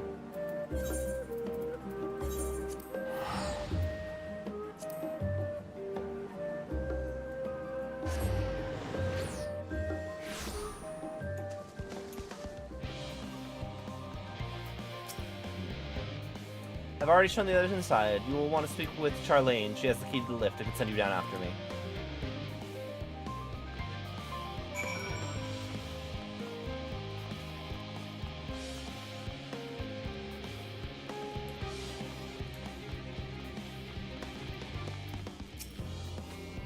With Master Fortuno, yes? Just step inside the lift here.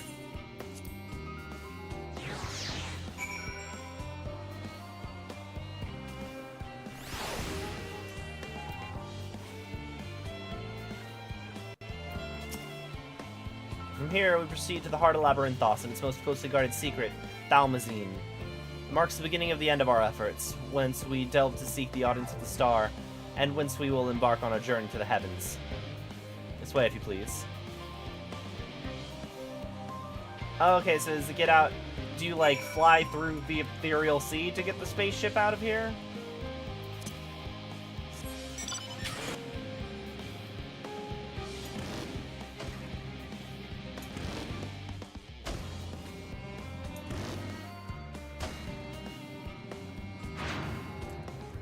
Oh.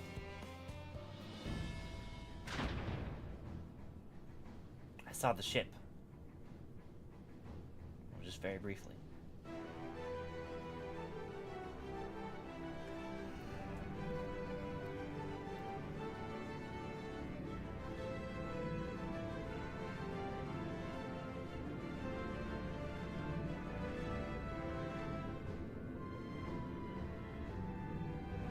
Is this thing a mount that I can obtain at some point?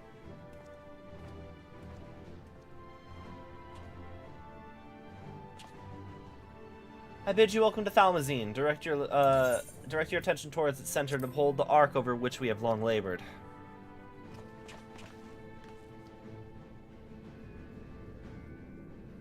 As you can see, it was designed as a medium-sized craft, the better to reduce fuel consumption. Miniaturizing magics have been applied to its interior to ensure that the thrust-to-weight ratio does not place too great a limitation on its freight capacity. The ether burner, as you know, has been removed from further modification, but we shall reattach it soon enough. I have received word that Kokol and several of your allies are working on it with intense fervor. They are sure to see it done. 'Twas by their expertise that many a prior disaster was averted. If anything, I fear they will not afford us much time for speaking with Hydaelyn ere they finish. Point taken. Let's move on. I'll warn you again, however, that even with the benefit of our device, to treat with her is not a simple feat.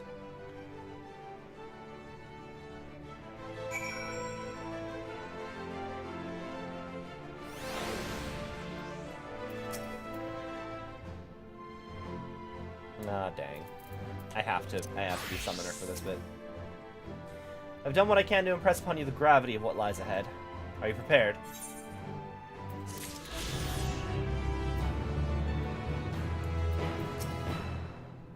Must learn Hydaelyn's greater plan. We can only hope that she also knows the current location of Medion, and if we can do we can do neither if we focus on what trial awaits us within. Feel it too, don't you? The ship's impressive, but it pales in comparison to the vast primordial power beneath our feet. 'Twould seem the enchantments most advanced have been woven into the ship's very bones. Wifsun and Boida were doubtless called upon for their expertise in teleportation magics. It was the Eologans who first combined the mechanical and etherical sciences into a revolutionary discipline. Given the ship is nothing short of a technological marvel in the precise vein, the Eologan salvage should suit it well. And click on Astinia, click on Bankard. I doubt that this is area Bell meant when he said that there remains much we do not know, but I still can't believe everything that was hidden underneath the city this entire time. If meeting Hydaelyn proves difficult even for the Forum, perhaps it's just an uninformed idea at this phase. I'm afraid I'll duly inform you if anything comes of it. To think how many generations labored for this end, that we might aim higher still. We must spare no preparation, and that this means speaking with Hydaelyn, no matter the cost. Well, I can well imagine the zeal with which they're working on the ether burner, and all I can say is I'm glad that we have something to do other than get in their way. Once it's ready, we'll see to it the ship is put to good use.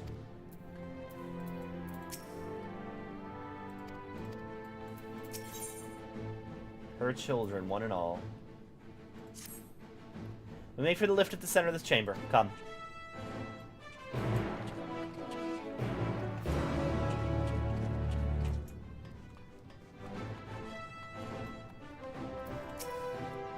Performing final checks on this part of the arc that we're constructing. Even the most smallest error can lead to a huge catastrophe, so we cannot be too careful.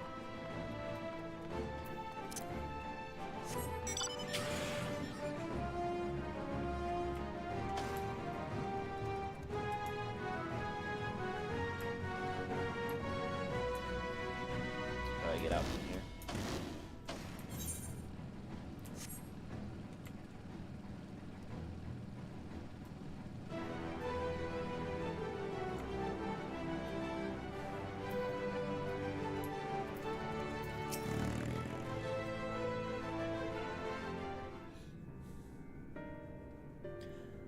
As you know, alongside our physical world exists the ethereal plane, which what we refer to as the ethereal sea.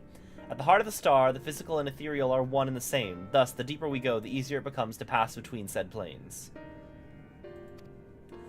We utilize this principle in constructing the anti-tower, and once more here in Thalmazine.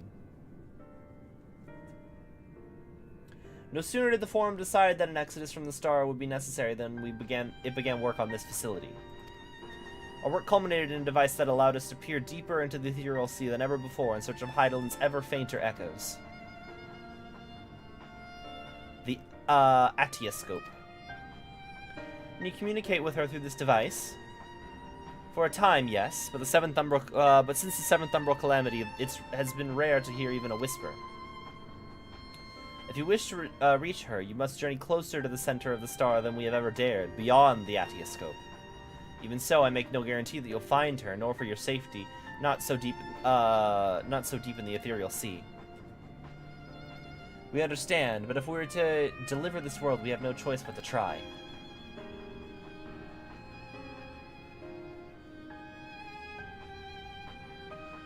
I know. I only wish that we could do more than observe your progress from afar.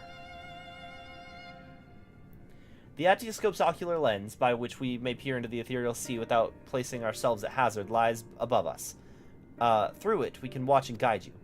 In those swirling depths, there are pockets of ether so dense and turbulent that they can unravel one's soul. If we determine that you are at risk of coming into contact with such a pocket, we will recall you with teleportation magics. To that end, it would be best if one familiar with the composition of your souls remained here to assist in assessing said risk. Otherwise, there is an increased probability that we will extract you too early or too late.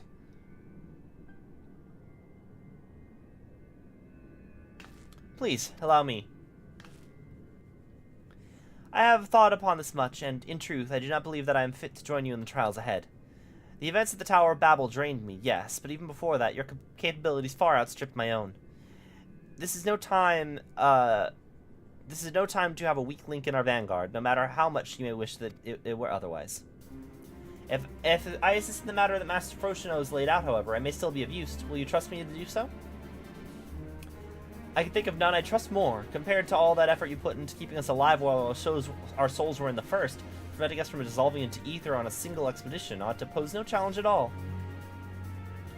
Even if we did, I expect you would hunt us down and restore us to health somehow.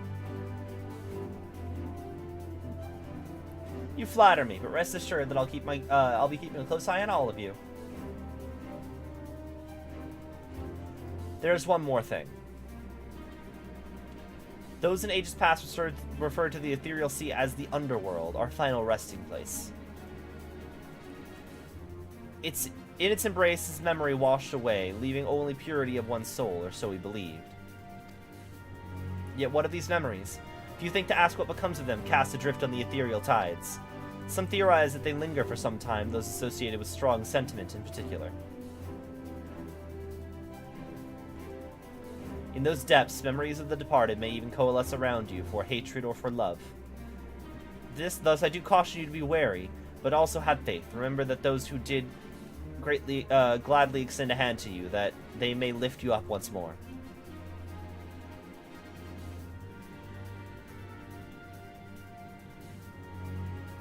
The Mother Crystal now accessible. Atioscope now accessible. I'm aware that there is a trial called the Mother Crystal. Well, I gotta get to work in 10 minutes, so we are not doing this. But I'm excited. We're nearing the end. Also, I'll have time to maybe get Gunbreaker up to the level for this. Right? Because Endwalker Atioscope, level 89, yeah. Deep in the heart of Labyrinthos lies its secret among secrets, a device through which the Sharlians appeared into the ethereal sea to learn Heidel's secrets. With their bargain from the Forum fulfilled, the Scions of the Seventh Dawn are poised to hear journey to the Atioscope and beyond and beg her aid, but no depths are without their darkness.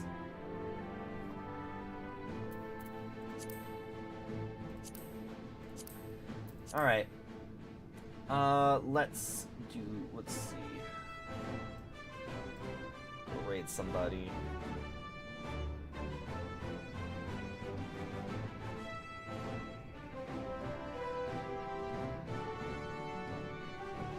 Oh. Chip's playing Final Fantasy again. Oh, he's on BRB right now. But I'm gonna toss the raid that way anyway.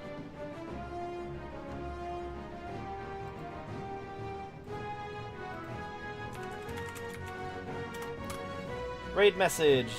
As you have found the missing persons as usual. If you're on YouTube, twitch.tv/chiptoderby.